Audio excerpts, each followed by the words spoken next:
kind of mentioned we've put a question on about like what they'd like to see at future events, you know, future topics, ideas. So I was just going to highlight that. We're really interested in knowing what your thoughts are for that as well. So give us some ideas for next year.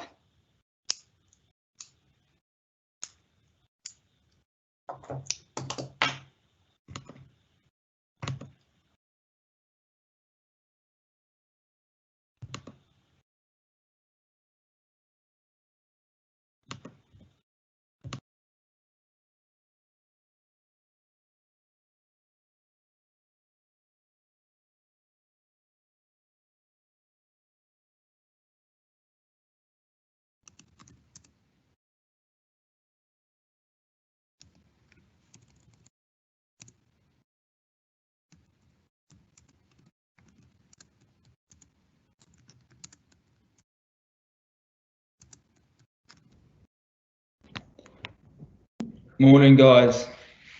Hey. Morning. How are you doing? Yeah, I'm good, thanks. How are you?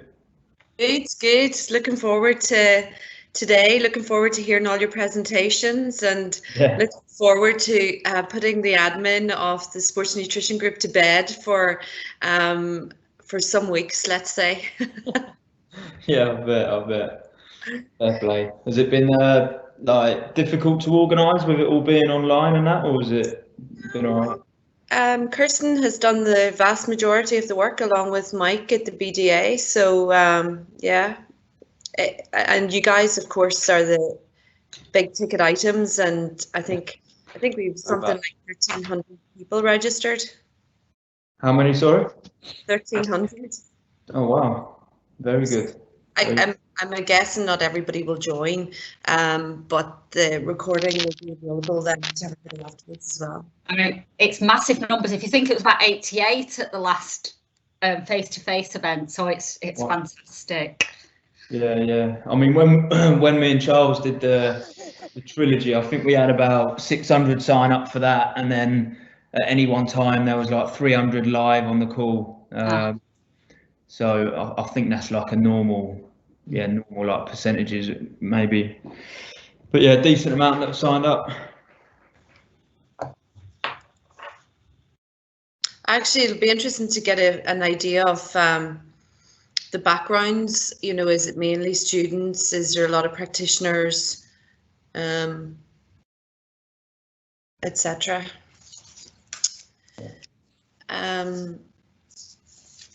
Mike? Sorry, Mike's just trying to get in touch with Neil at the moment, having a bit of difficulty getting Neil onto Teams to present at the moment, but he's working on it as we speak.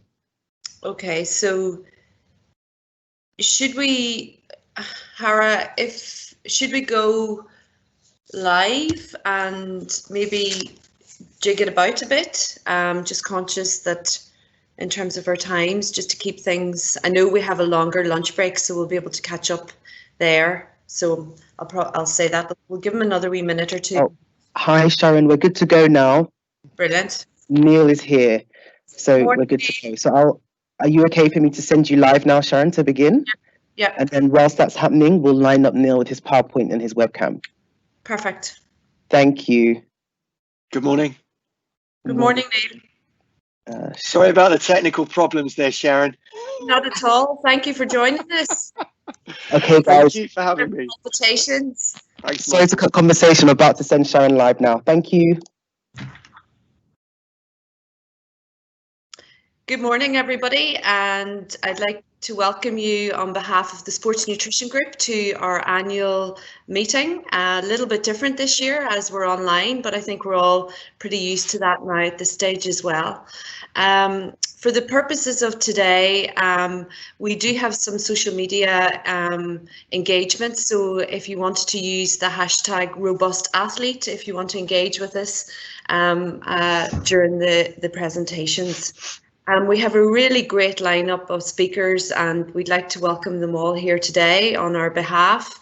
Thank you very much for putting together some great presentations, which we believe will help our practitioners in terms of managing their athletes around the area of immunity and gut health.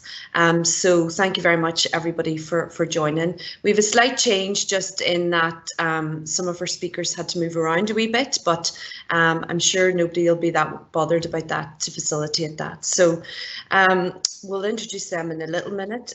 Just a bit of housekeeping and some other thank yous, if that's okay. I'd like to thank our sponsors today. We have Kinetica and Bioimmuno with us. Without them, this wouldn't really happen.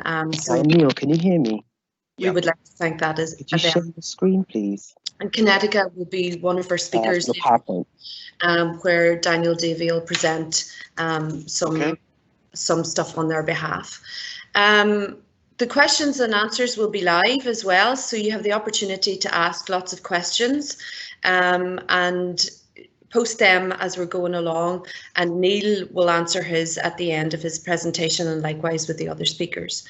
After the event, you'll receive an email with an evaluation form and also a certificate of attendance, and also a link to the recordings of these presentations as well, so people might have to dip in and out. You have noticed that we have put in some extra breaks throughout the sessions. I think it allows everybody to get up, stretch, move around a wee bit and engage back in then later on as well. You've no need to log out. All you have to do is just dip in and out as you see fit as well.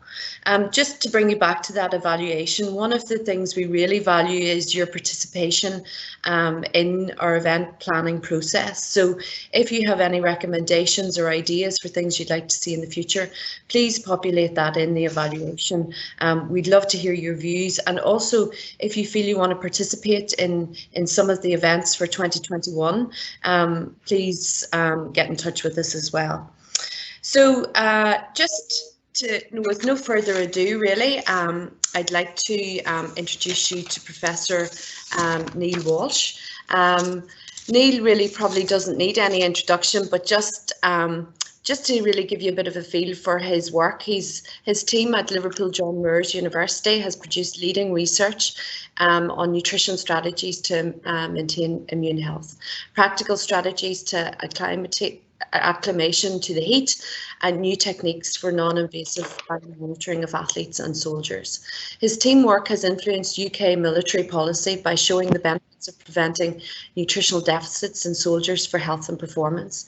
He's published really widely in international journals. He's co-authored textbooks in exercise immunology, and he is either the lead or co-author in a number of consensus statements around exercise immunity, dietary supplements, and the high performance athlete. He currently serves on the editorial board of Medicine and Science and Sport and Exercise Immunology Review. And Neil, we are delighted to have you here with us today, and we're really looking forward to your presentation. So I'm going to hand over to you.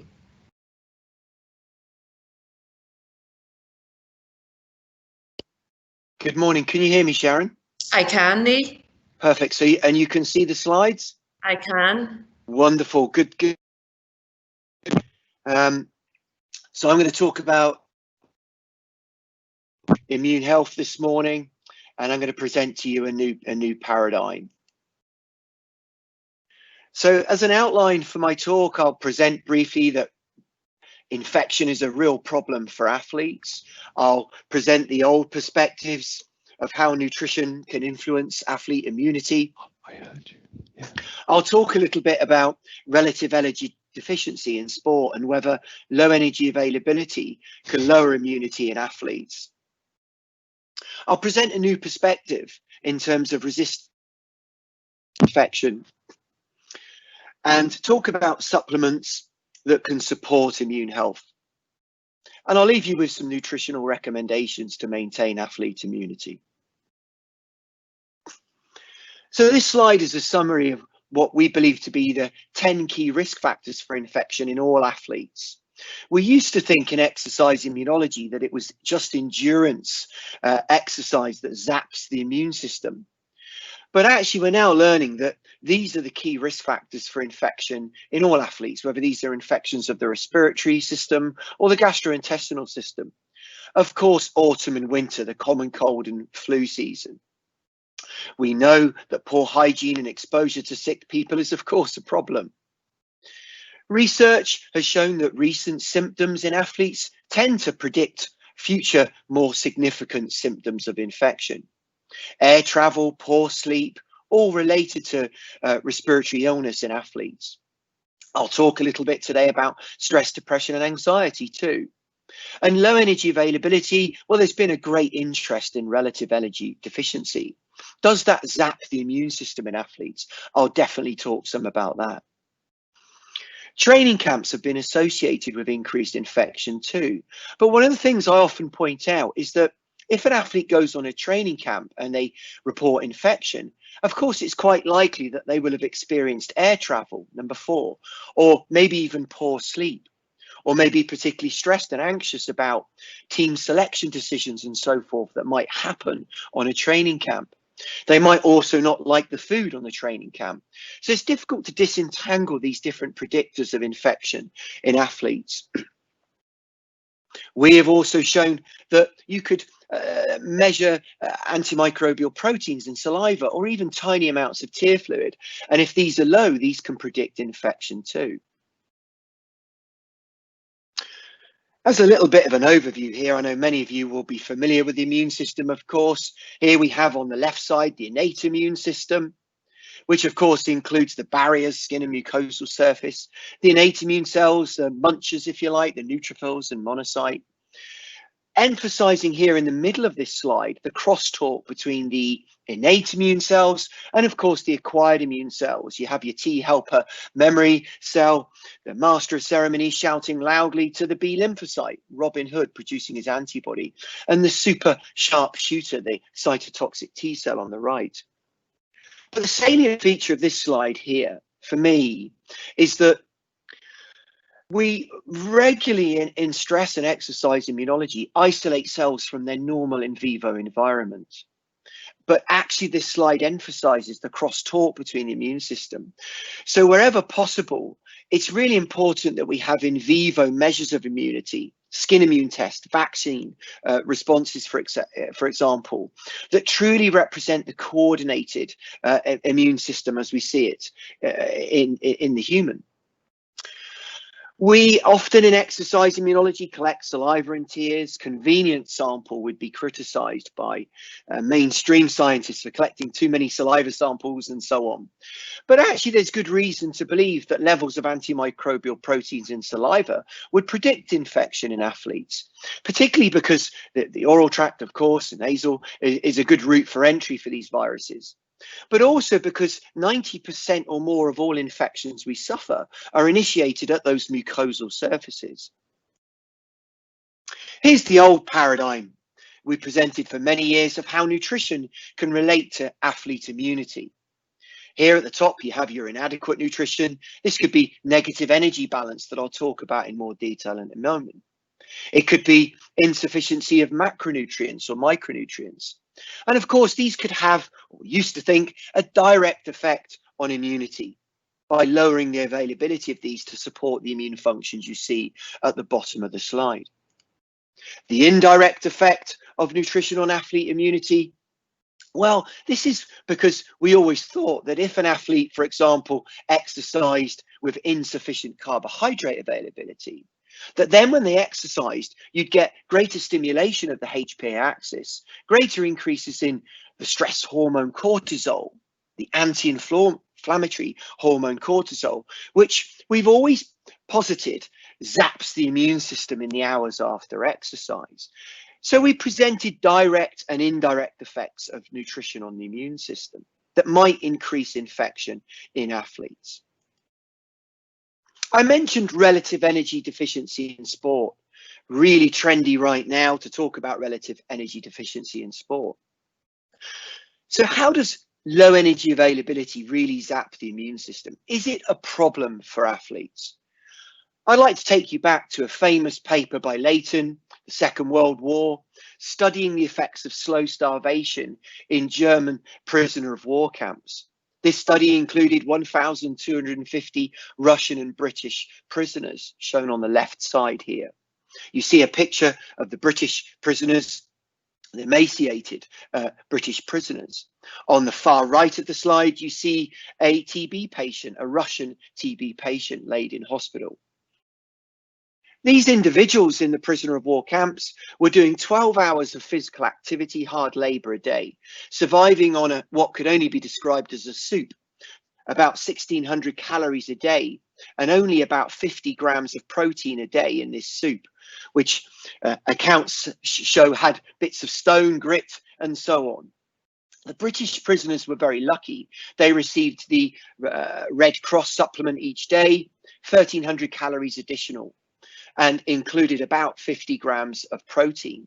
So they had almost 100 grams of protein per day, the British prisoners, compared with the severely malnourished Russian prisoners. Interestingly, Leighton commented that acute infectious disease was not that prevalent in this population of undernourished individuals. But what he did see was that the British prisoners appeared to be protected from tuberculosis that was much more common. 19% of the Russians suffered tuberculosis. And this study predates tuberculosis widespread vaccination, BCG vaccination, which started in the 50s. He commented that tuberculosis onset, development and death were much more rapid in the malnourished Russian prisoners. In sports science, we take a long time to catch up. Almost 3/4 of a century passed until this paper was published by the Australian Institute of Sport. They had 81 Olympic athletes. They used the low energy availability in females questionnaire and showed us a startling finding that low energy availability increased the incidence of respiratory illnesses some 7 times in these female athletes, supporting the accounts of REDS, if you like, that this saps the immune system. But it's my belief, and I describe this hopefully quite well in the sports medicine paper that partners this talk, that there are 3 lines of evidence that really, for me, suggest that low energy availability, at least the magnitude we see in athletes, is not really a problem for athletes. The first one is that, paradoxically, anorexia nervosa patients appear to be quite well protected against respiratory infections such as upper respiratory tract infection, or URTI, as I refer to it there. Even more surprising, when anorexia patients are admitted to hospital, on refeeding, you tend to see an increased incidence of URTIs. And immunity is pretty well preserved until the very advanced stages of anorexia nervosa. Protein intake is normally quite adequate. It's carbohydrate and fat that's generally reduced in anorexia patients. And the immune system only tends to fall off when body mass index plummets to less than 15. And cortisol, the bad guy that apparently suppresses the immune system, only really increases in severe fasting. The second line of evidence for me here is kwashiorkor, or severe protein energy malnutrition. Again, immunity is quite well preserved in kwashiorkor. Only in really severe cases of protein energy malnutrition do you see a problem. And we tend to believe in this field that it's the protein that's really important to support the immune system. Studies in animals and humans generally show during severe energy deficit fasting that the immunity can be restored by adding a little bit of protein. And again, cortisol only tends to increase during severe fasting. The third line of evidence for me is actually the studies in athletes and soldiers. Trent Stellingworth's work I refer to here, reference 1 on this slide, they used the low energy availability in females questionnaire again. They had some female athletes, good level athletes, who were also suffering amenorrhea with a body mass index about 19, nowhere near as low as the severe anorexia patients. And in these females with amenorrhea, when you look at the tables in the paper at their protein intake, it was more than adequate to support, the vital processes of the immune system. Greater than 2 grams per kilogram body mass when I took a look at that paper by Hekura. I don't believe this is a problem for the immune system. We and others have done studies with soldiers surviving on a 25% a day energy restriction for 8 weeks or more. Healthy adult studies have done the same over a period of 2 years and shown no negative effects on vaccination responses, infection and the like. And it's worth remembering from mainstream science that dietary restriction without malnutrition, and that's the key, certainly extends the lifespan and is good for us. When you look now at the Australian Institute of Sport's paper here, suggesting that low energy availability is a real problem for athletes, it's also worth noting that depression, stress and anxiety was also common in the same athletes, and that there was an 8-fold increased risk of respiratory illness in those same athletes who had low energy availability, but were also reporting depression, anxiety and stress. And this isn't a surprise to me, and wouldn't have been a surprise to Selye, who coined the term stress nearly 100 years ago. He talked of a general adaptation model in our responses to stress, which can subsequently, of course, influence the immune system, as you see in this slide, by stimulating the SAM or the HPA axis. It doesn't matter in my mind, and I talk about this in the EGSS paper back in 2018, whether it's anxiety, whether it's long-term stress, whether it's poor sleep, whether it's severe fasting. These can all stimulate this general adaptation model, the HPA axis, for example, leading to stress hormones that can alter the immune function. The old paradigm of resistance and tolerance is presented here for the immune system. Here you have your scales at the top. On the left, you have your effector T cells that help do the killing, the cell-mediated immune response. And on the right, shown in red, you have the regulatory aspects of the immune system. And it was always felt that you need a nice balance of those two for optimal immunity. On the left side of the slide now, we can have a risk of autoimmune diseases and allergic diseases when the effector side is too exuberant. This can also cause collateral damage to tissues and an excessive energy demand, which is not a good thing. The best work on how important energy demands are for the immune system has actually been done in insects. In the bumblebee, seminal research has shown that if they're starved, the bumblebees, and you switch on their immune system, they mostly die. And so there is a real problem with energy cost to the immune system. And surely the immune system would be evolved to be more energy efficient and not damage the body's tissues and organs. On the right side, this is actually what we used to think in the 90s was happening in athletes under very heavy training. We used to think that athletes' immune systems were zapped and lowered by very heavy training. We now are not so sure about that, if I'm honest. There's not really true immune deficiency, not clinical immune deficiency in athletes. But of course, immune deficiency, where the red cells, if you like, the T-reg cells, outweigh the effects of the effector side of the immune system. When that happens, you get increased risk of cancer and infections.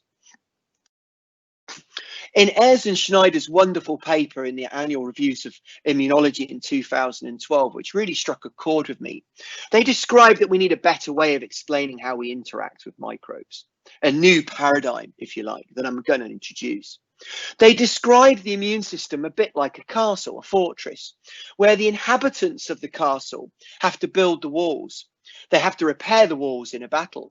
They have to look after their offspring, just like the immune system, and distribute resources like food and energy. And they have to do all of these things, but at the same time decide if it's worth going into battle. Is the cost really worthwhile? And that's the foundations, if you like, of this brand new model, that the way I see nutrition and athlete immunity right now, published in the Sports Medicine article referenced at the bottom here. On the left, you have resistance. We've just described that a weak resistance will increase your risk of infection.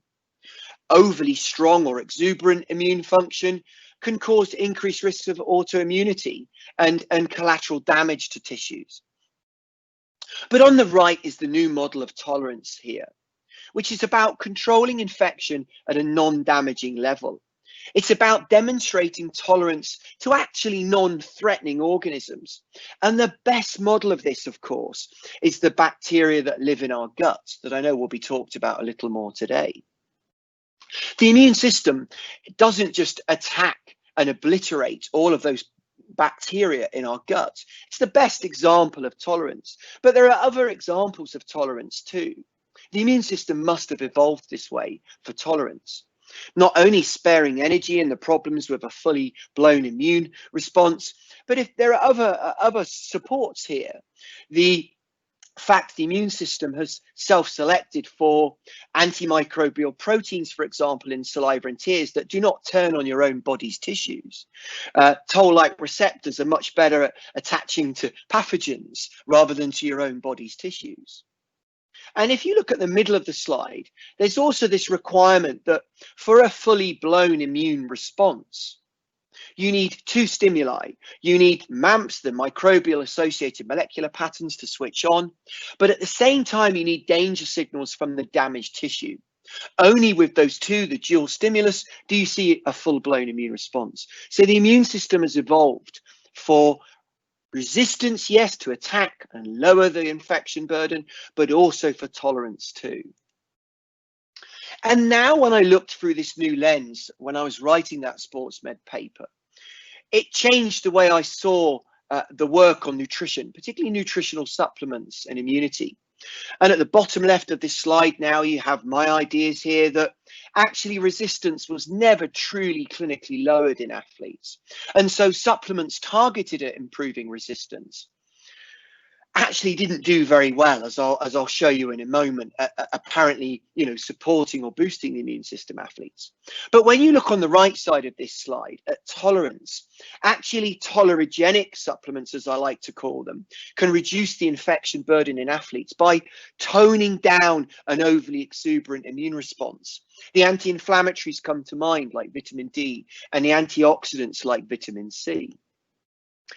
So the old targets really in our field of nutritional exercise immunology were to boost the immune system. I use that word carefully, boost, in athletes who we thought had suppressed immunity, but they didn't really.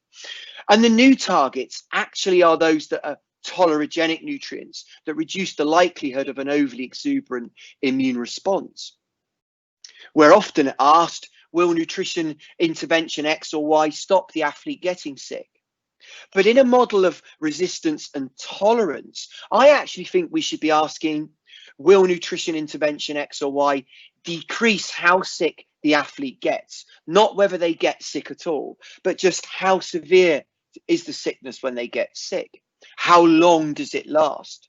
That fits with a model of tolerance.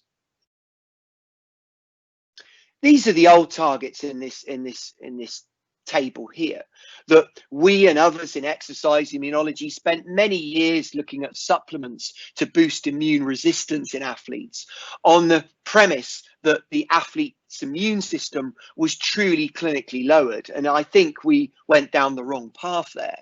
The ratings here are my own, so please don't take those as gospel. Please, look at the literature and make your own well-informed judgments.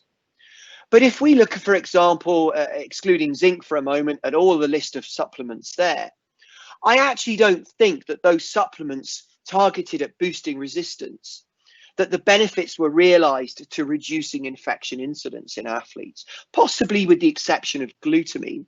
Most of those supplements didn't really work, if I'm honest. Zinc lozenges for the treatment of a common cold is a unique one here, really, because yes, we could put zinc lozenges in a resistance table, because resistance is all about either improving immunity or reducing the pathogen burden. And zinc lozenges at the first sign of a common cold, if you dissolve those in your mouth, certainly there's good evidence that you can shorten the length of a common cold by using zinc lozenges for treatment. And the way they appear to work is by inhibiting the rhinovirus replication and attachment and docking in the oral cavity. Although actually there's also some research showing that maybe the benefits of zinc lozenges for treatment of the common cold are because of antioxidant effects. But if we look at through this new lens with tolerance in mind, these are the supplements I think we would put into the tolerance table. Probiotics, vitamin D, vitamin C, and possibly the polyphenols too. And I think it's fair to say, if you speak to any nutritional immunologist that's worked in exercise, they would probably say these are the supplements that generally do quite well at reducing the burden of infection. If we look at probiotics first in a whistle-stop tour in the final minutes here, this is a study by Marie Gleason's group in Australia that's often well cited.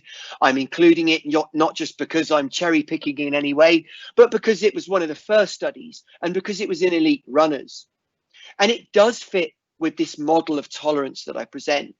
The incidence of infection, respiratory infection, or URTI as it's often described, was not different in those individuals who had probiotics in this RCT versus placebo.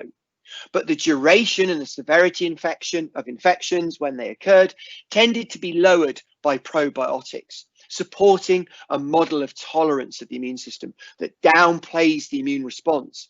Because, of course, it's the exuberant immune response that gives you the runny nose, etc., during that respiratory bout. Again, on the whistle-stop tour, briefly on vitamin D, the sunlight hormone. We, of course, know that vitamin D is formed when the sunlight hits your skin mostly. We get a little bit from the diet. In Mike Gleason's study here at Loughborough, you can see that those inadequate and deficient for vitamin D made up almost 40%, 38% of the athletic population during the winter. This increased to about 55% during the deeper, darkest months of winter, January, February. But what they've shown in this study that again fits with a model of tolerance is that when the athletes did get sick, they tended to get sick for longer if they were deficient for vitamin D, shown in bold at the right of the table. Interestingly, also, having optimal vitamin D, as that team described it, actually improved the antimicrobial defenses in saliva, shown in the bottom row. A beautiful meta-analysis that many of you will be familiar with, not in athletes now, but in the general population on vitamin D. In BMJ, a couple of years ago now, speaking to the benefits of vitamin D supplementation in all comers to reduce respiratory infection, the top row of the slide. But importantly, highlighted in the green box there, vitamin D, if taken weekly or daily, can reduce respiratory infection by almost 20%. You see the odds ratio of 0.81 there. But that if you give large boluses of vitamin D in the next row down, no real benefit. But most importantly, the lower green box on this slide, in those individuals who are deficient for vitamin D, no surprises, they benefit the most from regular vitamin D supplementation. And many of you will have seen this infographic that we published in our exercise immunology review paper in 2016. I won't labour this one, so we have time for some questions in just a moment. But we all know that, of course, in the summer, it's all about sunlight, safe sunlight exposure to the skin, shown in green in the middle there, wearing shorts and t-shirt. On the right, when the sunlight goes away in the winter, food is more important. And we have shown that you can restore individuals to adequate for vitamin D if they're deficient by providing 1,000 IUs per day of vitamin D3 and then maintaining that with 400 IUs per day of D3. Vitamin C, we know from 5 studies or so in athletes, can reduce the incidence of respiratory infections. We're not quite sure why vitamin C is so much more impressive in athletes than it is in the general population. It could be because of increased antioxidant stress or acute exercise-induced bronchoconstriction, but the evidence is quite clear for benefits of vitamin C in athletes to reduce infection incidence. But those benefits have to be weighed alongside the potential blunting of training adaptations with vitamin C.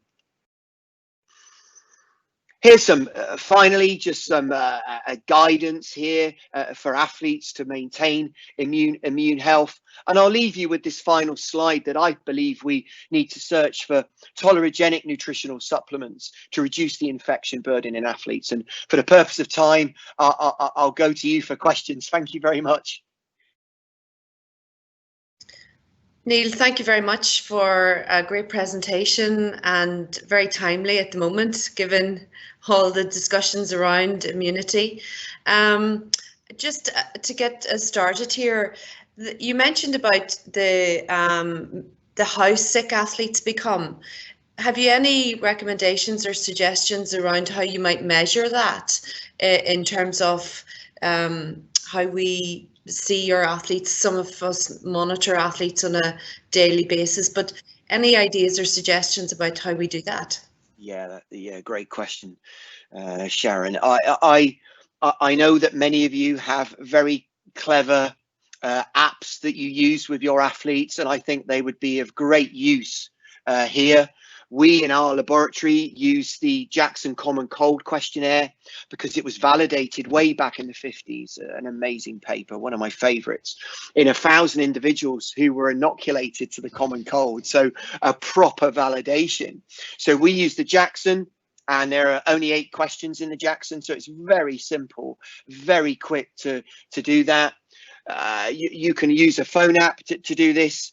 But I think the important point to emphasize, I don't believe it's so much about whether the athlete gets sick at all. It's about how sick and for how long they get in this model. Yeah. A couple of other questions that have come in here. Why does too much vitamin D, a bolus, not have a beneficial impact on upper respiratory tract infections? Any ideas? Not sure on that one. I wouldn't want to provide an answer where I'm not clear, but the evidence is clearly in favor of, 1,000 IUs to restore somebody who's deficient, and then a maintenance dose of 400 IUs. I would certainly be sure about one thing, which is we very much recommend against supplementing with more than 4,000 IUs per day, which is government recommended. I mean, the risk of toxicity is a real problem, and I know of athletes that were injecting many years ago and taking high doses of vitamin D. That is very much recommended against for doing that. Okay. Somebody is interested in finding out, I think, the TB infection difference between the Russian and the British soldiers. Was there any other risk factors or factors specific to the host or host behaviours that may contribute to the difference? Maybe smoking or genetics, or has there been other specific host factors identified that may influence immunity in athletes? Yeah, I mean, this study from Leighton, the seminal study, I mean, we're talking, was that 75, 76 years old now. The salient feature of this study is that actually acute respiratory infection was not common at all. Okay. And the only evidence that they had of nutrition potentially playing a role was for TB, and this predates vaccination, which is wonderful. So I also, he describes in his paper that only a little bit of food really helped. A slight improvement in nutrition did away with the depressed mood, the lack of memory, the lethargy that they were experiencing. There were slightly lower plasma protein levels, he reports in that great paper, but not really anything to write home about. So that when I see people getting excited about Red S, which is very vogue at the minute, and that this zaps the immune system in these otherwise quite well nourished athletes. Yes, they're probably quite light if they're endurance athletes with their BMIs of 20 or 19, but they're not severely malnourished anorexia nervosa patients in the advanced stages in hospitalized. So I think that was the point I wanted to make. The Russian and British prisoners all shared the same living and working conditions in that study. Okay. There's lots of questions. I think we'll maybe have enough for maybe a couple of more, if that's okay, Neil. No problem. No problem at all, Sharon. Does the fluctuations of female hormones, estrogen or progesterone, would they have any impact on immunity across the menstrual cycle? Yeah, wow.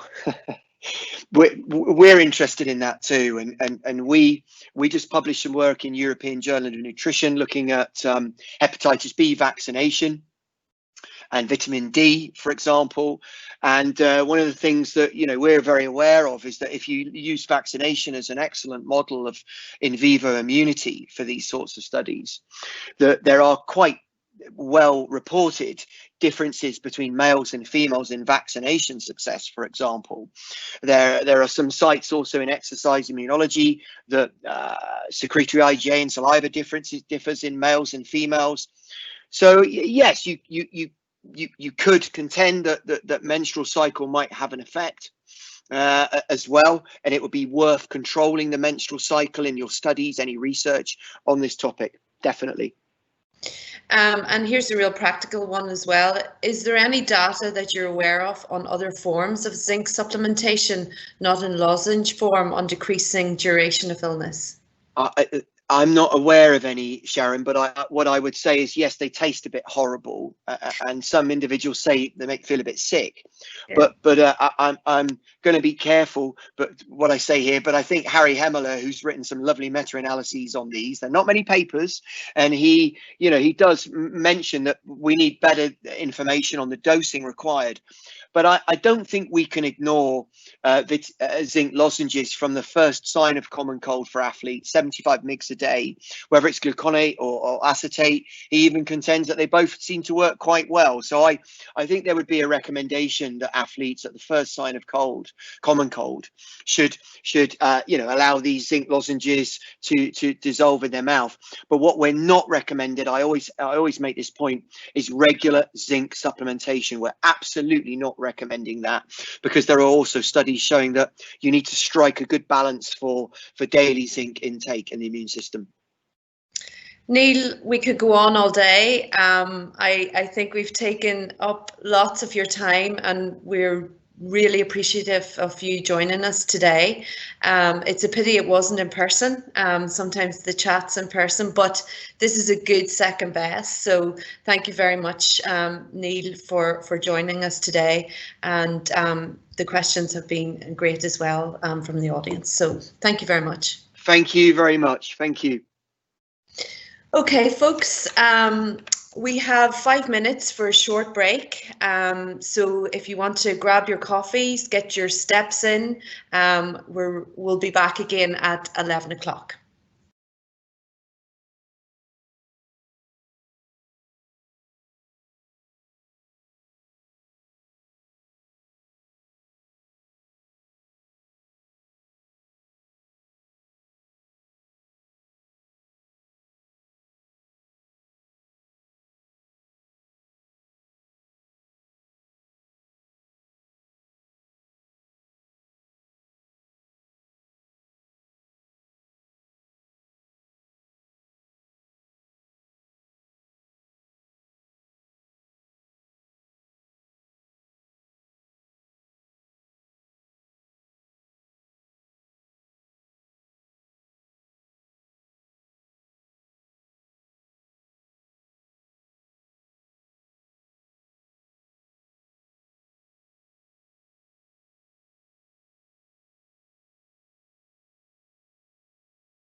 Well, I hope we all got our steps in. We got another coffee to keep us going, but I'm sure we'll not need any coffee for our next speaker.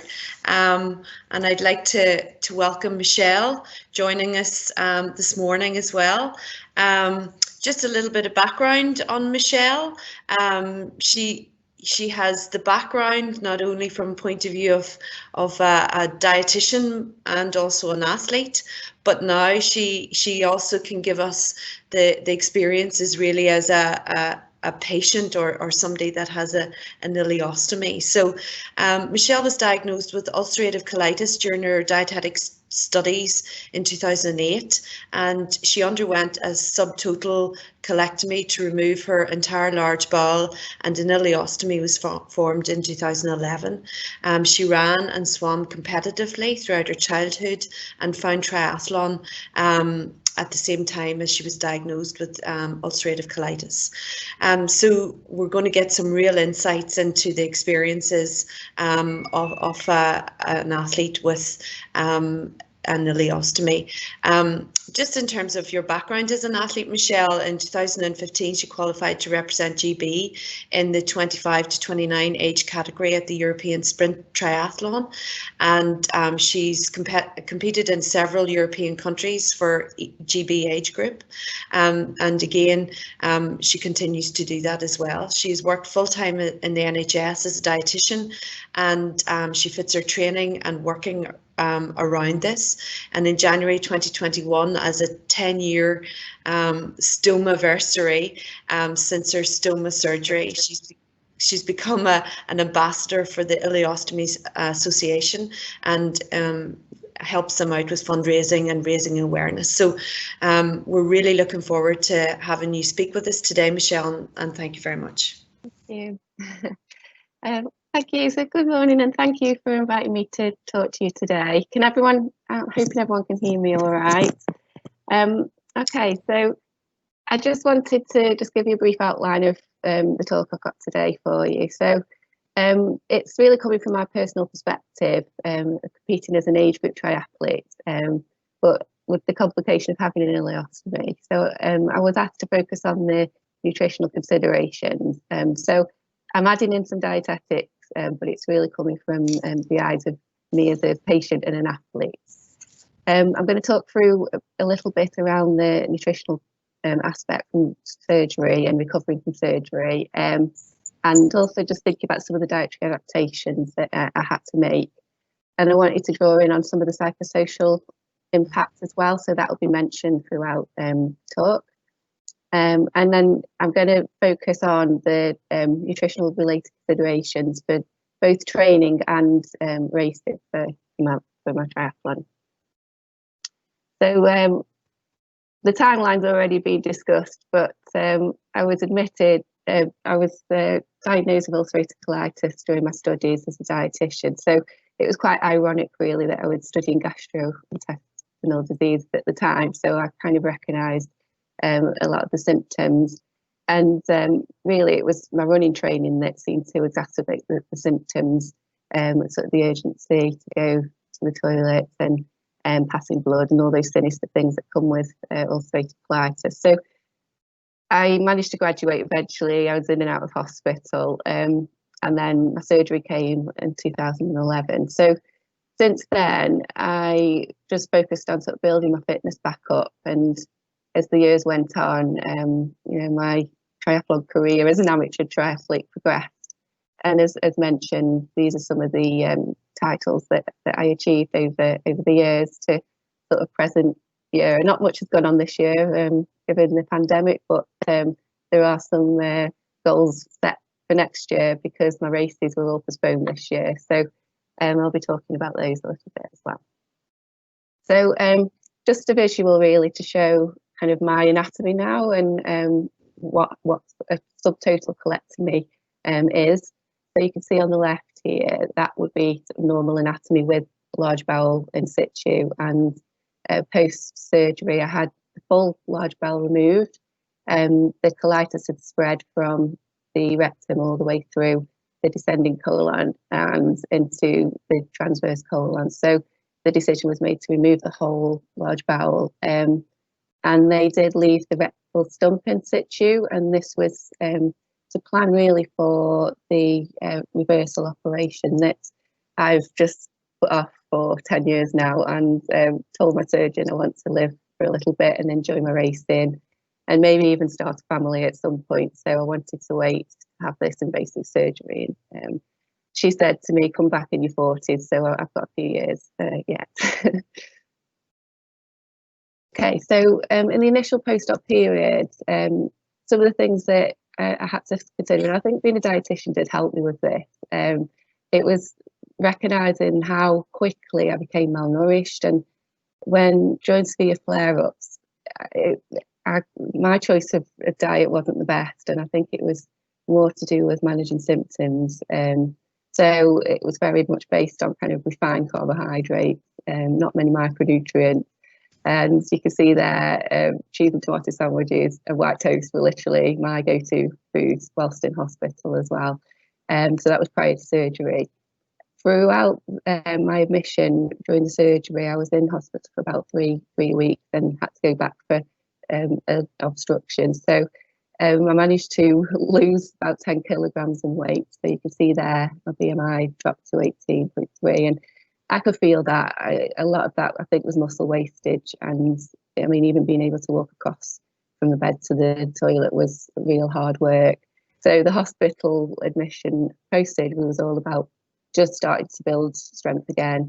I had to ask for nutritional supplements on the ward. I think they saw me as a young, fit lady who didn't need them. But for me, they absolutely worked wonders, because my nutritional intake, I was keeping my own food diary, and was probably about 500 calories in the first sort of few days. So I was on liquids only, because my stoma hadn't started working yet, and there was a lot of swelling. So that was a bit of an issue for me. I had to try and build up slowly. So yeah, that was quite a challenging start to post-op period, really.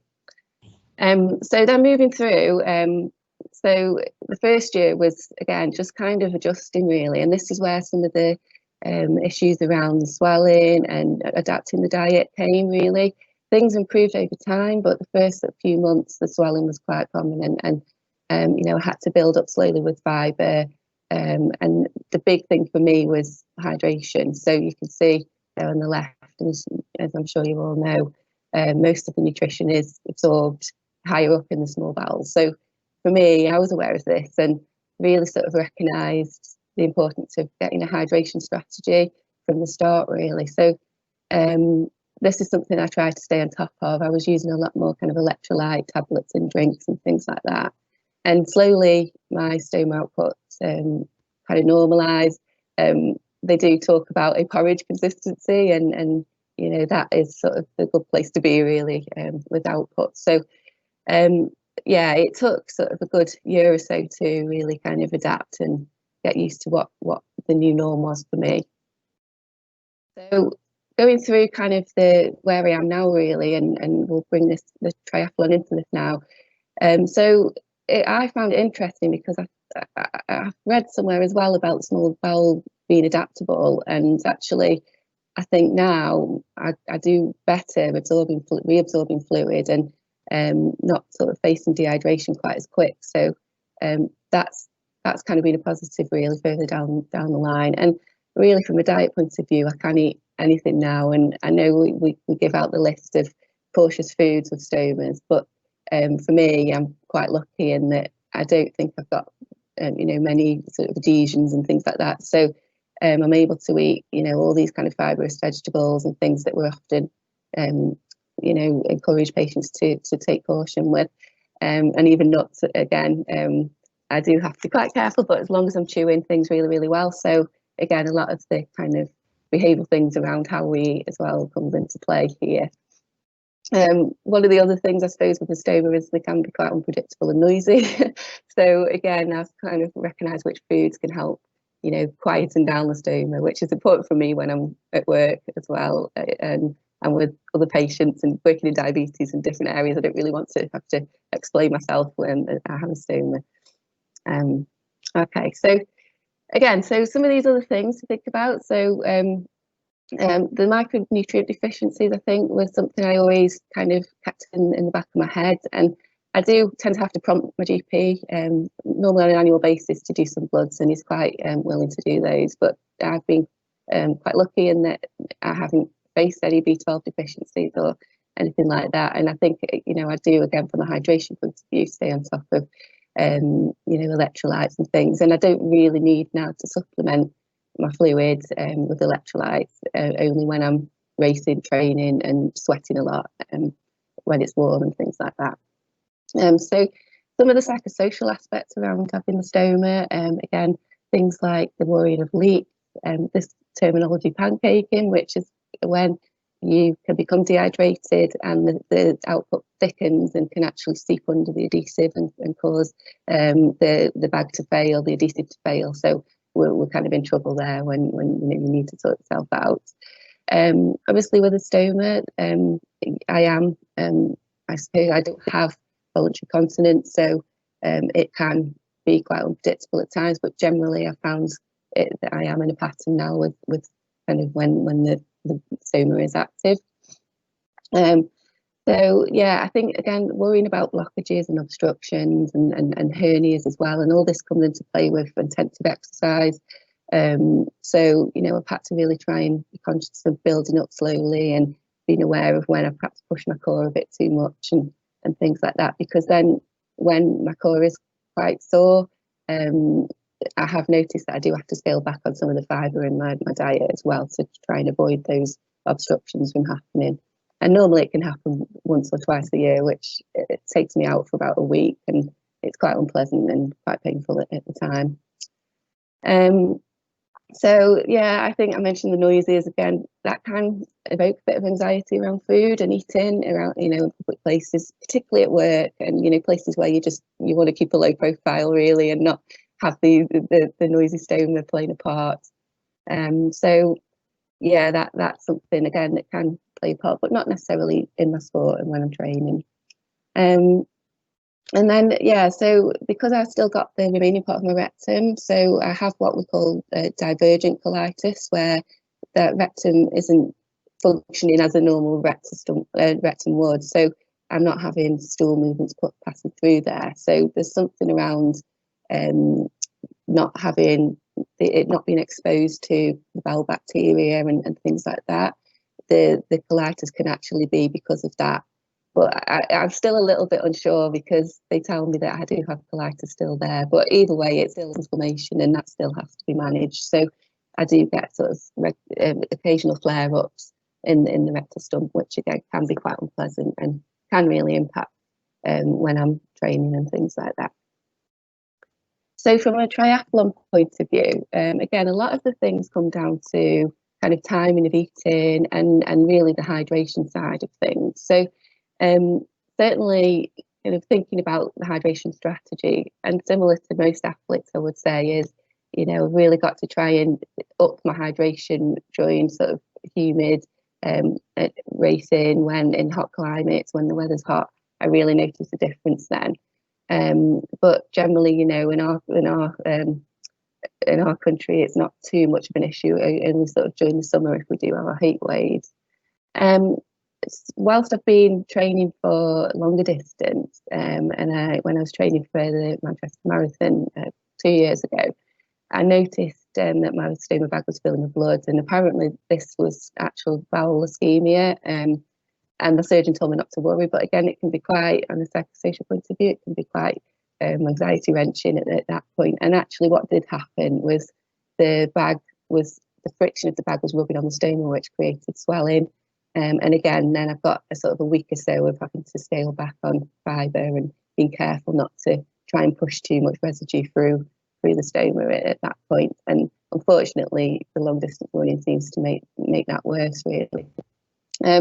There's the things around kind of recovery and sleep disruption.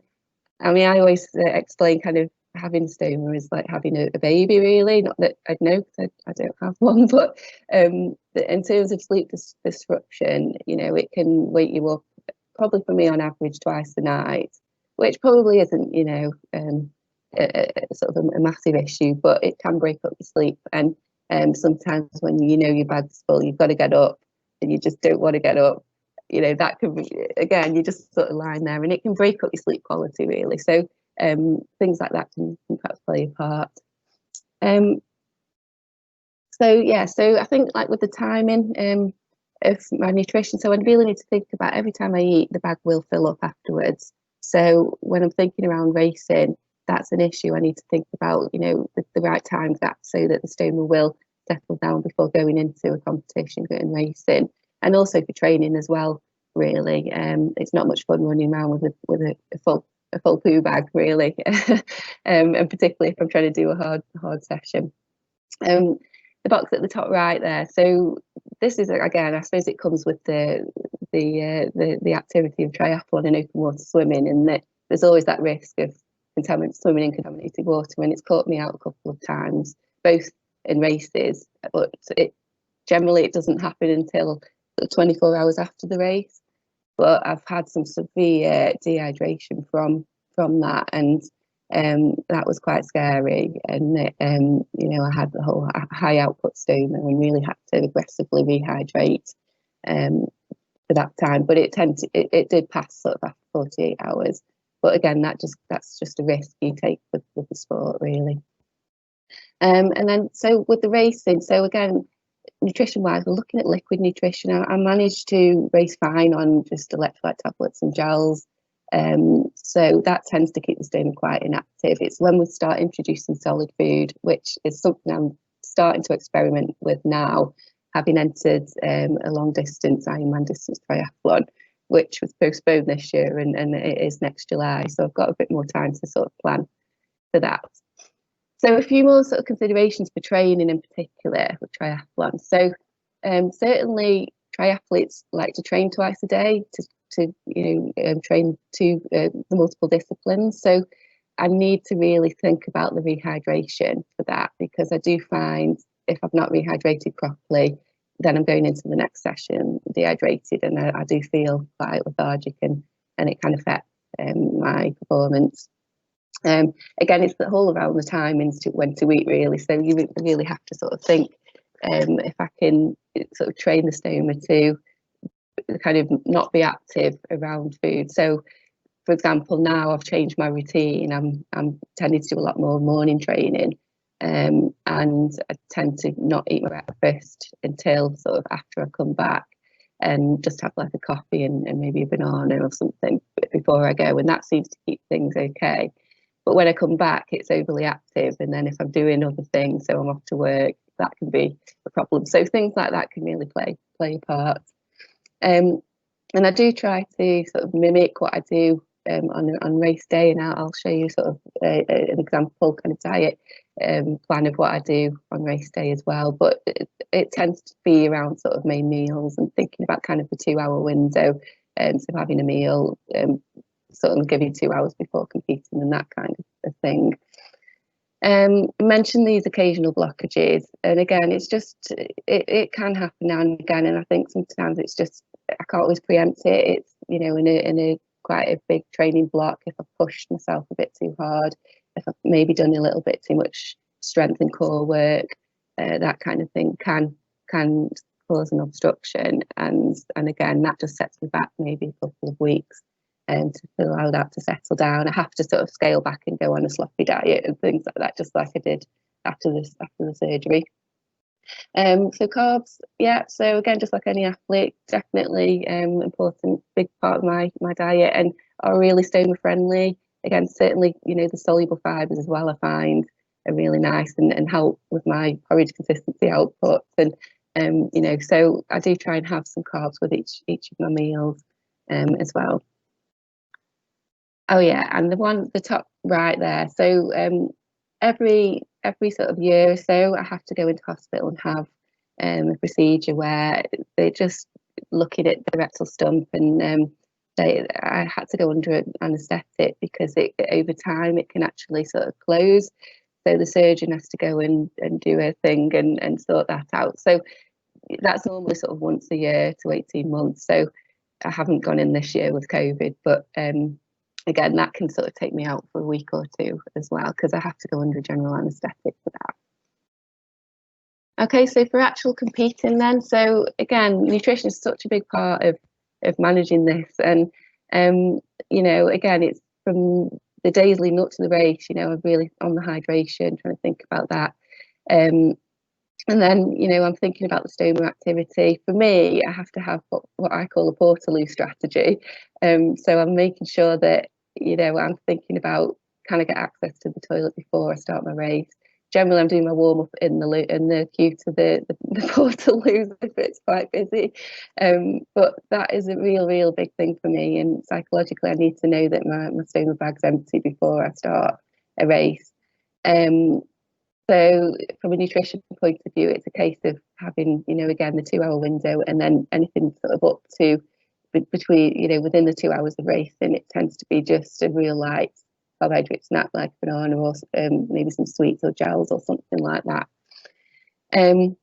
So again, it's a new kind of thing for me, is going down the long distance route. But some of the things I have to think about is actually getting a 2-piece tri-suit. So again, it's the whole thing of needing access to the bag when I'm racing. If I come into transition and my bag's full after eating a bit on the bike, then I need to sort that out. I can't go on the run then with a full bag. So that kind of thing plays a part as well.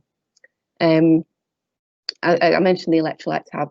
So yeah, I do tend to just chuck those in my drink bottle the night before and during the morning, and just make sure I'm really well hydrated. I think I'm still working on that during the race, but it is something that I try and stay on top of, really. Yeah, so same as most athletes, I think I'm quite conscious of fibre leading up to the race. So my go-to meal the night before is a pizza, and then I do have my porridge in the morning. But I do tend to just go a bit easier on some of the fibrous vegetables and things like that. The last thing I want is a blockage before my race. So just to share with you a couple of my stoma issues that I've experienced with competing and training. So when I went to Lisbon for the European Championships in 2016, I did actually leave all my stoma supplies at home, which was a real bad idea. So I literally just had one bag on me, and the adhesive actually probably only really lasts a day. And if you're in and out of water as well, and sweats and all those things, so I was in trouble. But thankfully my brother, he was working at the local hospital back home and was flying out to watch the race the next day. So he kindly went to find the stoma nurses, and they gave him some samples, and yeah, he basically saved the day. And for me, I won a silver medal for that, so I was quite happy. But the stress, but finding out I'd forgotten all my supplies was just awful. So yeah, it all worked out okay in the end. And then this other experience was whilst on the training camp in Mallorca. So for those that do enjoy cycling, you might know this epic climb, Sacalabra, and it's a beautiful bay at the bottom. So we tend to cycle down, eat at the bottom, have lunch, and then we attack the climb, and we do sort of 40-50 minutes of climbing to the top again. Now, it was 30-degree heat, and we'd eaten, and of course when I eat, my stoma bag fills up. So that's exactly what happened. And unfortunately with the sweat, it actually ruined all the adhesive. So I had to stop at I waited till the top, but I stopped at the top, jumped behind a bush, and realised I was in a bit of trouble. Did what I needed to do to empty the bag quite discreetly, and yeah, I realised that I needed a bit of help. So a friend of mine decided he'd unravel his handlebar tape, and actually that helped stick it down. And then with the lycras as well, that sort of kept things in place for me. So there are a few sort of downsides to the stoma, but I must admit, I mean, that is nothing compared to having colitis, and I would hate to have been up that mountain without the stoma bag really in that position. So just quickly, this is the typical diet plan for me. So you know, the day before a race, again, it's pretty much what I do normally anyway. I'd probably be a bit more conscious of carbohydrate, and again with the hydration and things like that. Coffee for me is fine. I can drink coffee. Even, I mean, caffeinated coffee doesn't tend to speed up output or anything. So yeah, I get on okay with that. And yeah, and then on race morning again, it's pretty much the same. So porridge is the go-to food. And then you can see there, you know, just having a few kind of refined carbohydrate snacks. And then during the race, if it's a sprint or a standard, and even a half, I can get away with just gels. And then again, with stepping up the hydration depending on the distance. And yeah, I haven't figured out the long distance strategy yet, so bear with me on that one. And then after the race, again, it's just about refueling. So I like to have anything with chips and lots of salt as well. I do experience what I call a post-race hangover, which is a horrendous headache, and I think that probably is the dehydration. So I do try and rehydrate before I have any celebratory alcohol or anything like that. And again, just a quick run through my regime, really. This is different now that I'm training long distance, but this is what I was doing when I was training for the World Champs and European. So there is something every day. I try to have a rest day, but triathletes aren't very good at that. So I like to call it active recovery. But yeah, so that's pretty much it, really. So thank you. And any questions? Michelle, that was fantastic. Yes, we do have some questions. I think we're all stunned at what you actually have achieved and what you do, given the circumstances that you have to put up with. So I love all your practical adaptations, and who knew about handlebar tape, that it could be so useful, really. I have a couple of questions here, if that would be okay. Yeah. One of our attendees have asked, really, as an endurance athlete, what dietary changes have you made from moving from sprint to middle distance triathlon, given the changes in the duration? Well, to be honest, I don't think I've had to change an awful lot, because the volume of training is pretty much the same. It probably just involves another sort of an extra long bike ride at the weekends, but generally we tend to do the same kind of training, the same volume, really. So in terms of food, I haven't had to make that many adjustments at all, really. Okay. Do you adapt your diet pre-performance, glycogen loading, for example, and what other considerations do you take into account? Do you think your diet consistency is better in your case? Athletes, maybe?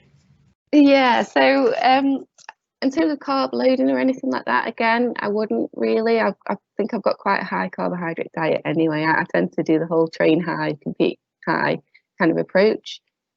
So I probably would be a little bit more conscious of, you know, I do quite like being a dietitian, I quite like having a salad occasionally, but if I'm race week, I wouldn't. I'd probably, you know, stick to kind of like pizza, pasta, that kind of thing. I have vegetables as well, but yeah, so I don't think I'd sort of carbo load as such, but I'd just make sure I've got a good amount of carbohydrate with my meals, and again, you know, snacks as well, which is really, for me, it is kind of the norm.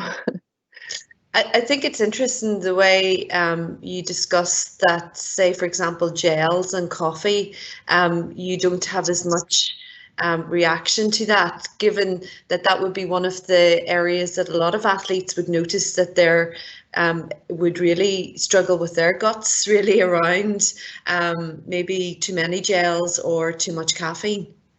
Yeah, yeah, I am quite surprised, and I think this is something I've seen, kind of this whole ability for the bowel to adapt. I mean, I found that quite fascinating, and you know, certainly I remember certain things would kind of cause more of a high output stoma for me, but now, yeah, I seem to be okay, and I haven't really. I'm quite cautious of how many gels I will have. So again, I wonder if that plays a part. You know, I'm not sort of over consuming them, really. I don't really want to try that. I don't know how that would work. Again, I'm a little bit apprehensive about competing in this long distance triathlon next July, because I need to sort of think about that carbohydrate strategy and how many gels, you know, I should be having, and those kind of things. But that's kind of, I know the theory, but I haven't quite put that into practice yet. So yeah, that's probably one I should report back on. Yeah, I think you've probably shown the importance of practicing and adaptation around that as well. Yeah, definitely. I mean, I'm a massive advocate, and I think most sport nutritionists would say the same. Practice what you're going to do in race beforehand. And yeah, absolutely, I wouldn't do anything that I haven't done in training, you know, on race day. I think that's just, you know, you've worked so hard for that race. Why would you sabotage it by, you know, oh, it might be all right, but it might not be, and you know, that's not what you want, really. Here's a really good question. Are there any aspects that you think innovators should focus on, really things like clothing, gadgets, supplements, that would improve participation in sport with people with stomas or some type of bowel disease? Yeah, I think through the ileostomy charity, we get a lot of kind of questions about going into sport after surgery. And the big issue, I think, the big worry for most people who've had stoma surgery is the risk of peristomal hernias. And I mean, there's a lot more advice out there now about kind of doing a prescribed exercise program, getting your core up to speed before going into, you know, real intensive sport like triathlon. But there are all the you know, appliances that you can use as well to protect the core. So they do like stoma belts. You can have support underwear and things like that. Unfortunately, at the minute, there isn't a lot of kind of support swimwear in kind of the sport sort of realm, really, which I hope will come with time. I mean, for me and my experience, I think because I was fit before my surgery, I think maybe having that core strength initially helped, you know, build up afterwards. And certainly wearing lycra is actually quite supportive in itself, as my story from the handlebar tape situation. So again, it does offer some core support. So and you know, where I tend to wear a costume and a tri-suit as well. So again, that's kind of double layering, really, double support on the core. So it certainly helps. A question here about using bigger stoma bags so you can have less empties during the endurance distances.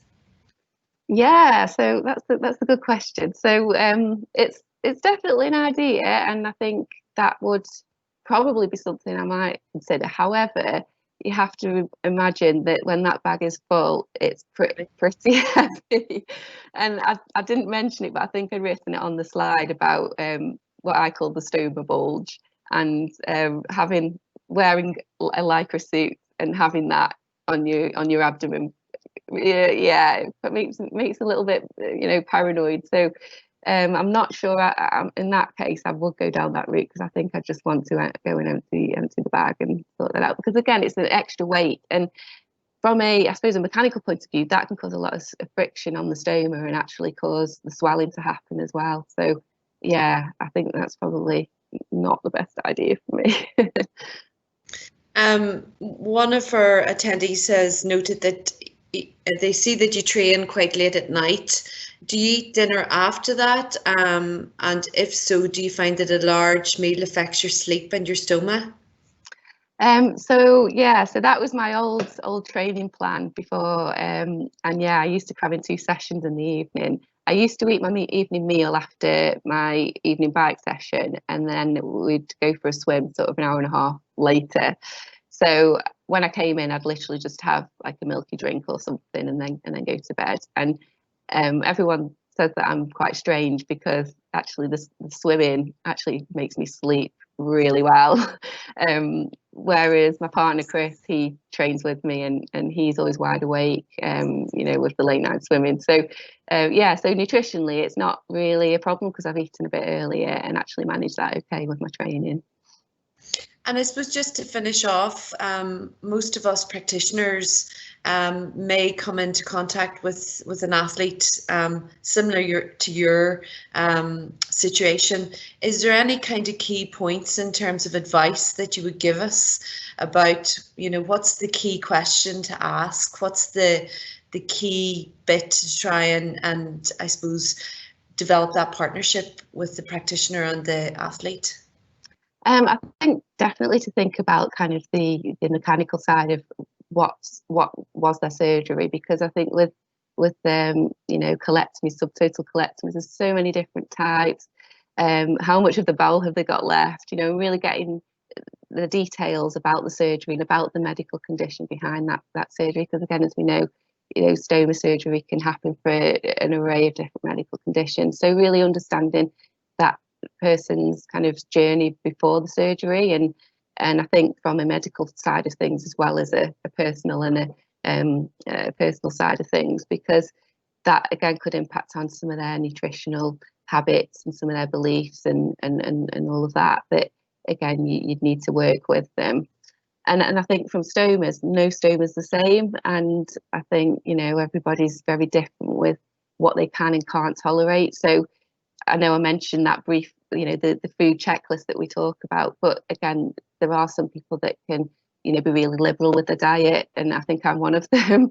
And then there are others that have to be really, really restricted, because if they have a lot of adhesions from surgery, or they have, you know, like Crohn's disease, maybe more inflammation within the bowel, then again, they're going to have a lot more restrictions dietary wise. So really linking that in with the sport nutrition advice, it needs to kind of fit together and be tailored to them, really. Michelle, thank you very much for joining us today. That was a fantastic insight to you as an athlete, struggling, well, not struggling, obviously, doing really, really well. So thank you very much for joining us. Thanks for having me. Thank you. Take care. And now we would like to, we're dead on time. So now we've got Hara Papadopoulou joining us, and she's going to look at a case study presentation in the management of the athlete with IBD. And really just to give a little bit of background on Hara as well. Hara is a registered sports dietitian and an SENR practitioner. She has just got full practitioner level there. She's got multinational knowledge and experience in both clinical and performance nutrition, and her academic studies include a BSc in nutrition and dietetics from the University of Athens, followed by a postgraduate degree in sport and exercise nutrition at Loughborough University. She has previously worked in major hospitals and health clinics and in the private sector. And in addition to this, she has provided support to endurance athletes and patients with chronic conditions such as diabetes and GI issues. She's currently managing a team of corporate dietitians in a digital health company, whilst providing nutrition coaching and advice to individual patients and athletes through her company HP Nutrition. So I'd like to hand over to you, Hara, and we're really excited for your presentation. Thanks a lot. Thanks a lot for the introduction and for inviting me today. I'm actually very excited to be amongst all these amazing speakers. Can everyone see my screen okay and can hear me quite okay? Just awesome. Yes, we can. Fantastic. So first of all, hopefully I would have met Michelle before I actually dealt with specific case study. It would have been quite a nicer, more confident approach. I will actually take you a little bit back before what Michelle discussed about. So I would like to share my experience with managing an athlete with irritable bowel disease. We will be talking again for ulcerative colitis, but before the point of reaching to a colostomy. So first of all, let's get to know our athlete. At the time that this guy approached me, he was a 33-year-old amateur triathlete. He had completed his first Olympic distance triathlon event in UK 2 years earlier. He has been diagnosed with ulcerative colitis since the age of 25 years old, and overall this seemed to be quite well managed. He successfully completed his triathlon event, and he was quite keen on maintaining his endurance training in different settings as well. And as a result of that one, he did sign up for a marathon distance run 4 months later, trying to prepare for that one. And as he was increasing his training workload and his mileage, he actually experienced severe inflammation, gastrointestinal disturbance, which are symptoms quite common with a relapse of his ulcerative colitis. He had to withdraw from the event, went back to his specialist where he received treatment of cortisone for 4 months. His medication was adjusted. He was taking immunosuppressant medication. And since then, he mentioned that he didn't really have any other symptoms related with ulcerative colitis. And he was actually building up his exercise regime as well. And he was quite keen on signing up for a second triathlon event 5 months later from the time that he approached me. So a bit of more information for this athlete. Apart from the medication that he was taking to manage his ulcerative colitis, he was also prescribed vitamin D and calcium to counterbalance the prolonged treatment of cortisone. And also quite challenging was the fact that he was a busy young professional. His workload routine was crazy. He had to have frequent work traveling, and that meant that maintaining a structured training, a structured diet could be a bit challenging. So as you realize, having met this specific person, you have as a practitioner to think about two different elements. One, supporting this person as an athlete, preparing him for his triathlon event. And secondly, dealing with this customer as a patient of ulcerative colitis and making sure that you don't really mess up with his health condition and his health status.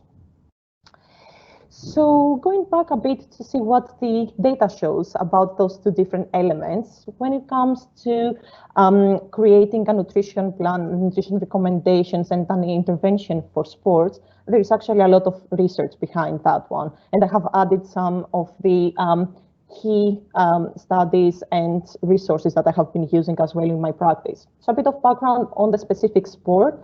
Triathlon is actually an endurance sport. It can last anywhere between 3 hours for Olympic distance events, up to 17, 18 or more hours on Ironman competitions.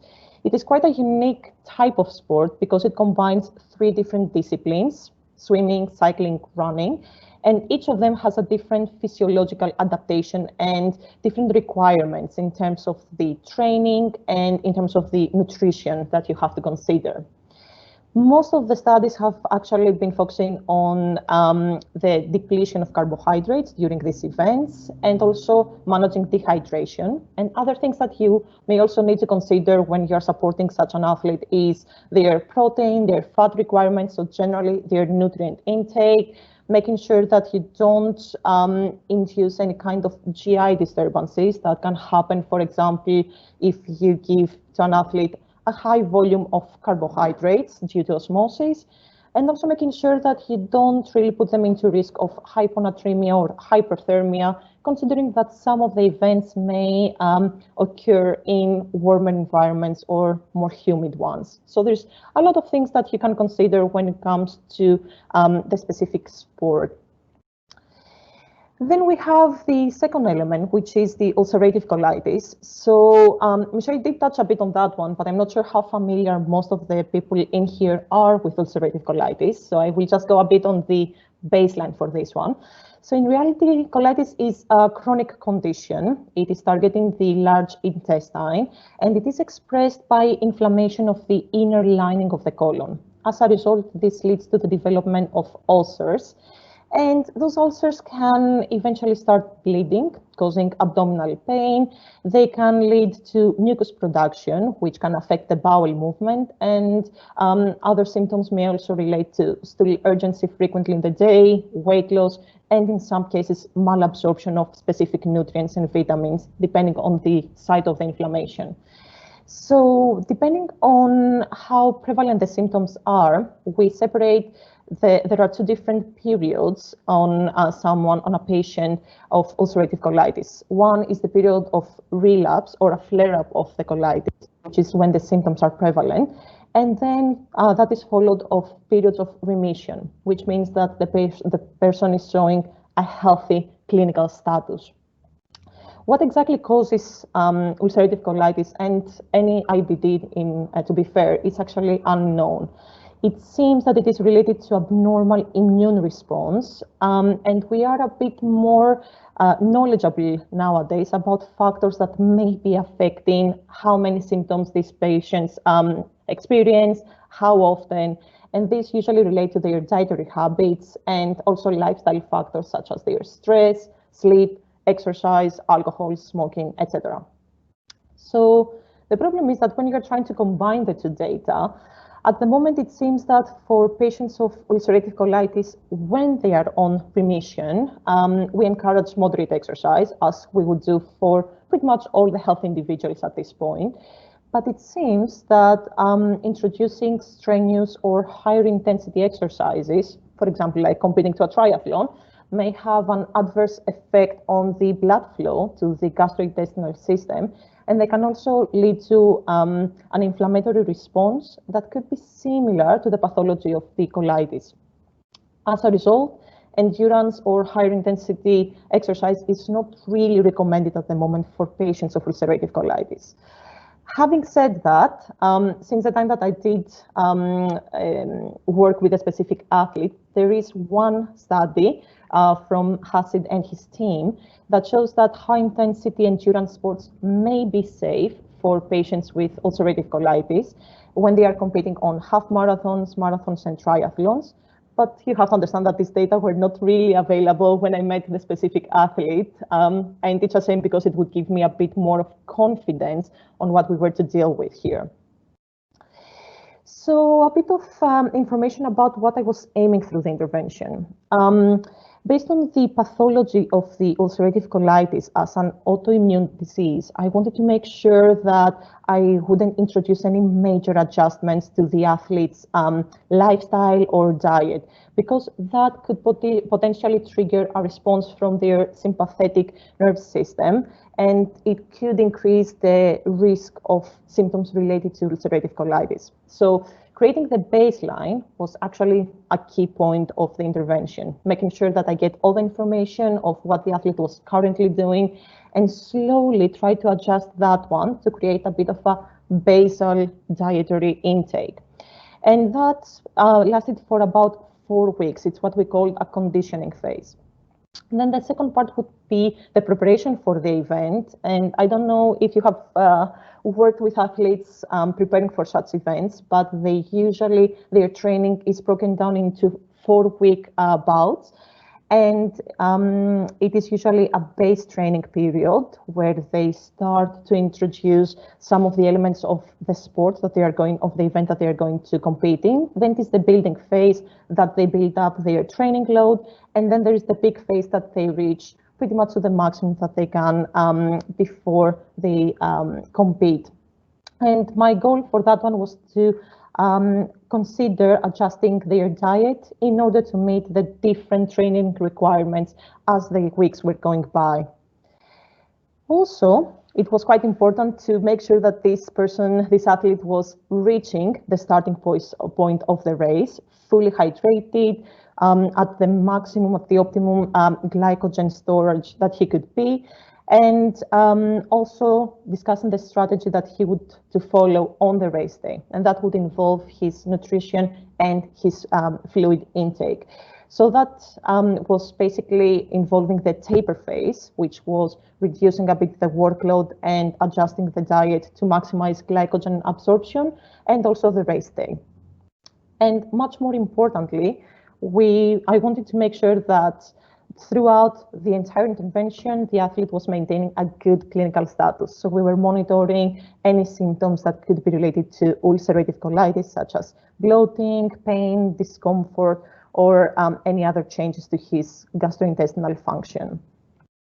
A bit more information on these phases. So for the first one, creating the baseline was to actually understand the exercise regime that he was currently following. And as you will see, it's a combination of resistance training and some aerobic training as well, but this one was shorter duration. So he hasn't really challenged himself on exercises that would last more than 60 minutes, more than an hour, to see the effect of that one on his condition. Then we moved to assessing his current diet, and I used a 3-day recording for that one, explaining to the patient, to the athlete, how he would to complete it, and making sure that he would add as much information possible for his fluid intake, his diet intake, and also when he was exercising, just understand a bit more about his routine. And when I assessed this one using the Nutritics software, I saw that he was basically consuming about 2,800 calories, and you can see the breakdown for the micronutrients on that one. We did also see that his diet consisted of a higher intake of refined sugars and saturated fats, mainly because he was actually snacking on chocolate and biscuits. Apart from that, though, his diet was actually quite good. He was reaching his 4 to 5 servings of fruit and vegetable per day. He was drinking enough water, enough fluid, and he was meeting his requirements for vitamins and minerals. So when I actually tried to estimate the requirements that we would normally discuss for the specific athlete, using the Harris-Benedict equation and adjusting that one to the person's physical activity level, the estimation came up that he would need 2,960 calories. It seems a bit more than what he was actually eating, but at that point, we didn't really think that it was important to change his diet, but more monitor his weight and just identify if there would be any kind of difference that we would need to consider later on. And when you see the estimation of the specific nutrients, you will actually see that he was pretty much eating that amount. So he was quite close to covering his needs from what we estimated. So instead of focusing on the macronutrients, my goal for the specific first 4 weeks was to actually discuss specific nutrients that could affect the gut permeability. And one of them would be discussing about probiotics that generally for people with IBD has been shown that it can be beneficial. In his case, we didn't recommend any additional supplementation because his diet already included a good amount of Greek yogurt that provides live cultures. Then we were talking about the type of fats that he would to introduce into his diet, trying to reduce the saturated fats from his snacking and swapping it to a bit of more healthier options, and promoting omega-3 fats when possible. That is shown to reduce general inflammation. We discussed about the base of his meals and ideally having some lean protein sources and combining them with more low to medium glycemic index carbs, focusing on his fiber intake, making sure that we keep that one at around 20 grams per day as per the recommendations, and also keeping some higher glycemic index carbohydrates to make sure that we support his glycogen replenishment when and if he needed that one around his training. Lastly, it was quite imperative to understand the current status of his ulcerative colitis, and also try to discuss about factors that could potentially get in the way during the intervention. So at the moment, he was symptom-free, his bowel movements were actually quite good.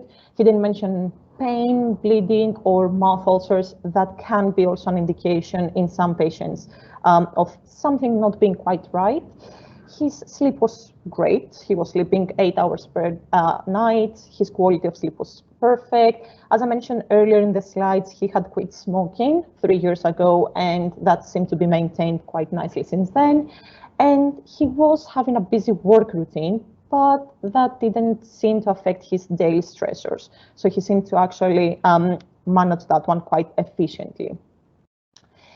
So during the actual preparation phase, I have provided a bit of information here about his actual training regime. And to be quite fair, he actually got this training regime from one of his friends that competed in triathlon before. So maybe it's not quite what would actually be recommended for his case, but that is what we had to work with.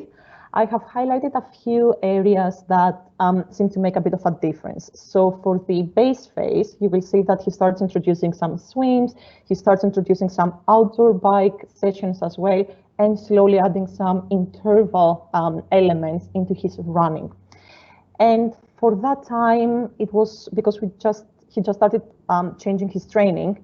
I didn't want to change anything in his diet, just to try and see if there would be any changes into his clinical condition, which there weren't. So 2 thumbs up, we could continue with the next part. Then for the building phase and the peak phase, I will actually combine them on this slide.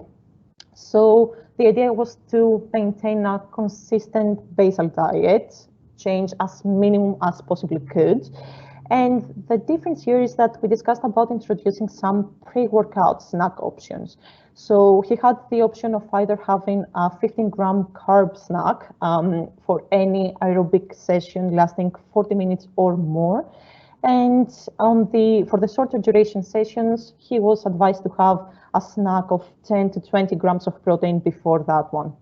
After completing his training sessions, a high protein meal was advised, and depending on the time of his exercise, that could either be his breakfast or his dinner. And that meal was consisting of about 20 grams of protein and about 10 to 30 grams of carbohydrates, depending on the duration and the specifics of his exercise session. We did use the break sessions to experiment with his refueling and rehydration strategies. And after many experiments, we ended up agreeing to 15 to 20 grams of carbohydrates for every 30 to 45 minutes of his cycling and during the transition periods as well.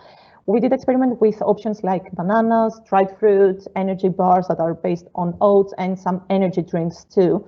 We didn't really try energy gels, and I'm actually glad that this was discussed before, that I was a bit concerned that having a concentrated amount of carbohydrates, it could eventually affect the gut permeability. So that is something that we didn't want at that stage.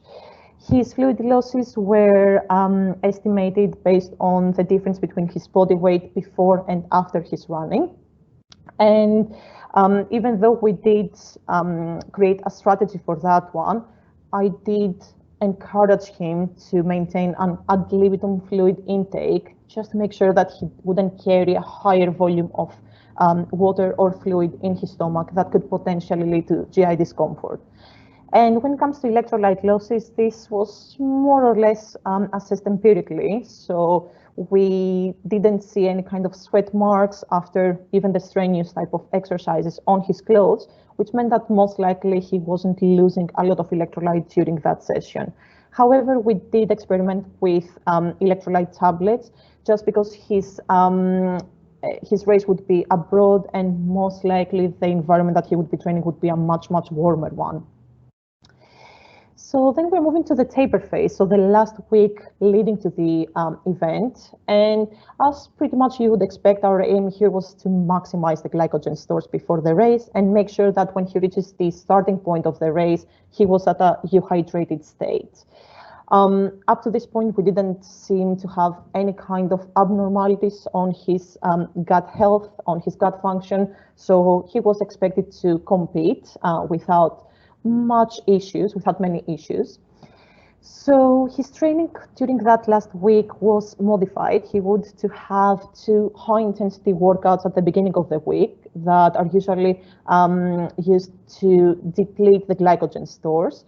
And that would be followed by lighter sessions. And based on the typical carbohydrate loading protocol, that would allow us to manipulate carbohydrate intake and reach up to about 70% of the calories that he was to get on a daily basis. However, because I was a bit concerned that increasing the carbohydrates very fastly or reducing the fiber intake significantly, it could increase the gut permeability, or perhaps it could affect the sympathetic nervous system, and as a result, it could trigger a flare-up of his ulcerative colitis. So what we did instead was we gradually increased his carbohydrate intake by 30 grams. So eventually that meant that he reached 55% of that he was taking, that carbohydrates would take about 55% of the daily calories that he was to consume. We did discuss about swapping low or moderate glycemic index carbohydrates to higher glycemic index alternatives, hoping that this would maximize his glycogen absorption. And also we did discuss about a small reduction of his fiber to 15 grams and for the fat to 80 grams. And that was mainly to minimize the content that would still remain in his intestines before the race. A few other things that we considered was that the race was actually taking place abroad, which sometimes meant that he couldn't be able to prepare his meal. So we discussed about the options and the alternatives that he could have in a restaurant. And at least he agreed to carry with him all the snacks that we had worked with, that we had experimented with during these during his break sessions. And also carry some electrolyte tablets, as we mentioned, which ended up being quite useful because he did end up competing in a very warm environment, very warm temperatures. So coming back to how I evaluated the intervention, first of all, one of my main concerns was that this person wasn't supposed to change his weight significantly, because that on its own could affect the stress on the body, and it could potentially lead to a flare-up.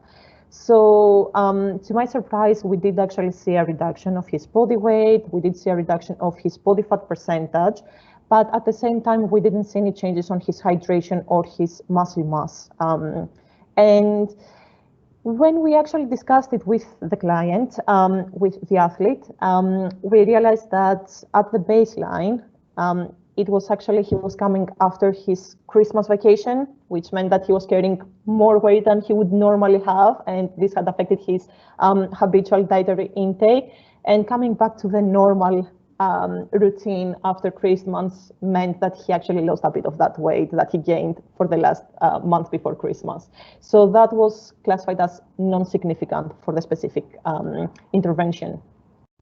Then we had a bit of a look at the nutrient requirements, and because, as I mentioned, what we estimated that he actually needed and what he was actually getting from his diet was quite similar, I didn't find the reason to further assess the adherence to a dietary plan. But we did have a discussion and a 24-hour recall of what he ate every 4 weeks, just to make sure that there weren't any changes compared to the baseline dietary intake that we had agreed upon. Having a bit of a look at the performance and the health elements, we had weekly updates, and it may seem a bit too frequent, but I wanted to make sure that this person really wouldn't have any issues with his ulcerative colitis condition. So first of all, for the performance, it was more of a subjective rating of how he felt when it comes to the energy, if he felt hunger or feelings of food restriction, and also assessing areas like fatigue or muscle soreness. And he did mention that all in all, he was feeling quite well with these elements, and he did feel stronger as well, but that was mainly part of his training regime rather than the nutrition intervention. We did discuss about changes in his bowel movements, any kind of issues with his GI function, and we also assessed areas like his sleep or stress that could potentially affect the condition and the clinical status that we saw. So the good news is that he actually managed to complete his triathlon event, his second triathlon event, and you can see the time as well, which he was quite happy with. And okay. And also he had a good breakdown for each part and the transition phases. He did manage to refuel exactly as planned, so he maintained, he adhered to the strategy that we created. He ended up preferring an ad libitum rehydration strategy, which was pretty much something that we had experimented with during his break sessions as well. Interestingly, he mentioned that he experienced some bloating during the running phase. So between the 3rd and the 7th kilometer, he did feel a bit of bloating, but that seemed that it had fully subsided during the last few kilometers of his race. And because I was a bit worried, it was the first time that he was actually combining all 3 elements together and exercising for more than 2.5 hours, we did monitor that one for the next 3 weeks. And the reason for that is because for ulcerative colitis to consider getting into a flare-up, it means a prolonged discomfort of the gut. And during those 3 weeks, no further symptoms were actually reported. Most likely, what we think that happened at that time was, first of all, the fact, as I mentioned, that the conditions that he had to compete were different than what he was training, and that on its own could have an impact on how he was feeling on the day. And second, and more importantly, was the fact that he wouldn't be able to make his own meals. So obviously, there is up to a point that you can discuss of how much food you can get from a restaurant. You are not in their kitchen to actually cook it for them. So there could have been a bit of a difference between what we discussed originally and what he eventually had for meals. So to conclude for the specific intervention, I would say that I know it was a bit of a more conservative approach compared to the majority of the guidelines for how we are to support endurance athletes. But as I mentioned, my main concern was to make sure we didn't trigger any flare-up. The idea was to actually create stable nutrition intake for his day and keep that consistent throughout the intervention, and adjust it necessarily based on periodization of the meals and manipulating food choices around this athlete's training. As you realized, I tried to focus on a bit of a more food-based approach when possible. So we didn't really discuss about any performance enhancement supplementation such as nitrates. It would have been quite an interesting one, but unfortunately, most of the studies that have done on nitrates have been on healthy individuals. So I didn't want to really have anything getting in the way of that one. And as a final conclusion, yes, it seems that endurance or high intensity exercise could be safe for a patient of IBD. Definitely we need further research. Definitely this one is individual orientated, and it would have been good to know a bit more also what would happen for people with Crohn's disease or different types of irritable bowel disease as well, instead of the colitis that we just discussed today. So that would be all from me, and thanks a lot for your attention and for inviting me to present to you this case study, and I'm open to questions if you have any. Hara, that was fantastic. Thank you very much. We do have a couple of questions from the delegates, if that's okay for yourself. One of the questions is around fibre recommendations. You mentioned that fibre recommendations are 20 grams. The question is it not 30, or do you use reduced fibre for the IBD? That's a great question. So it had to do a lot with what the athlete was actually already consuming. So he was around 20 to 25 grams of fiber. In reality, most of the recommendations are between 20 to 30. So I wanted to go for the 20 grams just to be on the safe side, not really adding anything further to the equation for him. But it would be interesting to see what would happen with increasing that onto 30, I have to be honest. Okay. In relation to race day hydration and fueling, was the athlete self-sufficient given that you couldn't guarantee the quantity or preparation of the nutrition available on the field of play?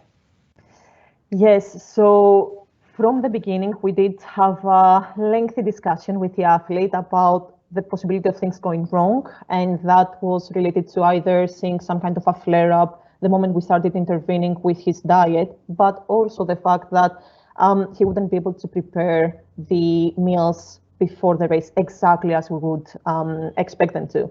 In all honesty, as a practitioner working with athletes that are competing abroad, this is something that actually happens on amateur levels. It's very hard for people to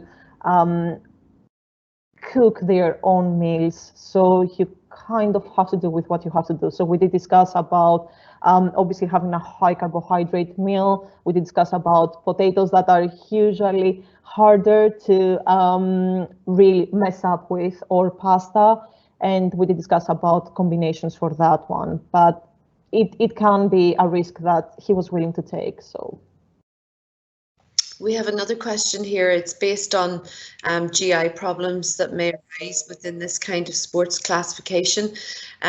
Did your client experience GI bleeding or diarrhea, or the possibility of ischemic colitis or gastritis after a race, which are common problems due to high impact mechanics or posture on a bike? And if not, what do you believe would be the procedure of helping this client minimize the flares of mechanical stresses? That's an amazing question, I have to be honest. Thank you for that. So first of all, you have to understand that this athlete was already doing some spinning classes, which meant that he had created some kind of acceptance and tolerance for the specific position. He that would be something that would be quite interesting to discuss for someone that is just trying to compete for his first triathlon. So the interesting part was that this person was physically active. His first triathlon went perfect, but the issue happened when he started introducing some running. So it was more the impact of the run on the specific case. I'm not quite sure about the mechanical effect that could have on IBD on a bike, and that might be something that it is highly depending on the individual that you would have to work with. Some things that could help, most likely, I would think manipulating the diet and the snacks and meals around the cycling could potentially help, so that you wouldn't really have a lot of content on the stomach at that time that could potentially not work as it would be expected. But I'm afraid it's one of the issues that it's a lot all over the place at the moment. So that is why we need a bit more research. Hara, thank you very much for your addition to our morning, and thank you very much for joining us. Thanks a lot for having me. Okay, folks, we're going to take a quick break, maybe a couple of minutes. We have Daniel with us from Connecticut, and just to give, I know people are appreciative of a quick break. So we'll take a quick comfort break and be back in 2 to 3 minutes.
Welcome back, everybody. I want to welcome you for the final session of this morning's, or now into this afternoon's presentations. And I suppose, like a lot of things, a lot of events wouldn't go ahead without sponsors. So again, this gives us an opportunity to thank our sponsors for today's event. And I'd like to welcome you to Daniel Davey, who's a performance nutritionist and Kinetica brand ambassador. And Daniel is going to present us today the strategic and practical role of nutrition and supplements for recovery from injury. So welcome today, Daniel. Thanks very much for having me, Sharon. It's great to see you again. It's good to see you, and looking forward to your presentation. Thanks very much. So just to double check, Sharon, you can see my session here? I can, yep. Great, okay. I'm just going to put it on the main. So all good to go? Okay, so I suppose I'm going to start off by saying that I'm first delighted to be speaking at such a prestigious event. It's great to have the opportunity to talk at any time about nutrition, but on this platform, it's really a privilege. I'm delighted to be a Kinetica ambassador. I use their products with the athletes that I work with, and a long-term user myself, and Kinetica giving me the opportunity to speak at this event on something I feel very, very strongly about. And I said I would just mention that when I would have started out speaking about nutrition and injury was something that came up very, very early on in my career. And I remember about 6-7 years ago, I was asked to speak in the Santry Sports Clinic on the topic of nutrition and recovery from injury. And what's really interesting is that the main messages around nutrition and injury, they haven't changed that much, but my experience of how critical nutrition is around injury certainly has. So I work in team sports predominantly, but I have my own clinic where I work with everyone from golf to endurance athletes to weight making sports. Most of my experience is in team sport, and that's where I would have really come to understand the critical element that nutrition plays in getting an athlete back in the soonest possible time. So this presentation is going to cover some of the most common injuries that I would have seen, or that I would have seen in team sport. Obviously, these injuries are relevant to anybody who performs at a high level of intensity, but these are kind of things that come across most frequently in contact sports. So it's the common injuries, it's getting better, so the nutrition element, and then the supplements that are relevant to specific injuries. So what is the objective? The key thing, I suppose, when we sit down with any athlete, the message around reducing atrophy and muscle sparing comes up right away. And if an athlete can maintain even a small amount of muscle mass in the early stages, particularly the early stages of an injury, that is going to shorten the time frame in which they get back their function. So again, like I said, reading the papers when I would have come out of college, or in my early years as working as a sports nutrition, I would have seen on paper what could be done to support the healing process and reduce the loss of muscle mass and maintaining function. But it's only when you're coming up to a Champions Cup game or an All-Ireland final, and every single hour in the day matters, that you realize how critical it is that a nutrition intervention is provided at the soonest possible time.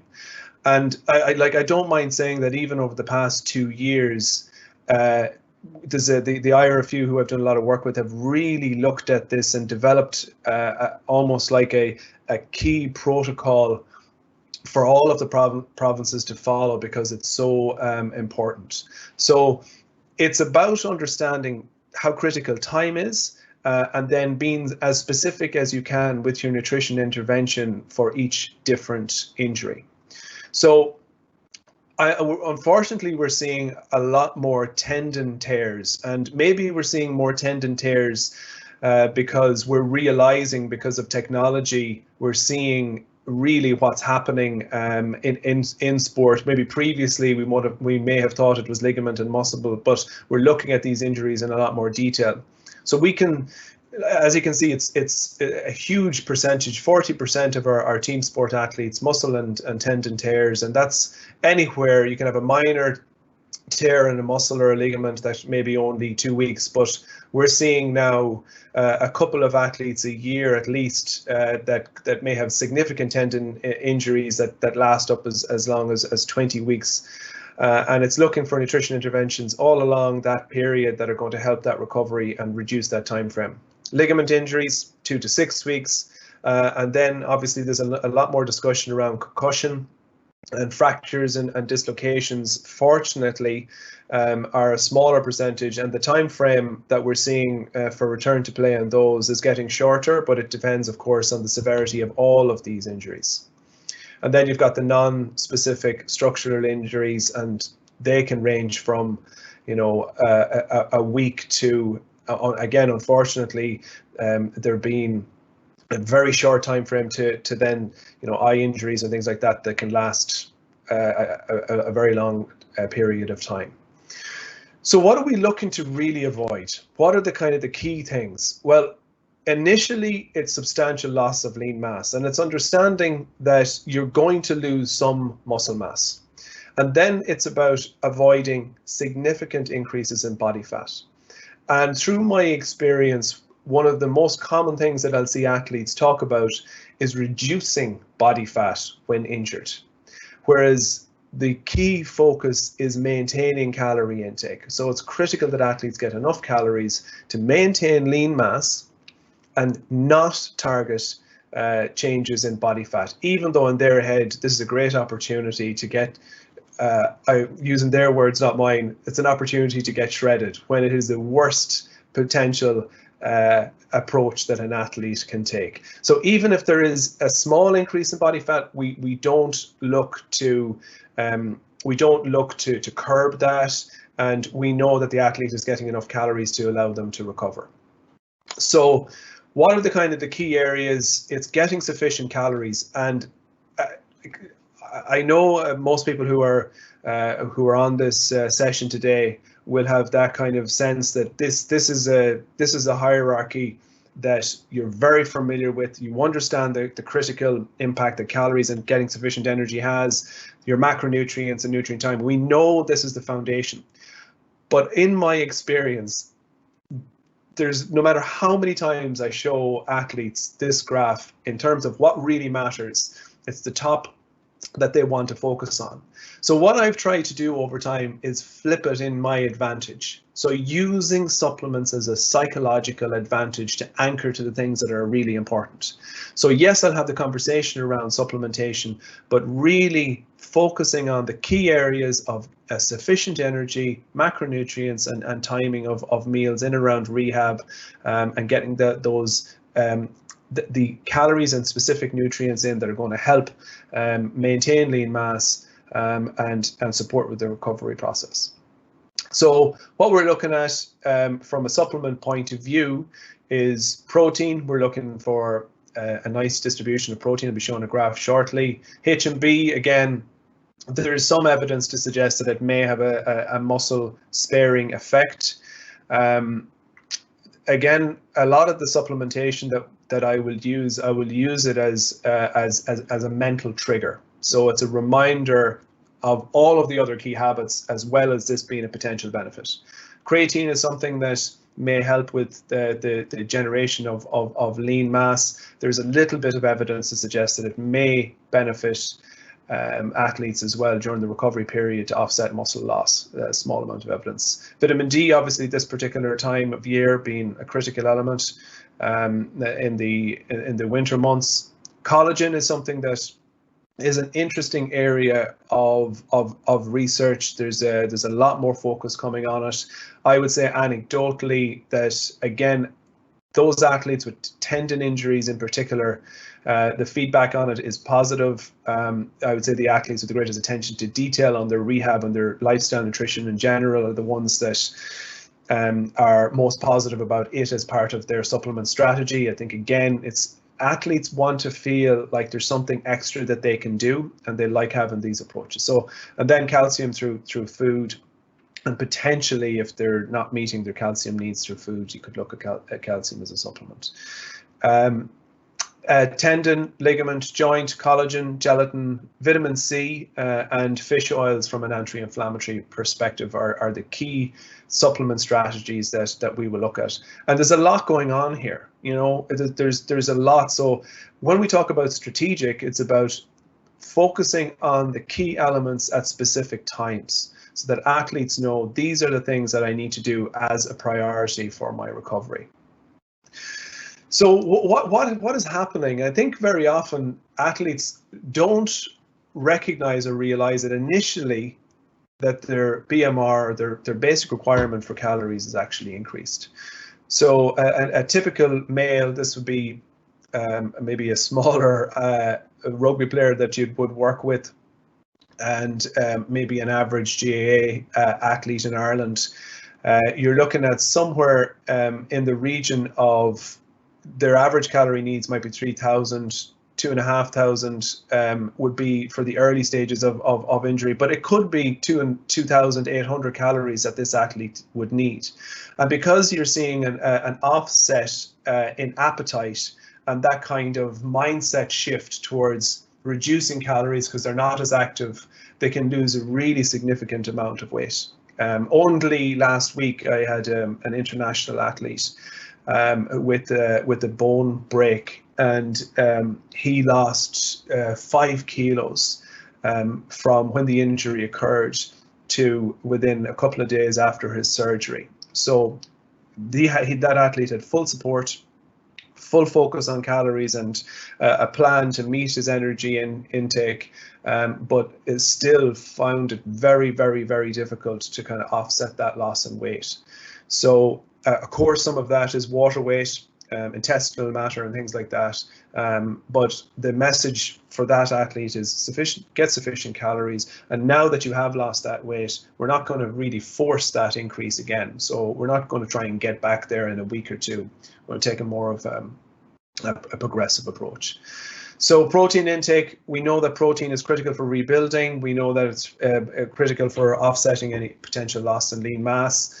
And it's probably one of the times that I do place a focus on tracking. I'm not a major advocate of pushing athletes towards tracking. A reflection period, absolutely, and reflecting on their nutrition, most definitely. But tracking for 1 or 2 days during the week to make sure that they're hitting that protein needs and that they're on top of it is a good approach. And that's that, again, those targets. It's having a targeted approach for the athletes so that they know certainly in a minimum of 4 protein hits over the course of the day. So what we're looking at is the first 2-week period. And the first 2-week period it's about putting as much emphasis as you can in the athlete's mind about this period being the period of opportunity to limit that loss of muscle mass, particularly if there's limb immobilization.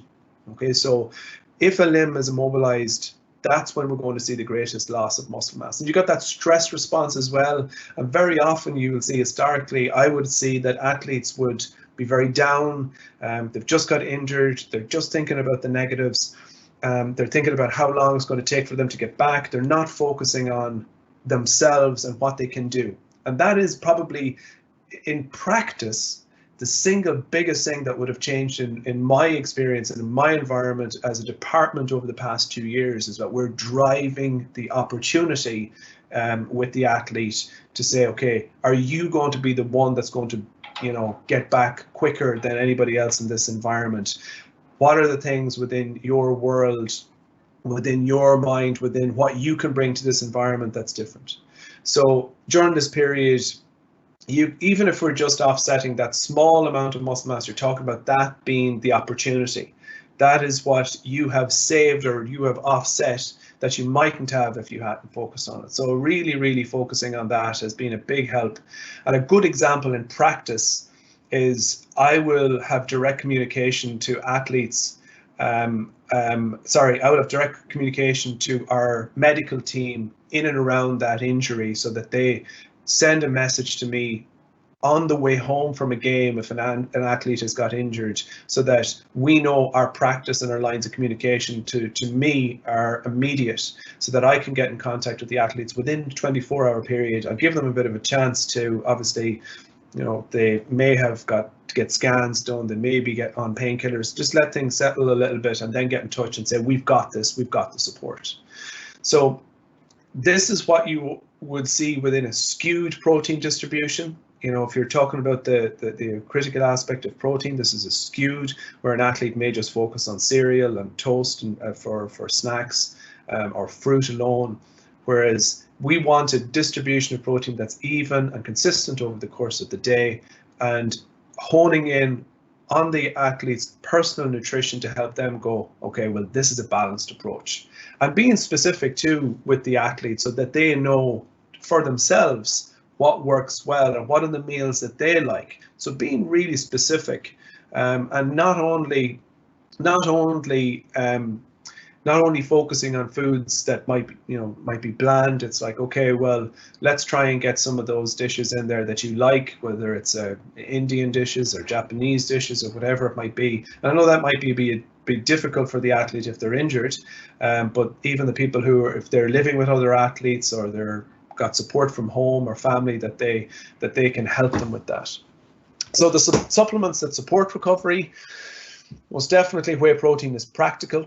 Athletes know what they're getting, and again, I would have used, obviously, in conjunction with my partnership with Kinetica, we use those as an opportunity to help an athlete hit their protein targets. Probiotics, if an athlete has prolonged antibiotic use, or maybe they've had infection, we look at that, but variety being the key focus and message. Creatine 3 to 5 grams daily, H&B, fish oils for an anti-inflammatory perspective, and collagen. And again, this is specific to the athlete's injury. So I just thought I'd throw a couple of these papers up there, because it is interesting to see how things and the narrative has changed around supplementation. And if you were to ask an athlete within my environments, team sport or otherwise, when they would think about things like creatine or they think about fish oils, it would be around cardiovascular health, it would be around the development of muscle mass and recovery, whereas now there's a different narrative. It's like, where can we get the potential benefits within that injury recovery focus that might help me? And that's what I was saying earlier in the session about, if you can switch the conversation to, okay, yeah, these supplements are an advantage, but let's combine them as a strategy to remind you of the key elements of your nutrition that's going to help you get back. Pair hours, pair a day off your recovery. And we had a situation, not this year, but the year before, for a Champions Cup semi-final, where we had one of our blue chip players, one of the most critical players in our environment, who had shoulder reconstruction, and the return to play date was 16 weeks. We managed to shave 4 weeks off it. Now, of course, the rehab element was huge, but the pre and post DEXA, so we looking at muscle mass, where is he at his best, and where is he then a month before he gets back. And we managed, from all of the different departments, S&C, from physio, from the medical department, from nutrition, we managed to get that athlete back in time for that semi-final. And that athlete would have acknowledged himself that nutrition played a key role in helping him meet his demands in and around the rehab that he had to do. He was doing 3 sessions a day in order to get back. So it's beyond just building muscle mass. It's looking at fish oils, for example, from an anti-inflammatory point of view, protein to hit protein needs, and the critical aspect of protein, and then creatine potentially, you know, cognitive function is something that's coming up, and also potentially supporting recovery from things like brain trauma and concussion. So I just want to make sure that you can hear this, but it's so if you can't hear this, maybe Sharon, you might come in on this. Just do a little test first. Okay, I will. So you could hear that, Sharon? No, I can't actually, sorry. Okay, 1 second. Just want to make sure on the settings.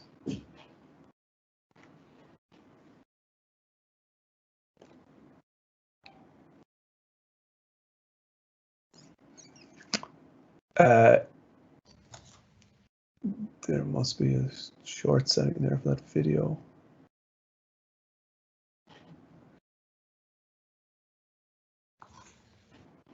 Okay, I might have to skip that, unless Karen or Michael, you might be able to help me about sharing the sound for that video. I won't delay too long if you can't, but it was just a really nice insight, and I might actually share it as part of the summary. It should play automatically. Okay, I will try one more time, and if it works, it works, but I'll summarize it if the sound doesn't come through.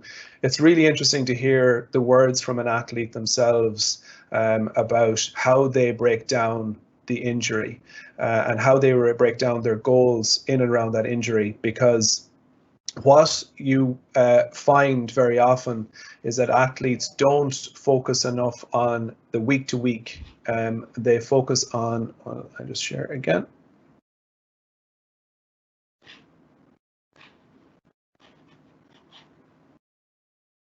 Not hearing anything yet, Daniel. Okay, sorry about that. Okay, but you can see my slides. Yeah. Okay, I'll try one more time, and if it works, it works, and if it doesn't, it doesn't.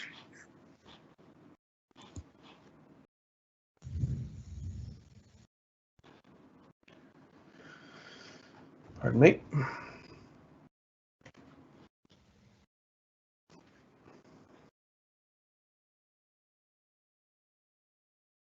Don't think so. Okay, unfortunately, we can't.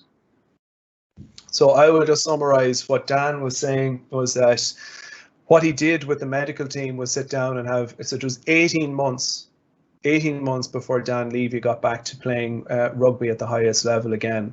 And he broke his recovery down day by day, week by week. He did not think about the 18 months, the 6 months, the 8 months. Many goals is what he focused on.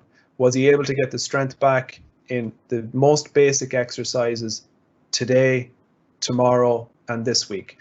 And it was incredible from his perspective. His words were, he could not believe how quickly the recovery flew by with that type of approach. Whereas if you think too much about the outcome and will I get back or won't I get back, you can get lost, and it's very easy to become demotivated and become frustrated about your lack of progress. So being really clear about your goals, and that was something that we worked with Dan. And what was really another fascinating insight with Dan is that he's one of the most diligent athletes I've ever worked with, but he had nearly a 4.5 kilo loss of muscle mass right up to a year after his injury, because there was that amount of dysfunction. So you can imagine if he wasn't on top of his nutrition, the kind of implications of that. So you got a diligent athlete, and we have to constantly explain to Dan, once you get your function back, you will get back to where you need to, but it is about those mini goals. So I suppose just to summarize a couple of the key points, food must be altered, but so should your messaging. And supplementation is a great anchor, because if the athlete wants to talk about that, have those conversations, but use it as a way to drive your key messages as well. Appropriate levels of calories, energy is critical in the immediate phase post-injury. And if you can really focus on that 2-week period, it catapults the recovery process, and it really helps an athlete feel like they've got a head start on their recovery. But if they kind of feel too sorry for themselves, they're ordering takeaways and they don't feel like they're being supported, that 2 weeks can be critical and can really catch athletes in the mid or latter stages of that recovery. Supplements can help and support that recovery process and help control inflammation, and it's using them accordingly and strategically, really strategically and relevant to each injury that really matters. And my whole thing is, this is a quote from David Katz. It's about understanding that it's not about the information, it's about what we do with that information, and it's also not about the athlete just having the information, it's about what the athlete is doing day to day that's going to make the biggest potential difference to the recovery. So I can take any questions. Sharon can let me know about any questions that come in, or we'll see about time. But again, thanks very much for the opportunity to speak on something I feel really strongly about and I've seen firsthand the benefits of, and thanks to Kinetica for asking me to speak on their behalf. Daniel, thank you very much. We do have a couple of questions, so we're delighted that we have time for them, if that's okay. Great. So how important is it to ensure athletes suffering from longer term injury consume higher casein products late in the evening before sleep? That's a question. Okay, thank you. So casein is a good dairy protein that has a very similar amino acid profile to whey. So the most important thing from an athlete perspective, or from anyone's real perspective, is that they're hitting their total need for protein over the course of the day. That's the first and most important thing. And you can do that through food, and you can supplement with whey or casein. So casein can be used to have a delayed, how would you say, digestion rate of protein. But if you combine a whey with some yogurt, or you combine whey with some milk, you'll also get some casein and have a delayed response. So it's not necessary that you would have to specifically go after casein late in the evening. Remember, total protein intake being the most important thing, then the distribution, and of course the quality of your protein then being important as well. Okay. Somebody else has asked, lots of supplement use. How much education does the athlete get around strict liability and doping control? Thanks very much for the question. So I'm working in professional and elite sport over 10 years, and education around supplement use is something that happens on a daily basis. And we only use products that are tested and approved by WADA Labs, so Informed Sport approved. And that's why I'm speaking on behalf of Kinetica, who only use products that have been tested. So their ingredients and their products are tested for use. But you ask about education. I really wanted to convey the message throughout my entire presentation that it is education that comes first with an athlete. If an athlete doesn't understand the key principles of nutrition, then using any supplements is not going to get them where they need to go. Supplements are not the answer. They're a way of communicating with the athlete, and it is about them understanding the benefits and purpose of them and before even considering using them. A question on HMB, Daniel. What is the strength of evidence on using HMB when protein and leucine intake is adequate? Yeah, that's a really fair question. It's the strength of the evidence is actually weak. I'll be honest with you, it's pretty weak.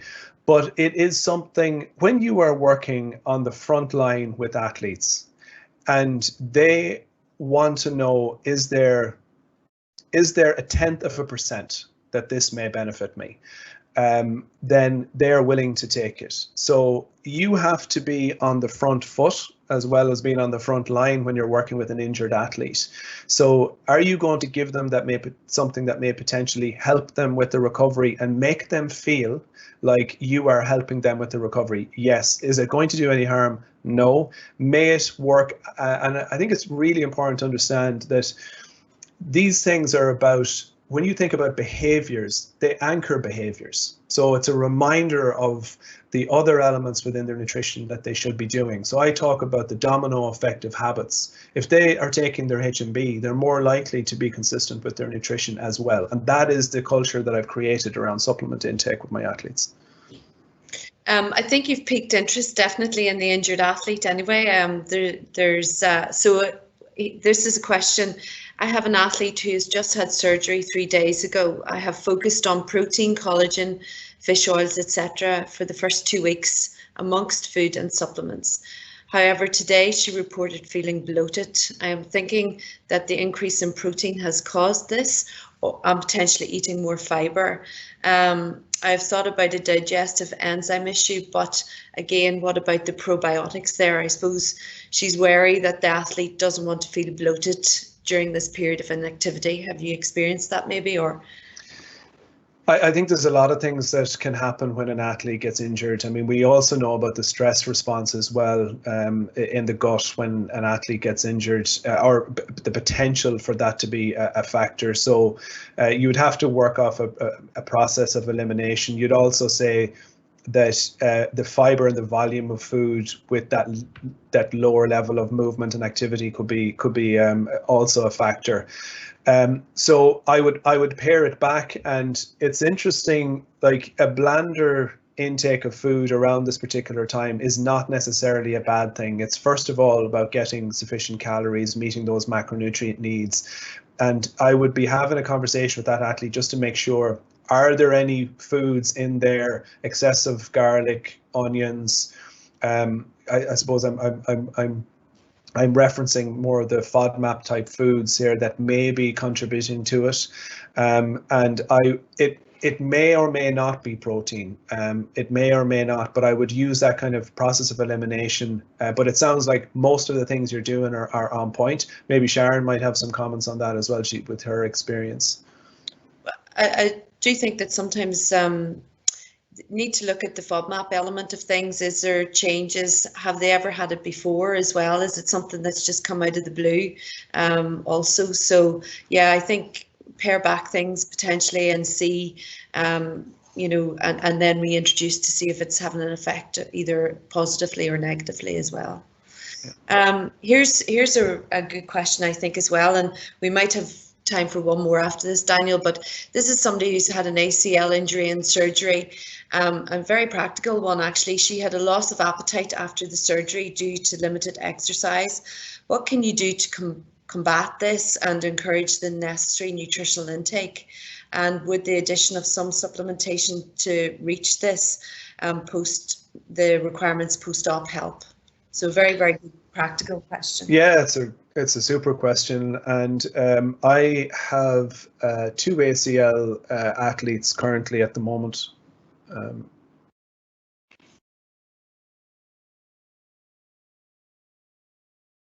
You okay, Daniel?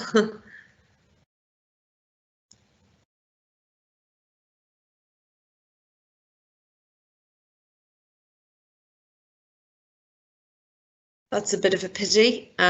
We appear maybe to have lost Daniel a wee bit early, which is unfortunate. I'll maybe start to wrap up, and if we can get him back, maybe just to answer that question, that would be great. But I have to say, from your engagement, guys, in the question and answers section, it has been fantastic, and hopefully we'll be able to continue that this afternoon as well. I'd personally like to thank all our speakers this morning, and I certainly have a lot of takeaways in terms of my practice to go forward for the future, and certainly a lot of things to think about. I think we've had a wide range of experiences, both practical and academic, and food for thought as well around immunity in the gut, and we'll certainly continue that thread in the afternoon as well with our speakers. I would like to, oh, you're back. Oh my God, that was the longest 30 seconds of my life. Well, that maybe give you a wee bit more time to have a think about that question as well. Yeah. I won't. I will give this very concise response. I'm actually doing collaborating with some other dietitians and nutritionists on an ACL project over the coming months. We're going to be looking at this exact type of issue, as well as the potential loss of weight and lean mass. I think it's a really good question, and I think very often what you find with athletes, and I'm not saying this is this person's particular challenge, but very often we get a change in muscle tone, we get an increase in stress response, sometimes we get retention in water weight and things like that, and people become a lot more their appetite is less, and they become a lot more conscious of their food intake. And that's one of the positive reasons why I get people to actually look at their food intake and reflect and see if they're getting sufficient calories.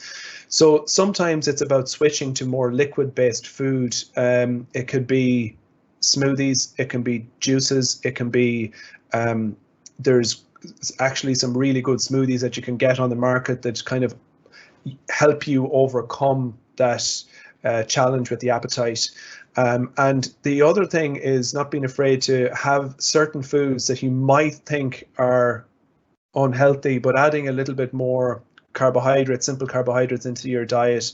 Like for me, like toast and jam is one of those ones that'll overcome your appetite suppression. Daniel, thank you very much for taking the questions and for a great presentation and finishing off what was a really good and varied morning.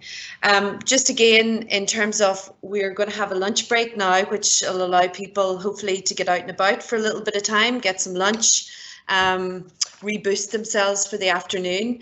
We'll be back here at 2 o'clock. You don't have to log off. We had thought that might be the case, but you're good to stay on. And my colleague Kirsten Ward, who's also on our committee, will chair the sessions in the afternoon. So again, thank you for all your time. Thank the speakers, and have a nice lunch.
Hi and welcome back everybody, and thank you to our speakers and sponsors for your contributions this morning. It's been really interesting and very insightful.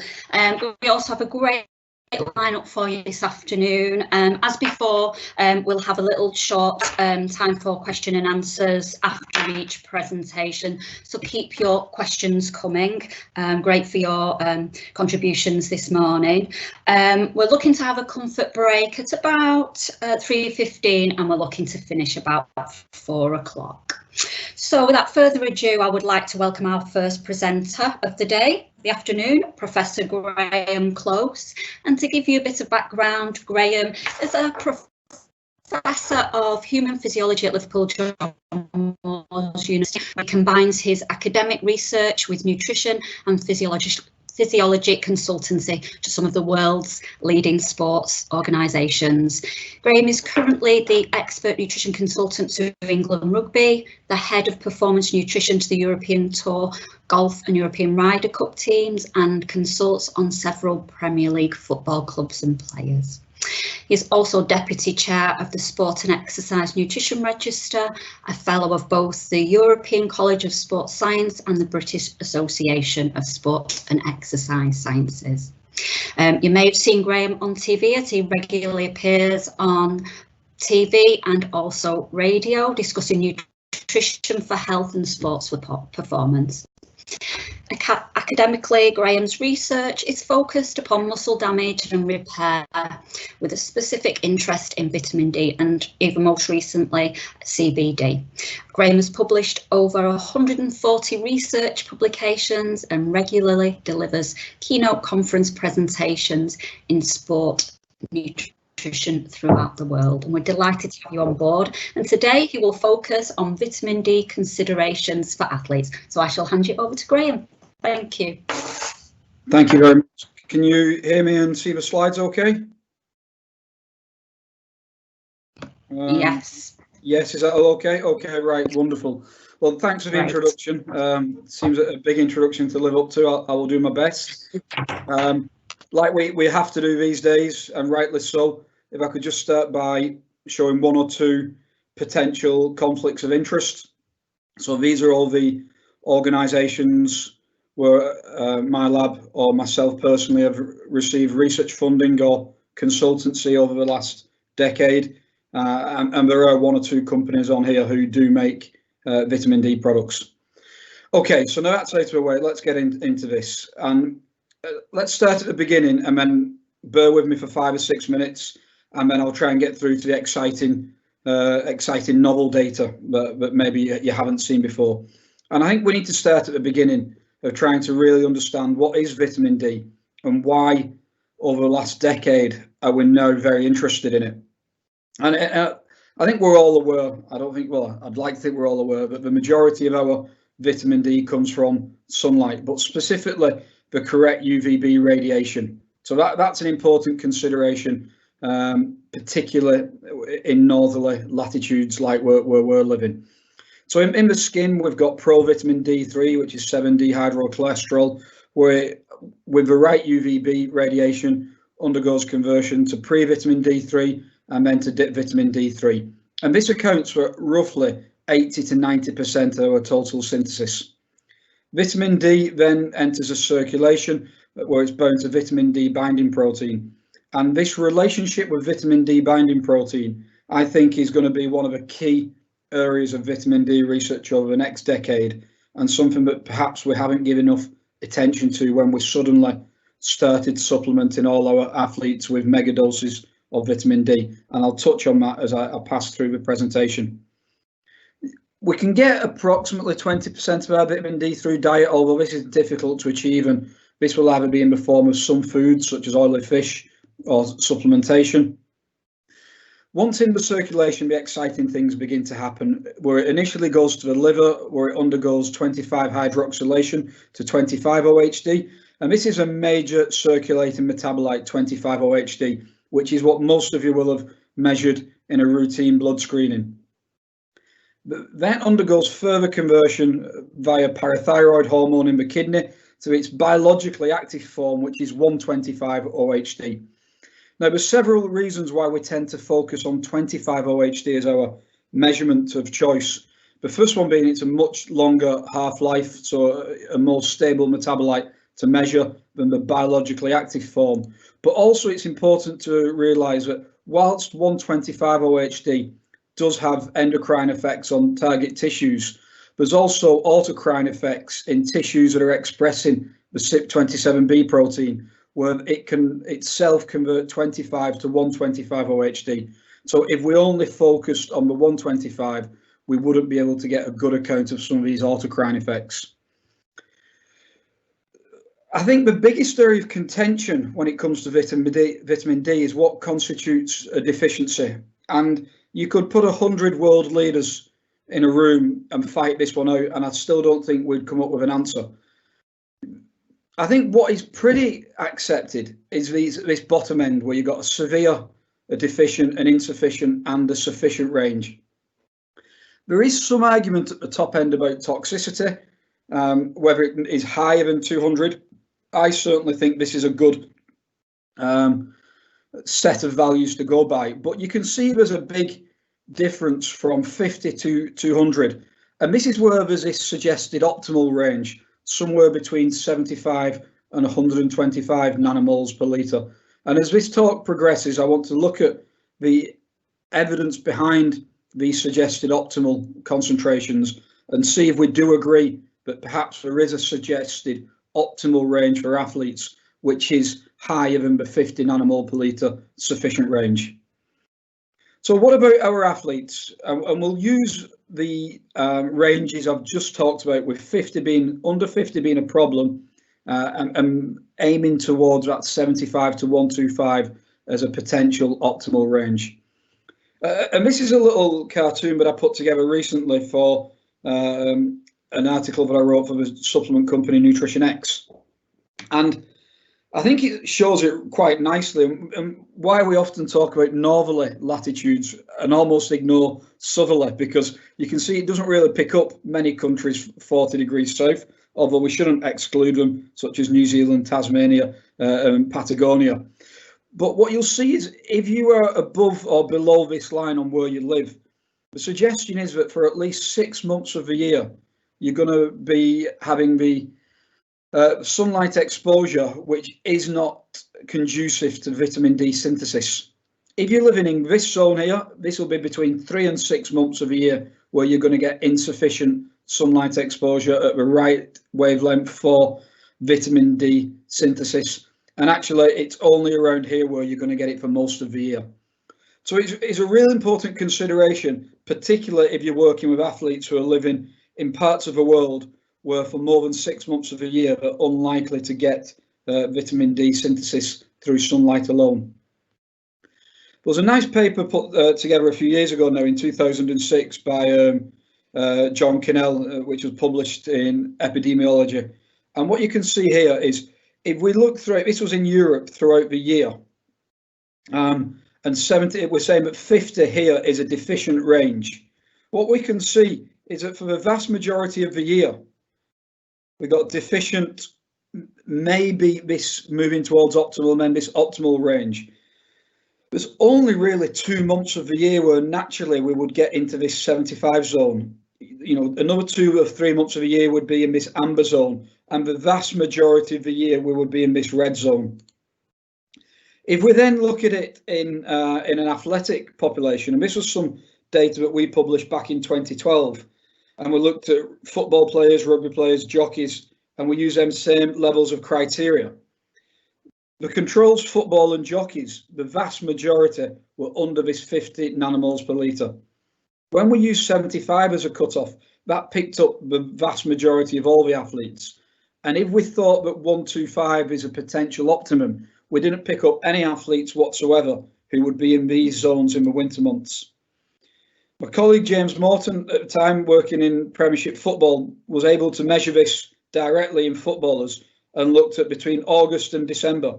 And we can see in August, the players were demonstrating vitamin D concentrations of where we think would be optimal, and then moved right into the deficient range in the winter months. And if we think about the winter months when there's fixture congestions, or a higher prevalence of URTIs, and we've heard from Neil Walsh this morning the relationship between vitamin D and immune function, I think we begin to suspect that there may be an issue around about this time with our athletes. Now, the paper that really got me interested in this topic was when I read this paper back in 2008 by Annette Larsen-Meyer, who's done some wonderful work in vitamin D. And the title of the paper was a really provocative, exciting title in many ways. Should we be concerned about the vitamin D status of our athletes? And when you look at where the vitamin D receptor is found, now bear in mind vitamin D isn't like any normal vitamin. It's better being classed as a prohormone or even a corticosteroid. So whereby it binds to its receptor and has multiple physiological effects within the body. Well, this vitamin D receptor is found in muscle cells, kidney, bone cells, intestinal cells. We heard from Neil about the immune cells found in the brain. So if all these cells in the human body have a vitamin D receptor, it would make sense that it actually would like to have sufficient concentrations of vitamin D throughout the year. Now, I'm interested in muscle and muscle regeneration. That's one of my primary research areas. And this paper really got me excited on vitamin D when I first came across it. And for me, this was probably the strongest evidence that vitamin D can have a major effect on protein synthesis. And this was okay, it was in murine C2, C12 muscle myotubes. But what we've got here is we had the cells that were stimulated with either nothing or insulin and leucine to actually drive protein synthesis, and then incubated in different concentrations of 125-OHD, the active metabolite of 25-OHD. And you can see that when the cells were given the stimulus of insulin and leucine, we got an increase in protein synthesis. But this increase was further increased when the cells were incubated in increasing concentrations of the active metabolite 125-OHD. So this was probably the first hard evidence that vitamin D could have a key role in protein synthesis. We did a simple study back in that time where we wanted to supplement very deficient football players with vitamin D. So we have a placebo or vitamin D supplemented. And what we can see, if we look at the individual response, there were certain measures such as vertical jump height and bench press to an extent that were improved once we corrected a very deficient vitamin D status. In follow-up studies from our lab, and this was actually, I know from a lot of my vitamin D participants, just like that, banging stop. In this study, we used electrical stimulation to measure muscle function. And what we found in this situation was that when the participants weren't severely deficient to start with, we then didn't see an improvement in muscle function. So the only time we've seen this big improvement in muscle function is when the starting concentration was very deficient. The vast majority of studies haven't shown any benefits on basic muscle function. And when we look at why, it can be summarized really nicely in this meta-analysis by Stockton et al. In 2011. Now, a lot of people look at this figure and they use it to show that vitamin D doesn't affect muscle function. But when you read the paper in more detail, and they didn't show the second part in a nice forest plot like this. So in this situation, when 25-OHD was greater than 25 nanomoles per litre, what we found was that there was no real benefit of vitamin D supplementation. You can see here the 95% confidence intervals passing negative to positive.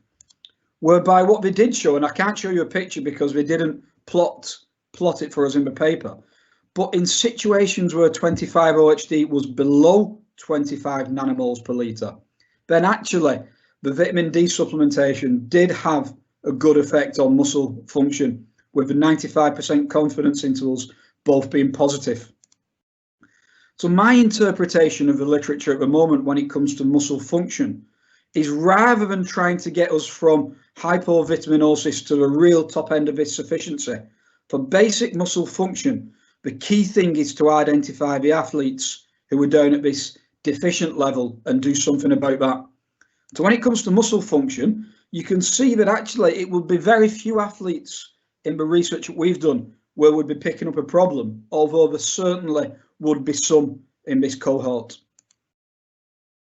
So muscle regeneration is a real interest of our group at Liverpool John Moores.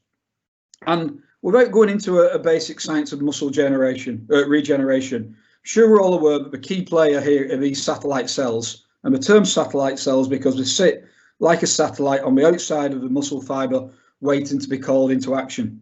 And when there is damage, what you'll find is the satellite cells migrate and then replicate. One of these satellite cells goes back to the muscle fibre to retain the satellite cell pool, and the remaining ones continue to replicate and proliferate.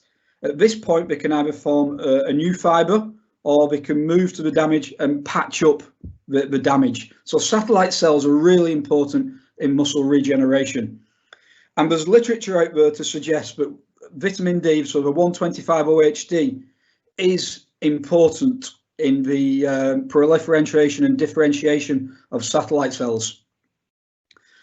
So I came across this paper by Tyler Barker at about the time when I was starting our interest in muscle regeneration and vitamin D, that suggested that if you have low vitamin D going into anterior cruciate ligament surgery, the chances are then your change in peak isometric force in terms of recovery is going to be much less than if you go into the surgery with high vitamin D. And in this situation, they had 75 nanomoles per litre as their cutoff. So with Dan Owens during his PhD days, we wanted to look at this in a little bit more detail, and we published this paper that was entitled A Systems-Based Investigation into Vitamin D Repair, Regeneration and Hypertrophy. And I really like this paper because what we tried to do is go from cells to man. So the first part of the study was to supplement deficient individuals. You can see here the placebo group dropped, as you would expect at that time of the year, and the vitamin D group increased to above 75 nanomoles per litre. So we supplemented deficient individuals, and we did some whole body damaging exercise. We've got our placebo group here pre and post, and our vitamin D group here pre and post. And we can see that in the vitamin D group, there was improved muscle regeneration when we corrected for that insufficient vitamin D status.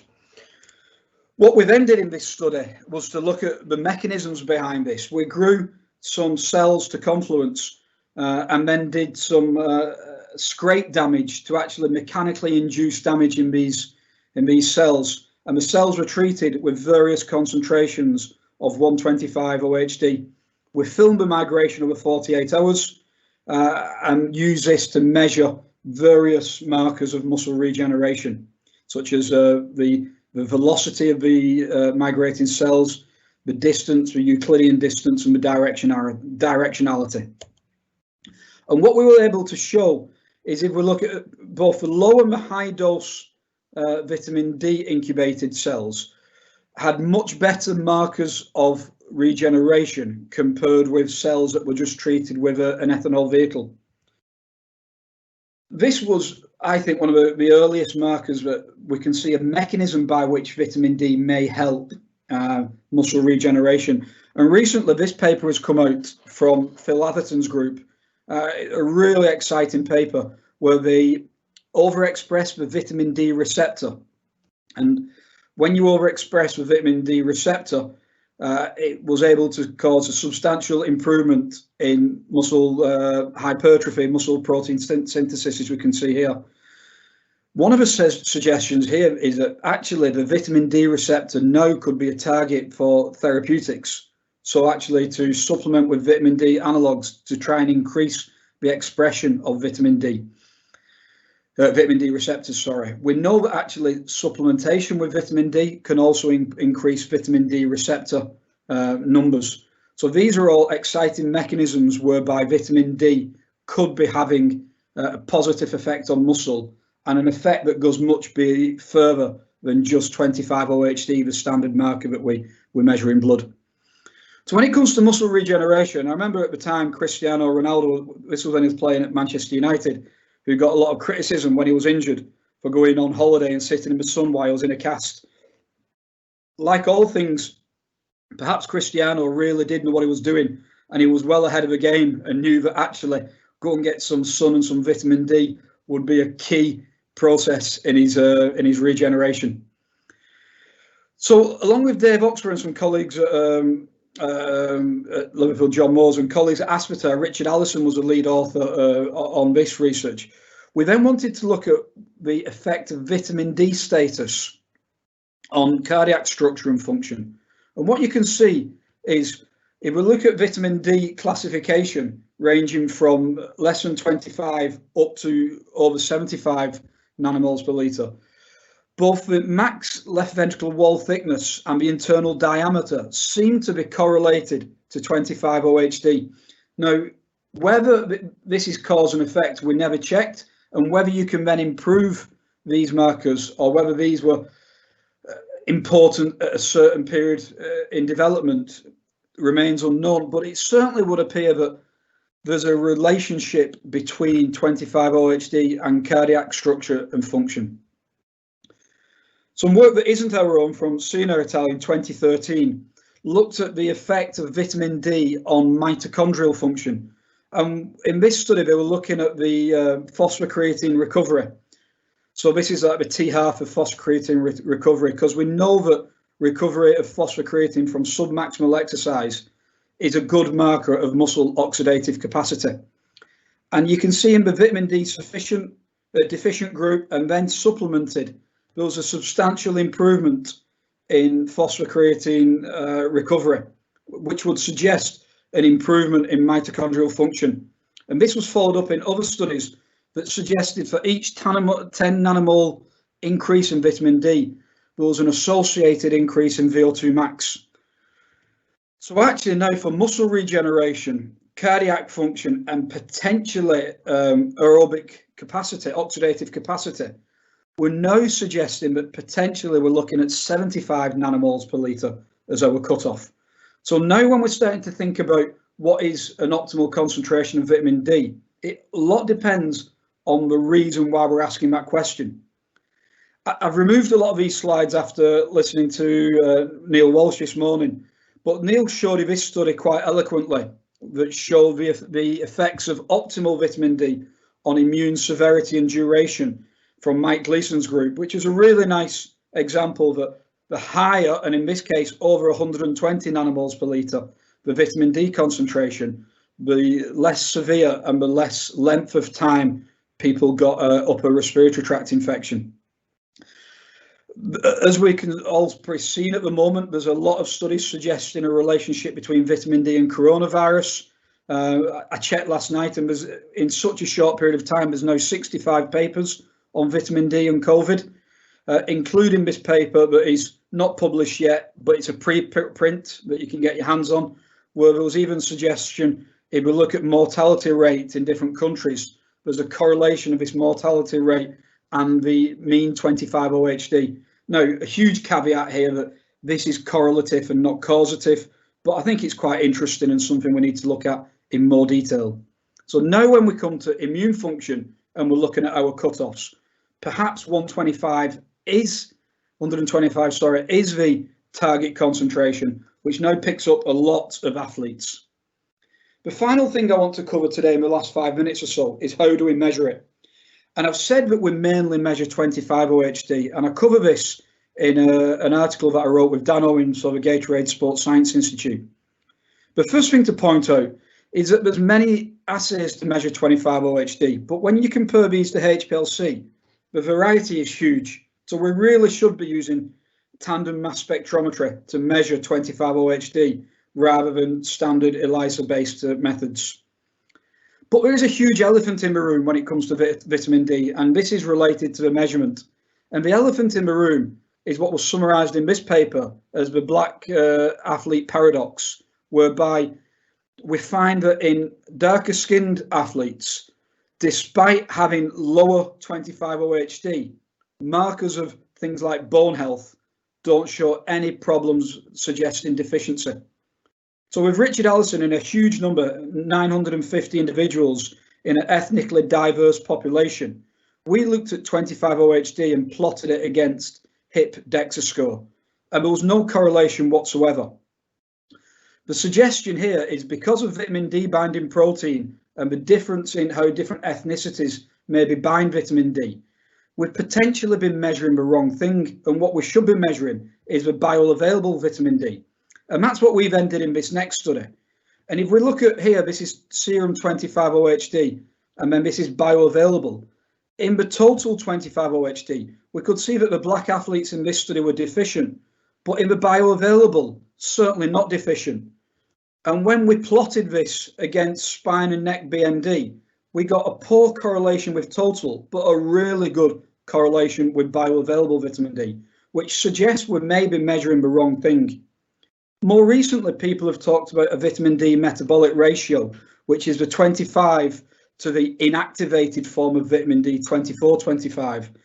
And some evidence suggests that this vitamin D metabolic ratio correlates really nicely with things like hip BMD fracture risk. So another suggestion that we might have a better marker, which I can see moving its way into sport very soon. Another consideration we need, and I only saw this paper this week, is there appears to be a diurnal rhythm of vitamin D binding protein and total vitamin D.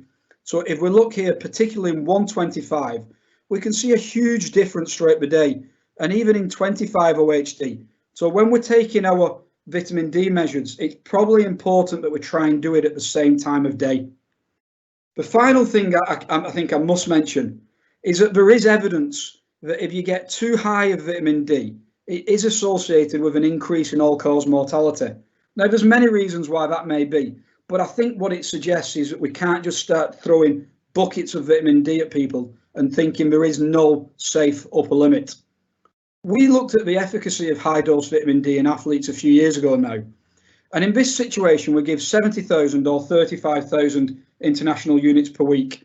What we found is that, as you'd expect, a big increase in 25 OHD, but this increase in the really high dose, which was 10,000 international units a day, for me was too high and put some players into a zone that I wasn't happy with. What was really interesting in the high dose, the 70,000 group, is how quickly it started an increase in 24-25 OHD, which is the breakdown product of 25. So immediately when we're giving so much, we're seeing the body trying to turn it over and not convert it to its biologically active form. Now, this may answer the question that was raised before with Neil Walsh, when he said that the bolus doses were not helping prevent URTIs. It could be because the body's trying to break it down rapidly and we're not getting conversion to the biologically active form 125. What we also saw in this study was a big drop in parathyroid hormone, which is suggesting the body doesn't want to convert 25 to 125. But quite worryingly, this continued, even this drop in PTH, even when we stopped supplementation. So I do believe you can have too much of a good thing. And research from our group would suggest that 2,000 international units a day is enough to increase serum 25 OHD and maintain it without putting any athlete anywhere near this really high dose. So I think somewhere between 2,000 and 5,000 is probably the supplement range to go. And given that EFSA have set the safe upper limit at 4,000 international units, I think we can advise at that level and feel perfectly comfortable. So to summarise, I put this flow diagram together recently, and it starts off by asking, is sunlight limited? If no, well, there's no need to supplement. We'll be fine. We should be able to get it from sunlight exposure. If yes, we ask about, is the athlete dark skinned? If yes, we're going to ask about, is bioavailable test available? If yes, we'll check if 325 OHD is less than 5, and if yes, we'll consider a supplement. At this point, if not, I would suggest there's no need to do a 25 OHD test because I don't think it's relevant, and I would probably just consider a low dose supplement. On the non-dark skinned athletes, can we check for 25 OHD? Yes. Is it less than 75? Yes, I would consider a small supplement. So my take-home message is this, that many athletes do present with a low 25 OHD, and we can correlate this with many pathologies. I must stress, however, that the data we have on cause and effect is still limited. There is some effects on muscle function, recovery and immune function. In light of these recent observations about ethnicity and the detrimental effect of high dose, I think we do need to re-examine our supplement strategies and be a little bit more cautious. And unlike popular belief, you can have too much of a good thing. On that note, I'd like to thank the team at John Moores, particularly Dan Owens, who's done a lot of the vitamin D work with me, and I'll gladly try and answer any questions that you may have.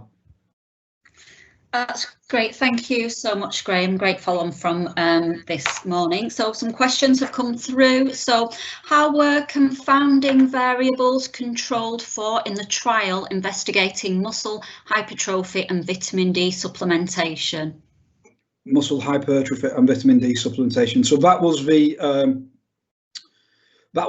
ones on rat cells, I think, that we're talking about. So I think the confounding variables were pretty well controlled for there. The study that I did, which was a human one, which was on muscle regeneration.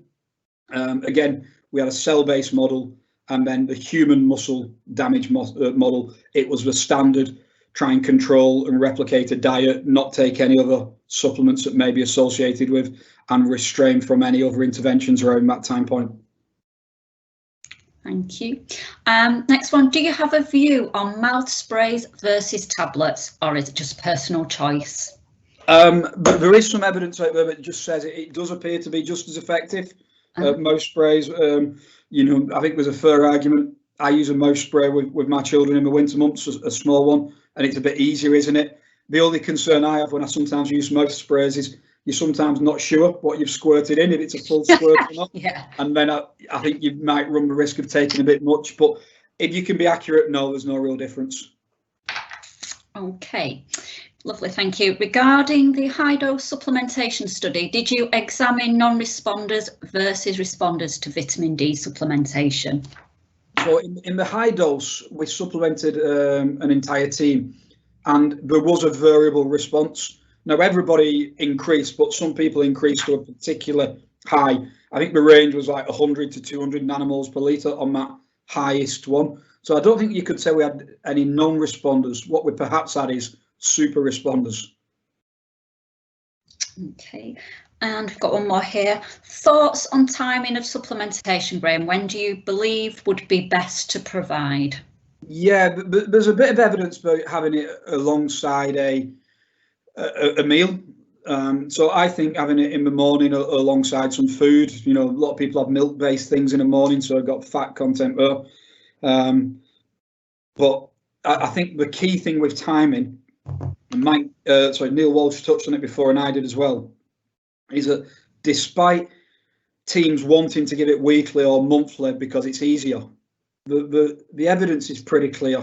We need to give it daily if we can. You'll get a far better response, and you're much less likely to start trying to convert it to its breakdown products like 24, 25.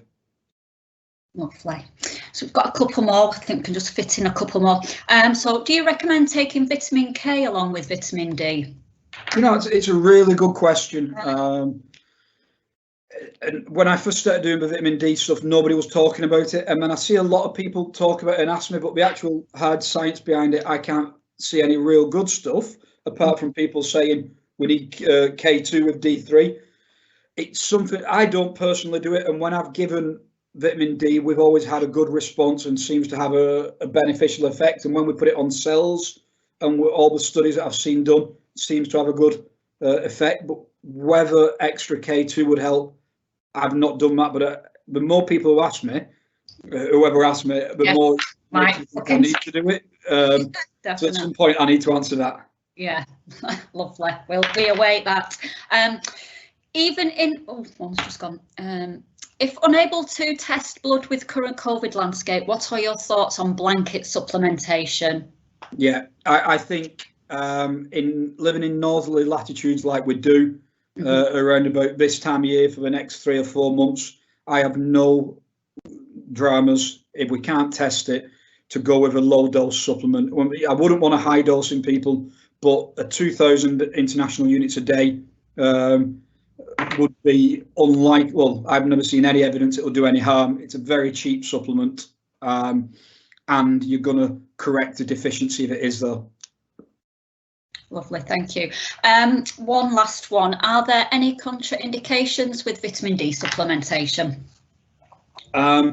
The only contraindications are if you take far too much, and you know, there are people who don't think you can take too much. I've seen some people stand on a stage in the USA and drink a bottle of the stuff to kind of prove a point. I'm not in that world. I do believe you can have too much. You know, and then obviously it's important to say that the rest of the diet needs to be really good as well. So we need to make sure that there's adequate calcium intake, which yes, I think that's going to be a new topic that we need to study a lot more in sport nutrition, particularly with the rise of some diets that eliminate lots of dairy and things like that. And you know, I think that's probably something we need to start thinking a little bit more about as we press on through 2020. Yes, absolutely. And one last one, what would dosing recommendations be for amateur athletes? It will be the same, that 2,000 IUs a day. Fs have set the safe upper limit at 4,000. I've not seen any evidence of any harm at 4,000, but likewise I've seen benefits down at 2,000, plus what you're finding is it's popping up in one or two other supplements. So I quite like to not hit the Fs upper limit, given that people might not realise that if they're taking a multivitamin or they're taking some protein powders, even now we've got vitamin D added to them. So it gives you a correction zone with a safety margin around it as well, which is why I like 2,000. Brilliant. Thank you so much, and thank you everyone for your contributions to the questions. Thank you, Graham. And we will now, I will give our next presentation is Dr. Jamie Pugh. And Dr. Jamie Pugh is a postdoctoral researcher at Liverpool John Moores University. During his PhD and current work, he has looked at the effect of exercise can have on gastrointestinal system, and in more recent work looked at the effects of probiotic supplementation can have on endurance athletes. He has also worked as a consultant nutritionist and physiologist for a number of professional teams, marathon runners and extreme athletes. And today he will focus on the GI management of the athletes, and it's great to have you on board, Jamie. There you go, I'm muted. Good afternoon, can you hear me? Yes, we can. Perfect. Well, thank you very much for the invitation to come on. Let me see if I can share my slides.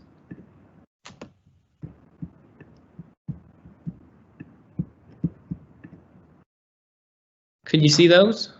Yes, we can. Yes, thank Perfect. you. Well, yeah, thank you very much for the invitation. We're going to talk today about GI management of the athlete. And when we think about this and we think about GI health in general, what we're trying to achieve is adequate digestion and absorption for the athlete to be symptom-free, for the gastrointestinal tract to provide an effective barrier, and then obviously to be clear of pathology as well. Most of what I'm going to talk about today is when we don't have that. And so we may see a situation where we have gastrointestinal symptoms with structural damage, or indeed we see signs of pathology. And we could have scenarios where we have athletes with chronic mild symptoms, and we also have incidences where athletes are at an increased risk of severe symptoms that could affect quality of life or affect athletic performance as well. So when we talk about the symptoms, there's a wide range. We have symptoms that can affect the upper GI tract. So, for example, we have burping, nausea, heartburn, or vomiting. And we have symptoms that can affect the mid-GI tract, such as bloating or cramps. And then symptoms that affect the lower gastrointestinal tract, so flatulence, urge to defecate, constipation, or diarrhea. And clearly these symptoms are wide-ranging, and there could be a number of factors and specific or shared risk factors that can contribute to the development of one of these. If an athlete does present to you with symptoms, one of the first things to do, and they continually do, is obviously monitor first and foremost for warning signs for further clinical pathology. So if you have an athlete present with, for example, rectal bleeding, unintentional weight loss, severe chronic symptoms that are lasting beyond 3 weeks or more, fatigue or abdominal pain or cramping, severe pain or cramping, then this is something that needs more than just nutritional intervention perhaps, and we need to think about referring for a clinical consult. If we've got past that though, and we don't see these sort of signs, then an athlete has symptoms, we can start to think, well, what are some of the risk factors and what are some of the reasons why they may be experiencing these symptoms? And if we think about an athlete at rest, during exercise when there's maybe no feeding, during an exercise bout when there is feeding, or the post-exercise period, then there are a number of shared and then unique risk factors for symptoms that can present at each of these time periods. So at rest, so things that can affect all time points, daily nutrition, Any psychological stress, there's so much research being done currently looking at this gut-brain axis, and we know that psychological stress can increase our likelihood of symptoms or our sensitivity to symptoms.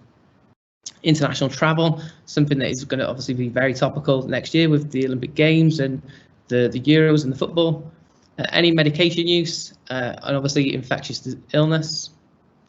When we move on to a situation where we begin exercising, we have to think about the environment. So be that exercising in the heat or exercising at altitude.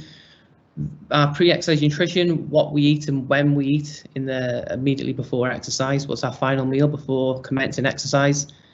Exercise intensity. Anyone who's ever had the pleasure of doing a 30-second Wingate test will probably have also experienced the symptoms of nausea and vomiting that coincide with that, so can attest to the effect of exercise intensity. We may have a scenario where we have gastrointestinal damage, or this term called endotoxemia, and we can also have a state of dehydration, either dehydration leading into exercise or dehydration as a result of exercise. And then further still, when we have a period of exercise where we also include feeding during that exercise bout, we need to consider how long that exercise bout is, the type and total intake of any food or fluid that we ingest, and as well as then if we are accustomed or unaccustomed to those nutritional strategies. Clearly, in the 25 minutes I've got left, I'm not going to be able to talk about all of these, so I want to touch on just a small number of these risk factors, but it is obviously important that these aren't the only ones, and when we're looking at an athlete, we have to consider all of these.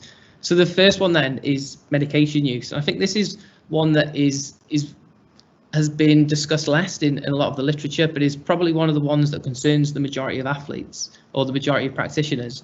So medication use is higher amongst athletes than age-matched controls. We know that, be it painkillers, be it antimicrobial medication, and even in general populations, we know that a lot of these medications come with the risk of gastrointestinal side effects. We've done a little bit of research recently in a small number, so a small sample here, 67 elite football players though, so these are from the top 5 leagues in European football, and we've just first of all asked them, do they take or have they taken in the last few weeks, so weeks for the non-steroidal anti-inflammatories and then months for the antibiotic medication, and we looked at those that have and those that haven't, and we've in the same questionnaire we've also then looked at their daily gastrointestinal symptoms, and you can see amongst those that have taken non-steroidal anti-inflammatories or antibiotic medications, there is a higher prevalence of symptoms that present there.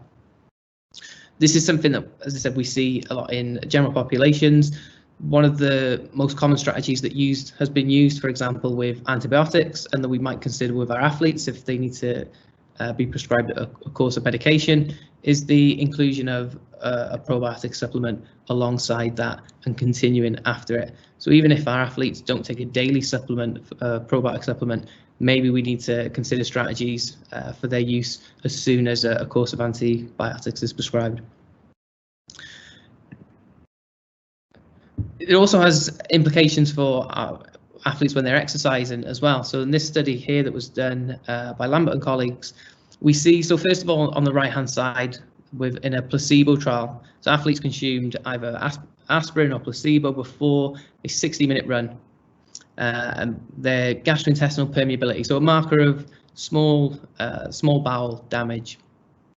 And you can see, regardless of whether athletes consumed carbohydrate and glutamine or water, in the aspirin trial, damage was significantly greater.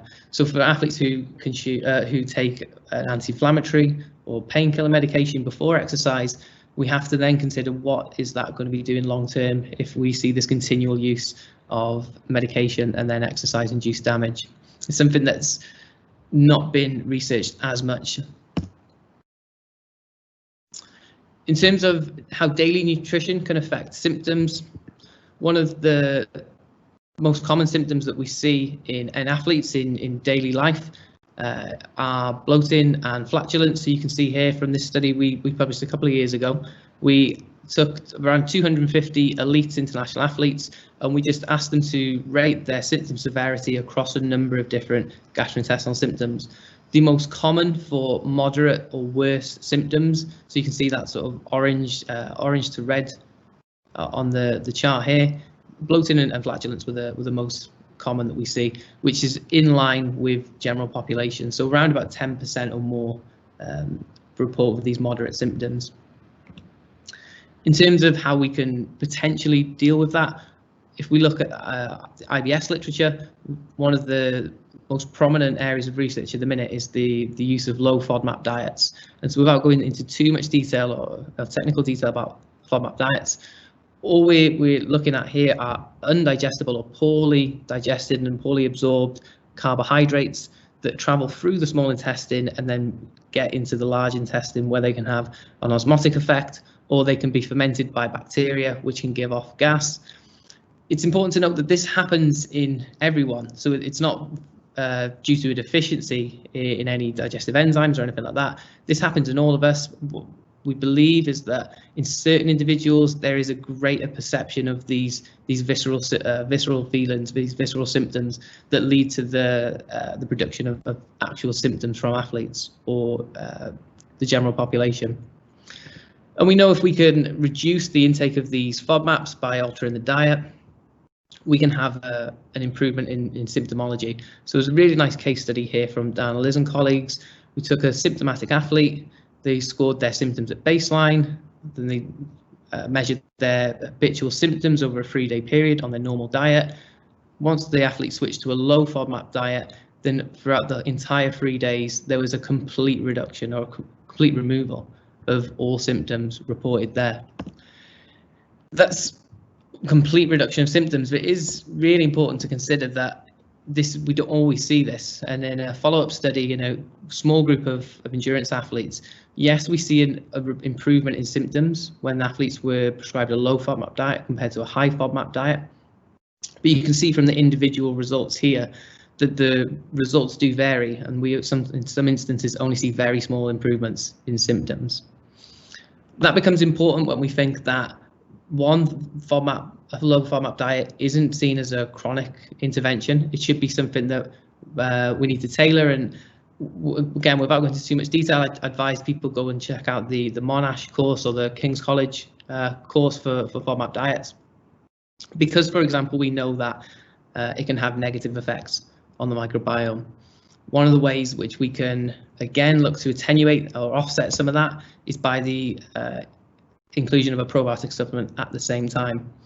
And even with or without the intervention of a low FODMAP diet, I think there is enough reason and evidence now to suggest that probiotics could again be one of the strategies to reduce these daily symptoms of bloating or flatulence or the small intestinal symptoms that we see. So this is data from our track marathon published last year, where we took a group of runners and they prescribed to a probiotic or a placebo for 28 days. You could see in the probiotic group, in the second week, there was a reduction of moderate or worse symptoms, and there was also a reduction in the number of days in which those runners reported to have these symptoms, something that we didn't see in the placebo group.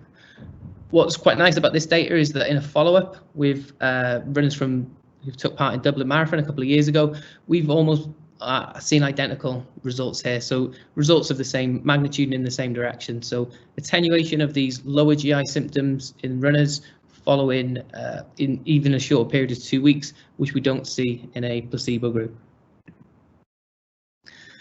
If we look at GI symptom risk factors during exercise, again, one of the ones that's received probably the most amount of research the last few years has been this concept of gastrointestinal damage or endotoxemia. So if we think about permeability and damage, we have to think that the gastrointestinal tract isn't this one smooth layer. It is a stack of cells next to each other.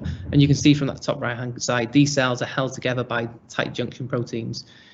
During exercise or during heat stress, we see a loosening or disruption to these tight junctions, whereby the gaps then can increase between the cells, and molecules or bacteria that are usually inert and maintained within the lumen of the gastrointestinal tract can move through into circulation.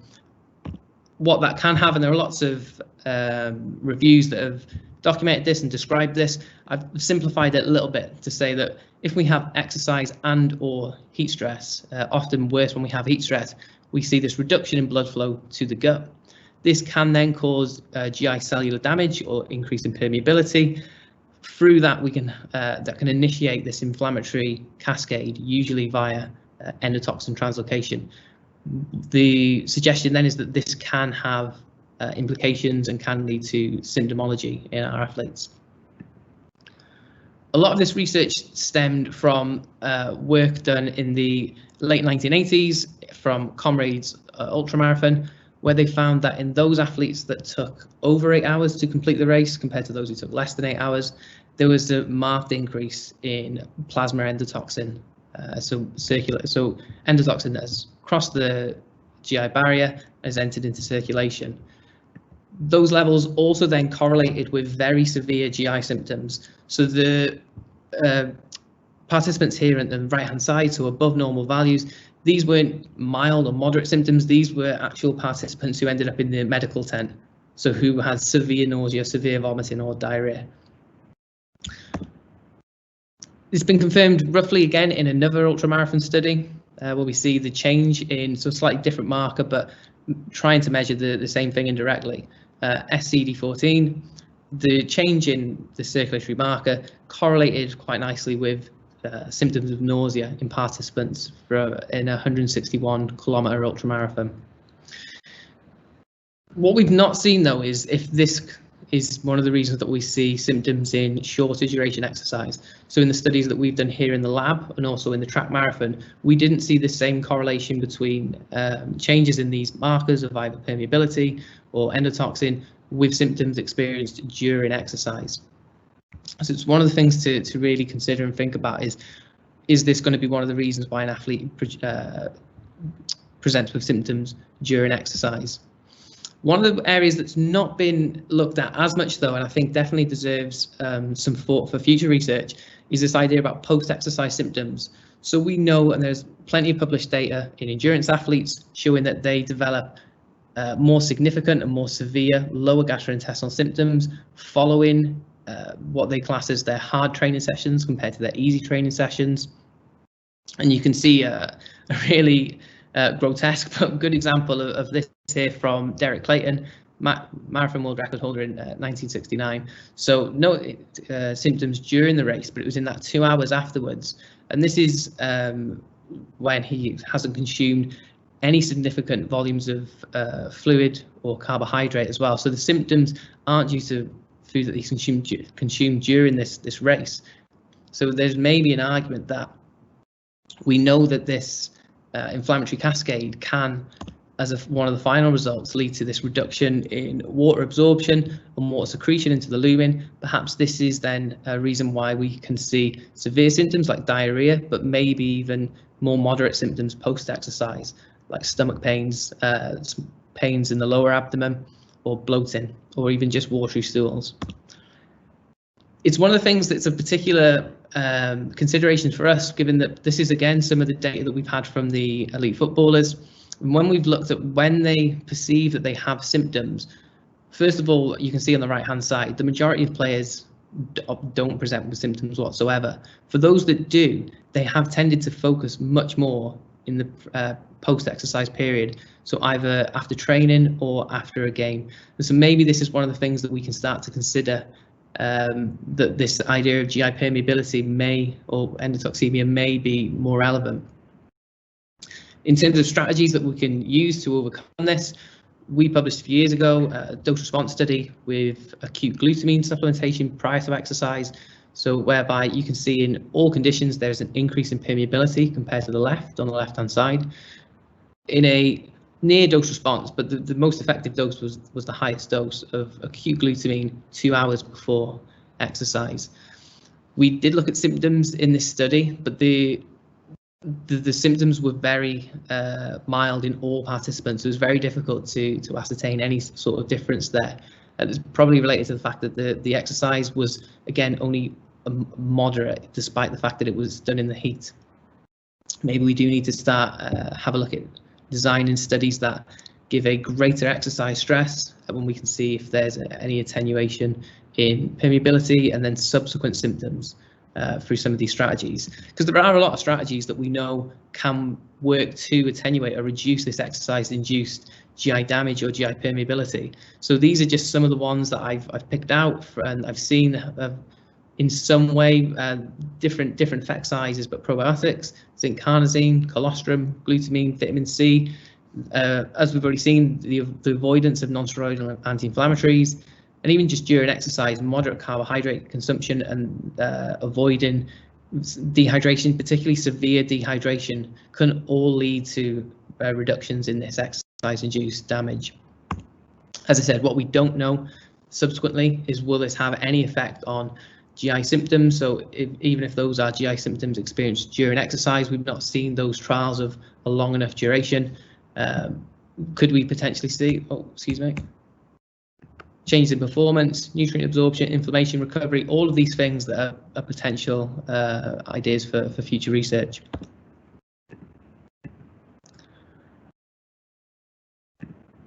Okay, and finally, wanted to discuss risk factors for when we are exercising and including feeding as well. So we're interested in the type and the total intake, and also if this is unaccustomed as well. This is probably one of the areas that has the most amount of research data, I think, in a lot of sports nutrition areas, in the use and the utilization of carbohydrates during exercise. So we have pretty solid data to say that we can oxidize a single transport of carbohydrates, such as glucose or chains of glucose in, for example, maltodextrin form, up to around 1 gram per minute or 60 grams per hour. If we go above that, then we have to look at multiple transport of carbohydrates. So, for example, a combination of glucose and fructose in a given ratio. The reason for this, as I said, is there seems to be a ceiling, a plateau of how much we can oxidize, first and foremost, of that exogenous carbohydrates, the carbohydrate we consume. So you can see that even if we consume glucose, maltodextrin, maltose at a rate of 2 grams per minute, we are only able, it seems, to oxidize around about 1 gram of that. The limiting factor for this appears to be at the small intestinal level. So glucose is transported by one of the transporters, SGLT1.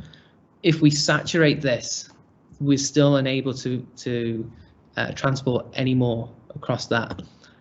That can lead to a development in symptoms through a couple of mechanisms. First of all, excuse the animation there.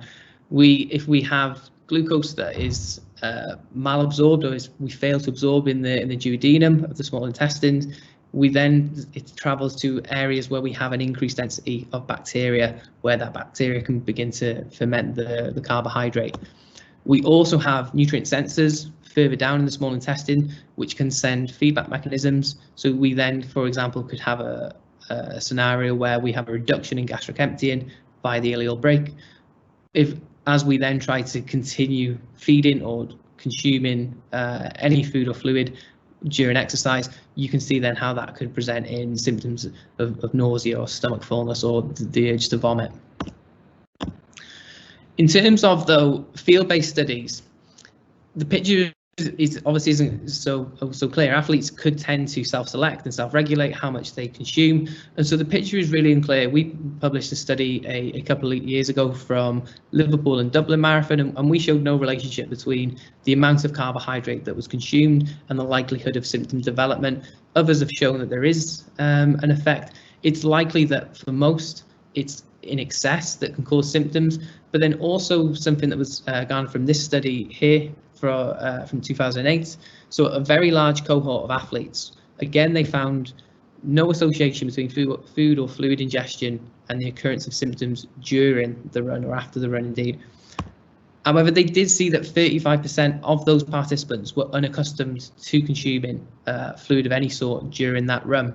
And the prevalence of symptoms was more than double in those participants compared to those that had in any form practiced consuming drinks during their training runs before the race.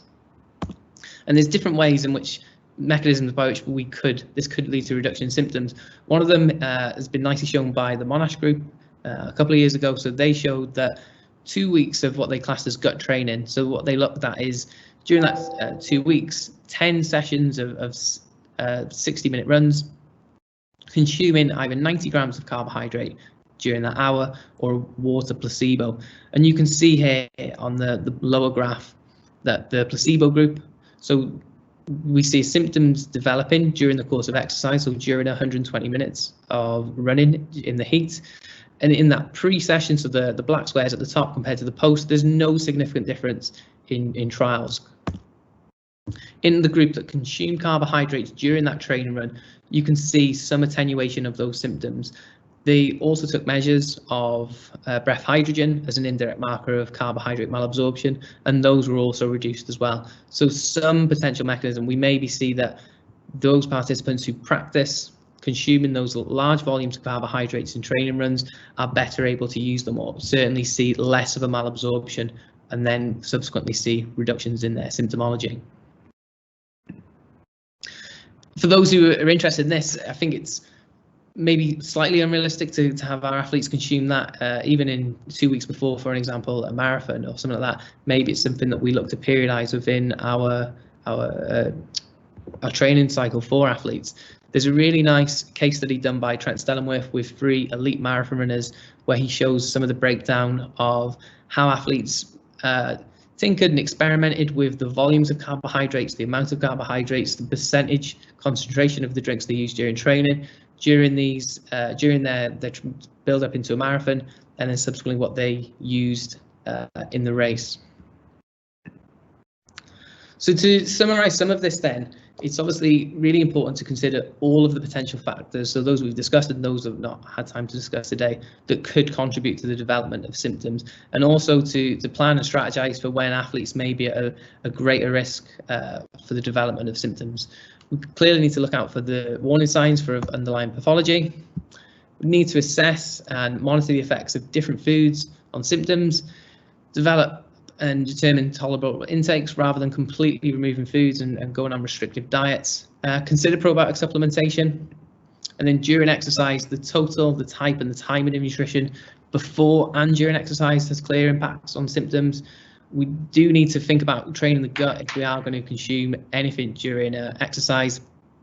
And something I've not touched on, but the avoidance of excessive dehydration. And just to move on to the conclusions, one of the things that I just wanted to end on is this concept of, yes, we've looked at GI health in terms of adequate, normal, regular functioning. We've discussed this idea that athletes may be at times at risk of negative consequences or reduction in function, increase in symptoms. But I think it's a really interesting time where we now might start to think, well, is actually the gastrointestinal tract one of the areas that we can start to look at the positive rather than purely focusing on the negative?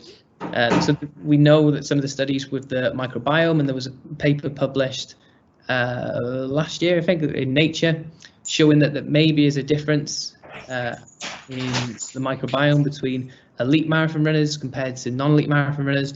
We know that there are similar findings that have been shown in elite cyclists compared to competitive cyclists.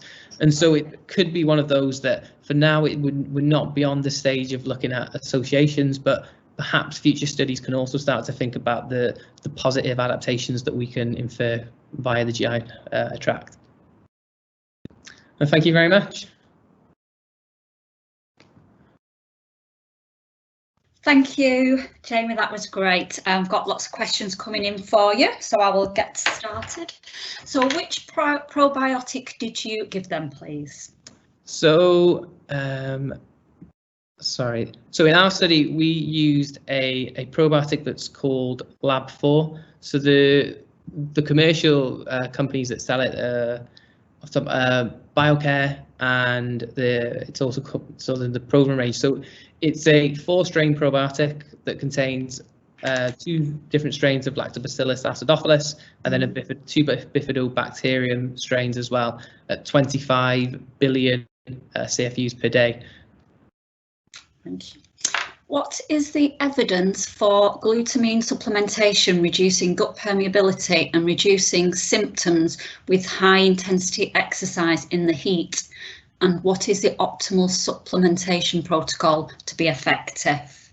Okay, so in terms of the mechanism, there are a few mechanisms. So when we've looked at that idea of tight junctions, it seems that we see less of a dysregulation of the tight junctions.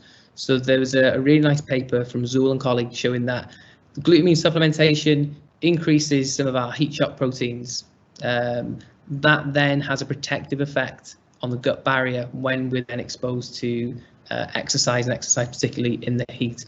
So that's the mechanism. So we just see less of a disruption of these tight junction proteins.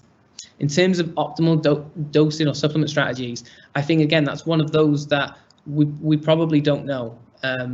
I think most of the research in this area, and particularly around GI permeability, now needs to take that next step of, okay, we know in principle that it can have an effect on this mechanism.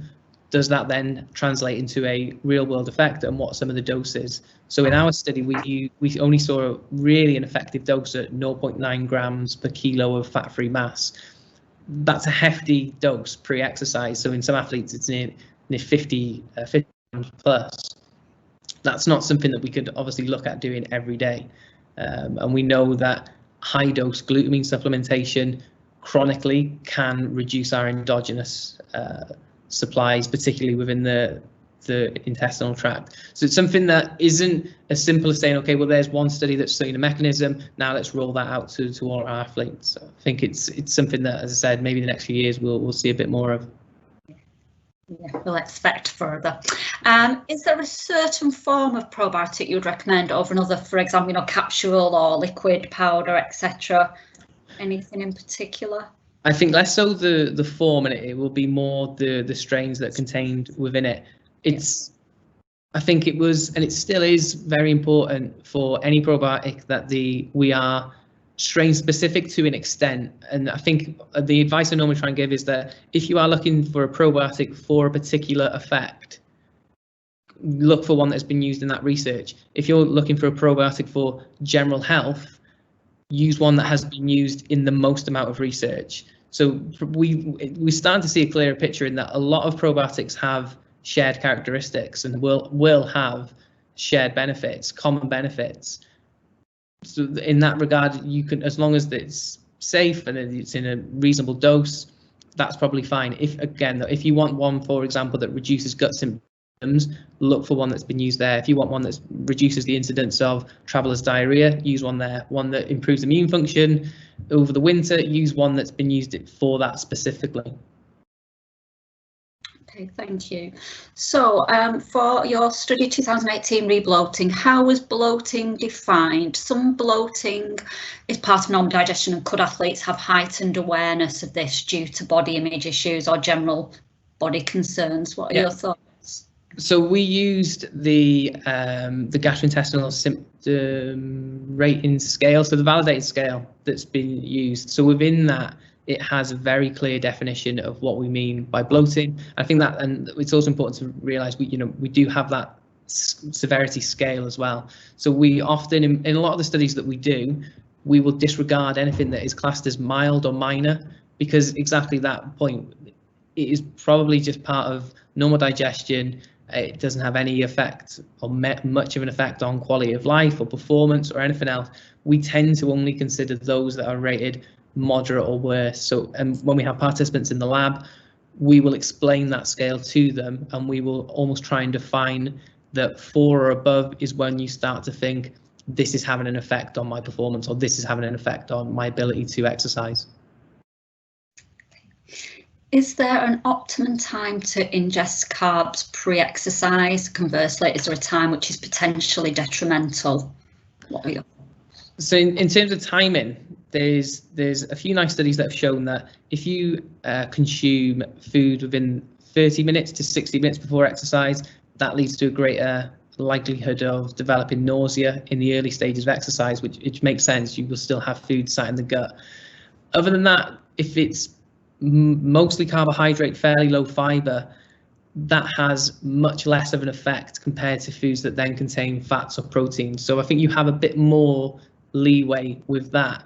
And I think it becomes just part of the strategy for, you can start to incorporate other factors that are going to be important as well, such as practical factors as well. So are you exercising as part of training before work? Is this a competition with a set start time? I think the time when you really need to think about the timings of food is, as I said, if you have a greater proportion of fats or proteins that are going to be included in that pre-race or pre-exercise meal. Thank you. How long would you use FODMAP diet for in an athlete showing GI symptoms? This is a difficult answer, and as I said, I think for that one, I would definitely refer people to the Monash or the King's courses. It's not something that I think any nutritionist should just go and prescribe. It is a very complicated thing, and here I've tried to simplify it and just show you a quick snap because it is obviously so popular. So I think there's a system that you probably need to go through. It's not a case of, okay, reduce FODMAPs until it's better and then put them back in. So without just ducking it completely, I would say for that one, I would just refer people on to maybe go and find out a lot more rather than just the short answer I could give here. Thank you. You highlighted physiological stress as a risk factor at rest. Is there much research into how psychological stress of competing can affect GIS? Yeah, so we know that in runners there's an increase in symptoms pre-competition compared to pre-training. We see anecdotally across the majority of sports that we see athletes who regularly suffer with symptoms before a competitive game. So there's lots of ways, there's lots of evidence to say that this is something that we see, this is a phenomenon. It's a difficult one in terms of from a nutrition point of view, because I think we start to grey the areas of where our scope of practice is a little bit. So we obviously can intervene to an extent, but again, it's something that is difficult, and I think it's just working with the athlete and working with maybe practitioners in other fields to try and go to that. But there are lots of physiological, there are lots of biological and chemical mechanisms by which it occurs. It's whether we can manipulate those through nutrition that I think we don't quite know yet. Okay, thank you, and thank you for all your questions. That was great. So we will now be having a short break, comfort break, and we will be back at 3:20 to continue with our final presentation. So we shall see you back at 20 past. Thank you, Jamie. Thank you very much. Thank you.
Hello and welcome back to our final section of our webinar. I hope you feel more energised now and ready for our final presentation, which will be presented by Dr. James Morhen. And just to give you a little bit of background, James is an SENR practitioner registered performance nutritionist who currently works at the FA with the England national football squads. He also works with professional boxers, a professional Formula 2 motorsport driver, and also runs his own private limited company working with corporate clients and amateur athletes.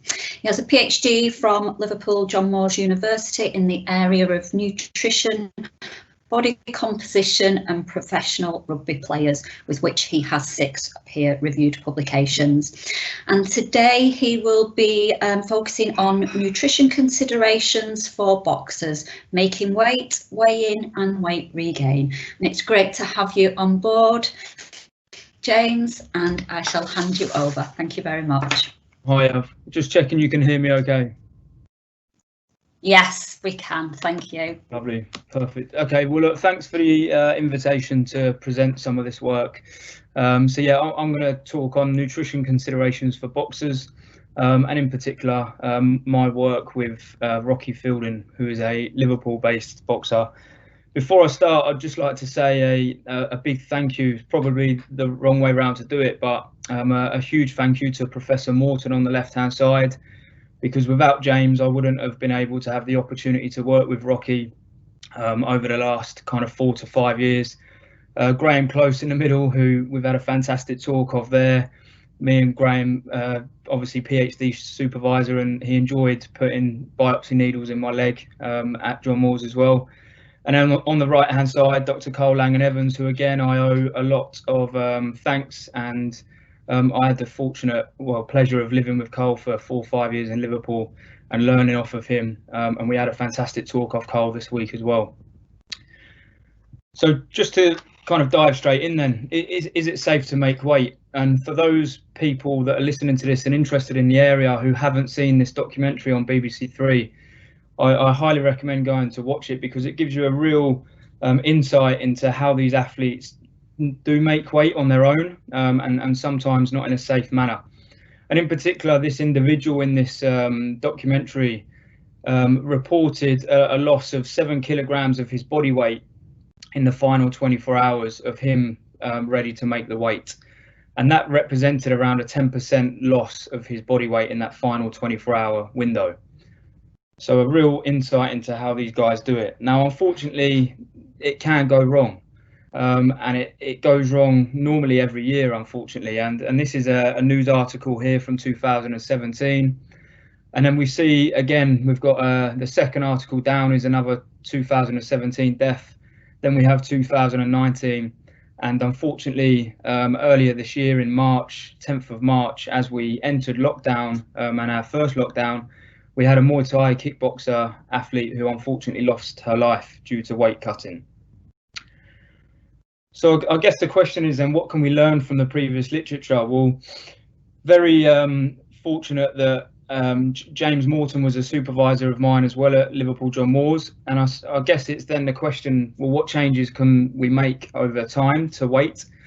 And James has got a brilliant case study out there, which gives a really good insight and shows how, when you have the buy-in of the athlete and the coaches with that athlete as well, then you can make the weight safely. And just some kind of pull out quotes here of this paper, that in particular it was changing the habitual weight making practices of that athlete, with a not relying on any form of intended dehydration, which probably goes against the grain in weight making sports. And what James very eloquently talks about in here is about the more gradual approach to making weight in professional boxing. And that can be achieved from restricted energy intake and increased energy expenditure, which again, Cole spoke about earlier this week with a fantastic presentation. And in particular, in this case study from James, the athlete was a 59 kilo weight limit. And what we were looking at here was a body mass loss consisting of a combination of both fat and lean mass loss, and then, like I said, with a slight intended acute dehydration towards the end. And then if I pull out some of the graphs from that case study, then what you can see over the course of that 12-week period, we do have a body weight loss as expected. Combined with that, then again, as expected, if you're going to follow a period of energy restriction with a lot of energy expenditure, we have this loss in fat mass. And also we represent a loss in lean mass over the period of that 12-week period. Now, I'll come on to the loss of lean mass a little bit later on in the talk, but just remember that that decrease in lean mass from the DEXA scan there. And of course, as the athlete become leaner and as the case study progressed, then we saw a decrease in body fat percentage as well. And again, in a similar trend, if we're looking at the the chronic weight loss over a set period of time, then of course Cole has got this paper out that again talks about that more gradual weight making strategy in terms of giving your athlete more time to lose that weight, and in particular emphasizing the timing, the composition and the quantity of energy intake over that set period of time. And I really like this bit here from Cole's paper, talking about essentially it's through continual education of both you as a practitioner and the coach and the athlete to adopt novel practices that sometimes aren't the normal practices within a sport that is ingrained on a deep culture of how to make weight. And I've just screenshotted this from the YouTube clip that got sent out. For anyone that was on that talk the other week with Carl and Jose, Cole presented some fantastic data on his individual athlete here, and this is a published case study looking at that general or that gradual weight loss over that period of time. And of course, we do see this drop off in lean mass as well, which is indicative sometimes of the ability for the DEXA scanner to actually pick up the loss of lean mass versus potentially an acute dehydration. But again, Cole shows in his case study here how that gradual approach to body mass loss can be achieved. And so I guess before I worked in boxing, I had 3 years working in professional rugby, and quite often they attack their season with a intended pre-season period, and then they go into their in-season and an off-season. And it got me thinking about the potential phases of a weight making strategy for a boxer. And so I almost broke it down into these areas here in terms of body composition improvement over that gradual period at the start of a camp. Depending on where the fight is, you would have that element of travel. Of course, we would then have an acute weight loss period. And then for me, it's the final 24 hours really where you would make the weight. You've got that post weigh-in period, and then of course you've got the fight. So with Rocky, you know, I'm going to share some applied kind of insights and data with Rocky in particular. And this was all about bringing him into the university to conduct the physiological and anthropometric testing on him at the Tom Riley building at Liverpool John Moores. And off the back of that, we were able to do a battery of background testing with Rocky over a 4.5-year period. We were very lucky to have that long time with him. And that would include the DEXA scanner to give us a real insight into where his anthropometrics were currently at. And then we would also do some physiological testing, elements of VO2, substrate utilization. And then also, I don't have a picture of him underneath the RMR, but we also used a resting metabolic rate machine to look at substrate utilization as well. And so if we look at the camp to camp, so there's 6 camps worth of data here. And in camp 1, every camp was different, primarily based on the date that the fight got signed for, whether he had an opponent ready or not, and also kind of what body composition Rocky presented in at the start of the camp. But you can see here, this first camp, we had 13 weeks. You can see then that the total weight lost over the course of that 13-week period was 12.4 kilos, and that represented a 0.95 weight loss per week. And then I'll just share some data here of the camps that followed. And you can see here, this was probably the biggest challenge that we faced with Rocky as an individual case study, where he was trying to lose 17 kilos of weight in that 11-week period, which was a real challenge, I guess, for me as a practitioner, and it was one that I remember running a lot of the questions past James, Graham and Carl, just to kind of set myself for some due diligence. And you can see there as we go through the camps, you can see how the camp duration was always different. We always had a different starting weight, and obviously the total weight lost in that camp was always different as well. And then what we were able to do, I'm really upset that we didn't manage to get the RMR for every single camp, but we did get RMR data for 3 camps. And it was quite interesting to see that Rocky always presented in and around the same region of resting metabolic rate. And I suppose this is going off the back of what Cole presented the other week in terms of looking at the RMR ratio as a surrogate marker for energy deficiency. And so what we have here was Rocky's measured RMR from those 3 camps in the light green. And then we have his predictive RMR from the Cunningham equation. And then you can see here that considering the cutoff for the energy deficiency is 0.90, at the start of the camps, we were presenting an athlete who was not anywhere near the realms of energy deficiency. And again, I'll come on to this later on as the camps progressed. So once we had that data from the university testing, I would then go forward and present Rocky with a project planner. And we would always try and set a vision, a mission and an objective for that individual project or camp. And then with that, I mean, this is very, very basic kind of nutritional practice, I guess. But knowing Rocky as well as I knew him, this was the way that he was going to be able to go and deliver on his nutrition practice on a day-to-day basis. So we used to follow this high-low carb strategy depending on the training day. So if he had runs in the morning versus strength, then that may have shifted.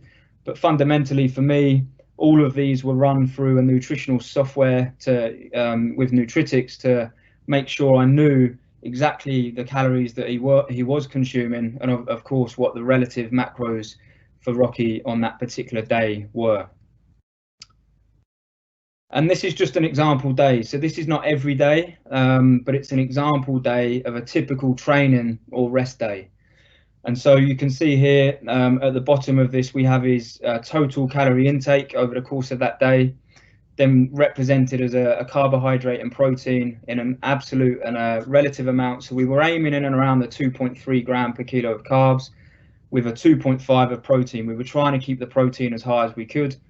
And then on a rest day, again, you can see how the calories drop down, but not massively, because Rocky only normally had 1 rest day a week on a Sunday. So there's still an element there of the body repairing, recovering.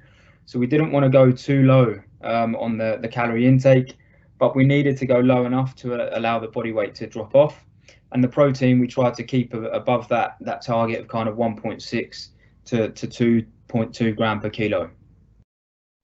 So as we progress through the camps then, of course, bringing Rocky into the university, we used to do a battery of strength and conditioning, not with myself, with another colleague. And that would involve strength-based work, track work. And then if we could, we would try and get into the altitude chamber as well, just to change that training up for Rocky and keep it varied and interesting.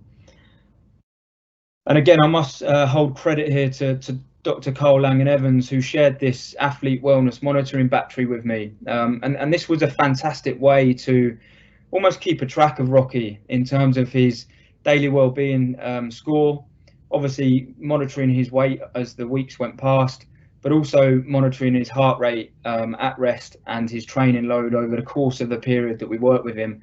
And then what we could simply do was look at these weekly averages to make sure that we weren't chronically in the red zone in terms of a daily well-being score. And also there were occasions through that 4.5-year journey where his heart rate would increase on certain weeks and certain days, and it would be a little bit out of the norm. And then what did follow with that was an acute period of kind of sniffles, sickness, and a little bit of a rundown. So it was quite interesting how we were collecting that data, and we were seeing some changes in his kind of day-to-day well-being, I guess. So as we progressed through the camps then, in particular for his world title fight in Germany, and also his defense of his world title fight in New York, we definitely had some travel considerations to think about. And really enjoyed the presentation this morning from Neil, and love reading Neil's work, love listening to the presentations. But it was reading some of Neil's work around the kind of nutrition and the immunity, and how I could potentially help protect Rocky with the lead into travel, but then also the fact that he's going to be traveling in the air in an aluminium tube, potentially with other people around him that may have an illness or a bacterial infection. And so I used to put together this simple travel strategy, really.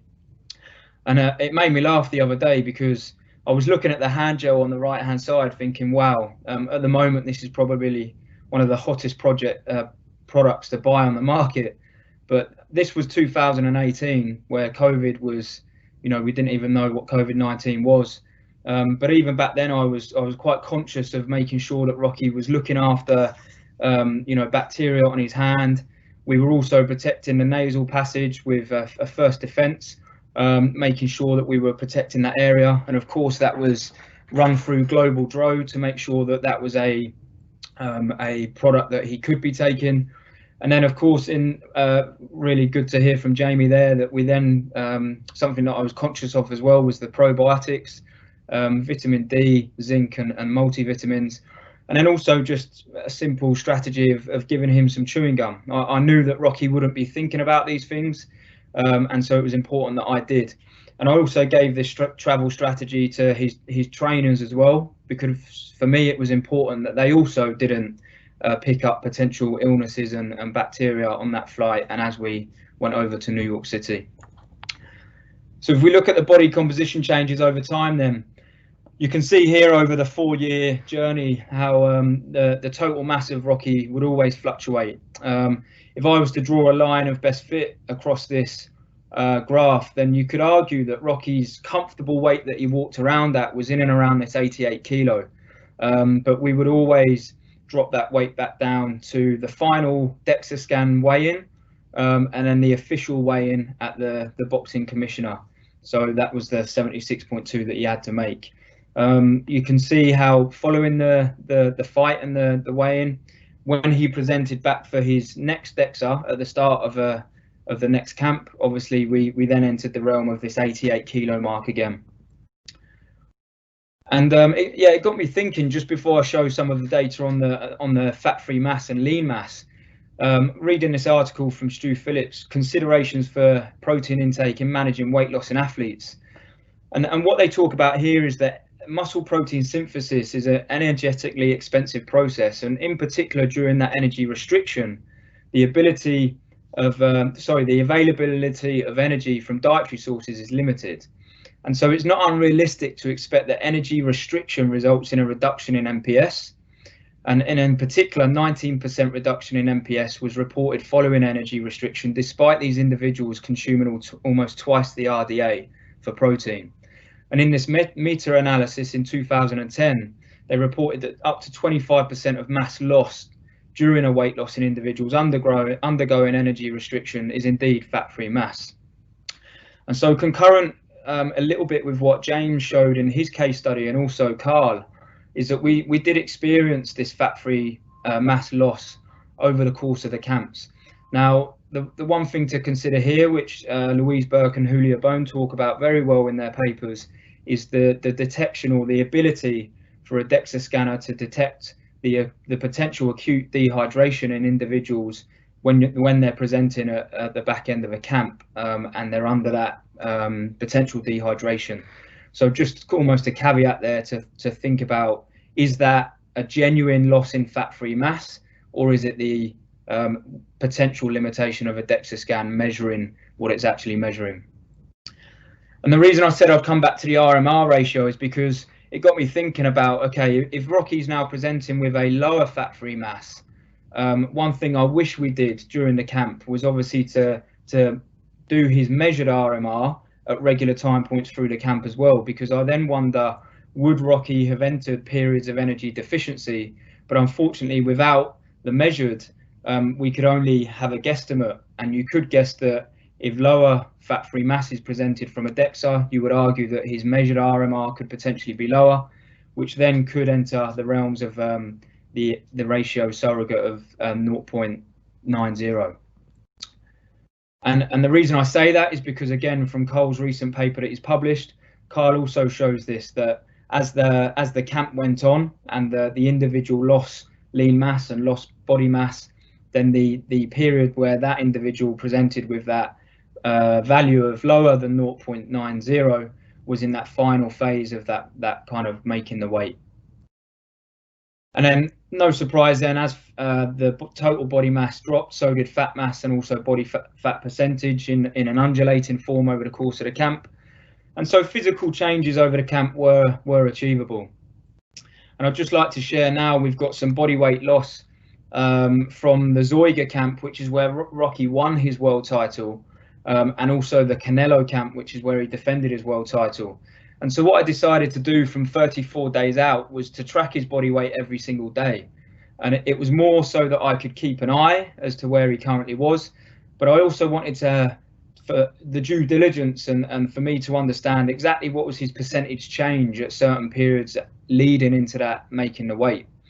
And so you can see here that as the days got closer to the final weigh-in, it meant that as Rocky entered the final week, he was 4 kilos above his weight, and then he was 5.2% change above. And then what we tried to do there, considering that he felt that he'd made the weight really well on this Zoiga Germany camp, then we tried to mirror that as best as we could. So much so that at 8 days out, we were actually only 200 grams different in terms of where he was for his body weight in the previous camp. So that's a bit of a rundown in terms of the gradual weight loss and how that can be achieved. And now we turn our attention to that acute weight loss window. So again, if we look at the literature that's out there, and Reed Reel's PhD, fantastic PhD that Reed has done with Louise Burke, Gary Slater.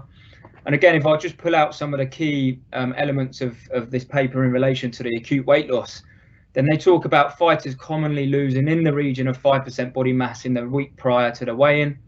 And they acknowledge that an acute weight loss of 5 to 8% of body mass is an acceptable small impact on health and performance may be possible.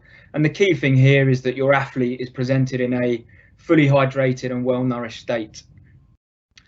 And so looking at some of those potential acute weight loss strategies, then indeed we can look at pulling the fibre down from the food intake. You can obviously look at restricting total food intake during that week and the days before the weigh-in, reducing the salt intake and sodium. If you are consuming food, then we can actually opt for quite food that is lighter in a volume sense. We can look at obviously sweating opportunities, and really trying to, if you are going to lose any of the total body water, trying to do that in the final 24 hours, if not closer to the weigh-in. And then of course we can look at potentially going into a low carb period to try and pull glycogen out of the muscle as well. So if we look at that final 7 days, then you can see how Rocky was in that region of 5% body weight, which is that acceptable manner in that final 7-day period, and that was concurrent across the world title winning camp and also the defense against Canelo. So this was Rocky at the start of his camp, where one could argue he's carrying a little bit extra fat mass. And then I think you can visibly see now we've entered that fight week, and this is about 48 hours before the actual weigh-in, where he's ready to now to make the weight in that sense. And if we look at the chronic changes then in weight versus acute changes in weight, you can see during the world title camp, the 10.6 kilos lost over 6 weeks actually represented a 1.76 kilo per week loss. When you actually factor in the acute weight loss of 3.6 kilo, then that means that the actual weight that he's losing per week is a little bit less in terms of 1.16. And again, that's similar for his Canelo fight. Although he had to lose more weight, he had a longer duration. But again, when you factor in the acute weight loss that he lost in that final period, then his weight loss per week was actually under the 1 kilo mark per week. And when we entered fight week, I was quite specific with Rocky at this point, where I would, again, nutritics, and we would plan out exactly what he was going to consume over that final 7-day period. And it resulted then in an outcome looking like this, really. So just below his RMR, the final kind of 6-day period, And then, of course, we would look at reducing the total calorie intake as he entered that final 24 to 12 hour period before the weigh-in, sorry.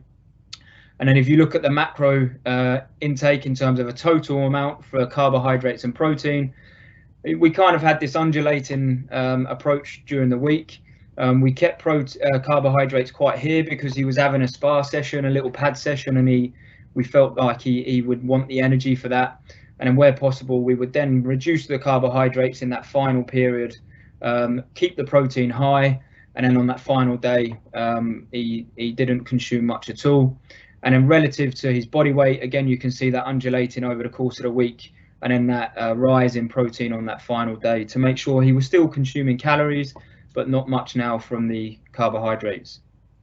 So then it was time to make the weight, and we looked at 24 hours to go. In Germany, it was 3.7 kilos left. In New York, we had 2.8 kilos left, but we had a little bit of an earlier weigh-in in New York. So this is the morning of weigh-in. Now, just in this bottom right here, you can see the corner of Madison Square Garden. And what I love about this picture is that Rocky's very relaxed. He's calm. He's got a black coffee in the morning. And this is the morning of the weigh-in of probably the biggest fight of his career. And what I was doing here was just assessing using a portable BIA, the level of total body water that this individual had. And there's just an example of, I was reading this paper the other week, looking at the estimation of total body water from BIA and using those portable systems. And you can see here when I measured it over the course of the 5 days leading into the weigh-in, Rocky every single day presented with around that 60% of total body water. So I knew that he was in a well hydrated state and presenting with an individual that was ready to do that acute dehydration. I also measured his gut health, and I just wanted to understand really how his gut was reacting during that final 7-day period. So I used the Bristol stool chart with him, and again you can see that in terms of the majority of the variables at the top, there was no real difference. 0 was representing absolutely fine, with a 10 representing big disturbance, and in the Bristol stool chart it was a 7 essentially from 4 days leading in, which I on reflection think is concurrent with the fact that he wasn't consuming much fibre. The majority of his carbohydrates he was consuming were high GI, and of course that would tell me that there's an element there that we are clearing his guts out because it's not holding. We then went through a period of active sweating on the morning of weigh-in. Rocky's not a big fan of passive sweating. He would rather get on a treadmill. And working with Rocky over the 4 years, I knew that he would start sweating at around 7 minutes 20 quite comfortably, and then he would sweat quite a lot. And then this was the final kind of capture really. 300 grams to go. This is 11 a.m. in the morning. We've got a 1 o'clock weigh-in, and although Rocky looks like he's struggling there, we've got Bob Marley on. He's very relaxed. He's just chilling out, and he's just allowing the sweat to come off him after having a bit of a skip in his room. You can see here then we've got the body weight loss over that 7-day period from the two camps, and in particular this kind of waking up in the morning and then really losing that final period as we entered the weigh-in, and that's representative here of the numbers. And you can see really it was in that final kind of 4 to 6 hours where we were losing almost 3% of his body weight in both camps. So we made the weight, and Rocky made the weight very well. But one thing that was apparent was that there's fighters on this undercard that were not making the weight. And unfortunately for David Lemieux, this individual put himself in hospital with dehydration and didn't get the opportunity to fight on this undercard at Madison Square Garden. I got some quotes off of Rocky, and I suppose the big thing for this was that Rocky, openly said that he thinks the biggest part of making the weight was understanding the process and the education throughout. He knew how important nutrition was, and quite a nice quote there that he thinks I knew his body better than me. I definitely didn't, but it was nice to capture some of that insights from him as an individual. If we look at the weight regain then, so following really a 3-stage approach here. One was rapidly get the rehydration and electrolyte back in. Then it was increasing the carbohydrate availability from his food, and then of course the total fluid and energy intake over that recovery period. And again, looking at some of Reed Reel's literature, and in particular this great quote from Ronald Morn in this paper that was looking at milk as a potential rehydration beverage that was better retained than some of the most common sports drinks. And so it was at that point that I, ran to the shop and made sure that Rocky had a nice cold chocolate, not Yazoo, but it was the German version of that for his kind of replenishment strategy there. And then again, for this, I could have prescribed what Rocky was to consume, but I actually thought it was more important that I allowed this athlete to consume what he wanted to consume, considering he'd just made the weight. And what I did with everything there was I took pictures of it and I run it through Nutritics to make sure that he was consuming the required amounts that we were aiming for. And you can see here then over the course of that weigh-in, you've seen the data on the left-hand side already, but in particular, after he'd weighed in, we then bumped the calories up quite substantially on both weigh-in and the fight day ready for the fight. And you can see here then that the predominant food source, macronutrient that we strived for was carbohydrate, which represented around a 4.6 and 4.4 gram per kilo intake on weigh-in day and fight day respectively. And then you can see here how that would result in this rapid weight regain. And in particular, Rocky, remember, he would weigh in at 76.2, but in both fights, he went back into the ring at around 80 or 81 kilos, which represented a very nice weight regain for that individual. That was a 5.7 kilo increase and a 4.1, which represented a 7.5% and a 5.4% increase respectively. So as I've summarised then, it was amazing for me to be part of this process and for Rocky to go and win that world title. Following the world title was then where he got the opportunity to go and defend that world title against Canelo in New York City. So unbelievable to be a part of that. Unfortunately, when Rocky faced Canelo, Canelo, arguably one of the best pound for pound boxers in the world, and unfortunately Rocky lost that world title during that fight, but nonetheless it was an incredible experience to be part of, and one that I hold close to myself right now. So at the moment I'm also helping another fighter who's current and active. This is Chris Billam-Smith. He was due to fight on the 21st, which is a week, 10 days away. But unfortunately, Jamai has been injured now, and so we are looking for a replacement fighter. But again, you can see here, working with Chris enjoys receiving the information in quite a simple form. He understands it. He's studied nutrition himself. But you can see there just how we're kind of educating Chris in terms of his fueling and recovery for his demands. And I'd just like to finish here.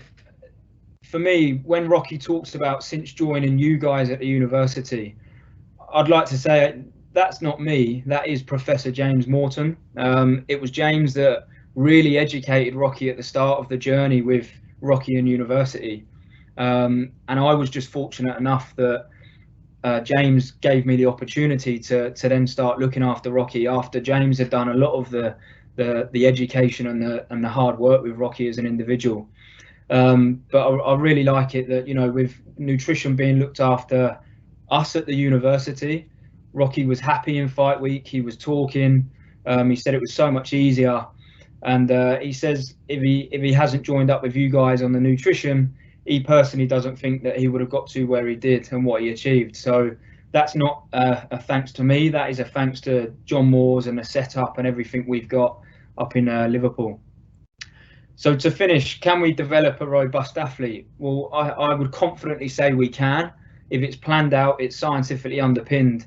Following what Cole talks about in his paper of the 3 T's of timing, type and total. Manipulate that body composition at the start of the camp so that then you can go forward into that acute weight loss strategies, and where possible a planned regain, or at least a regain that is quantified so you know what your fighter's consumed. And the big one there is that continual education throughout, and I genuinely believe you'll get the 100% buy-in of your athlete throughout that process. So again, I'd like to thank James for the opportunity to work with Rocky and be guided by himself, Graham for all of his support through my PhD at John Moores, and really happy to say that I live with Carl, and he's a good friend of mine, and I've learned a lot about the weight making industry from that individual. That's great. Thank you so much, James. Always difficult to be the last presentation of the day, but I'm sure you managed to keep everybody's attention. So we've got a couple of questions coming through for you. We've just got time for a couple. So what was the purpose of the chewing gum? Yeah, so I was reading some of Neil's work and also some other work around the area, but I think if you've ever been on a long haul flight, if you think about how dry your mouth gets, and this was an individual that was now entering the final stages of his, well, we flied out 7-8 days before the fight, so he was entering the acute weight loss, and what I didn't want was for that individual's mouth to become very dry and potentially become more susceptible to picking up any illnesses or bacteria. I would rather him have a very wet mouth, if that makes sense, so that we could keep that defense mechanism going within the saliva. Any tips for managing adolescents in weight category sports? Recent experience of a teen trying to remain at a certain weight height started to drop from the usual centile. Yeah, do you know what? I would say that Carl Evans is probably a far better placed for a more robust answer on that. But I think it's one thing I would say. I think it's important that the pressure is not put on those individuals to try and stay at a weight and make a lower weight than they probably should do, because of course there's going to be elements of just normal development and growing at that period of that individual's life. And so you wouldn't want to be putting too much pressure on to stay at a lower weight and it be a detriment to arguably health, which at the start of the talk I showed can be dangerous if not done correctly. Thank you. How would you change your approach to a weight cut if there were multiple weigh-ins and same-day weigh-ins, e.g. a tournament style commonly seen in amateur competitions? Yeah, so I've done I did do a bit of work with an Olympic judo athlete, and that was what I was faced with there. And so yeah, I would change my approach. I would probably give myself a longer period of time to give the body composition change that you're after. But also the individual that I worked with was a very experienced athlete at 32 years old. And so it was asking him, you know, almost to educate me in terms of how have you done that before, what has worked for you, and what hasn't worked. And I think sometimes when you interview a person like that and get your needs analysis from that process, you can quite quickly piece the puzzle together and figure out what doesn't work for that individual. But definitely the same day weigh-in and multiple weigh-ins, it's probably a complete different kettle of fish. So yeah, it's one to think about. Okay. Thank you. Well, we have reached the end of our webinar today, so thank you for your contributions. Thank you again, James. I'm sorry we couldn't answer any more questions, but that's how I've got to finish for today. So just before we finish, I've just got a few thank yous and a couple of announcements to make. So thank you to all our speakers today for making this a great webinar. It's been fantastic. I would also like to thank our sponsors, Kinetica and Bimuno, for supporting this event. Without their support, events like this just wouldn't happen. Also, a big thank you to Mike and his team from the BDA and all the SNG committee members for all their hard work in putting this event together and ensuring that we could still go ahead given the unprecedented situation we find ourselves in 2020. Everybody's contribution has been invaluable, and thank you to Sharon, our chair, for kind of pulling everything together and kind of kicking our butts when things need doing. A big thank you to all you attendees for supporting and contributing to the event. Just one last thing that we kindly ask is for if you would complete our post-evaluation form that you'll get via email. I know it can be a bit of a pain, but we really do need this information, and it really helps us to plan future events. And we're particularly interested, we've asked a question on the form just around your thoughts or ideas, topics for future study days. So please complete the form and give us your ideas. All ideas are welcome.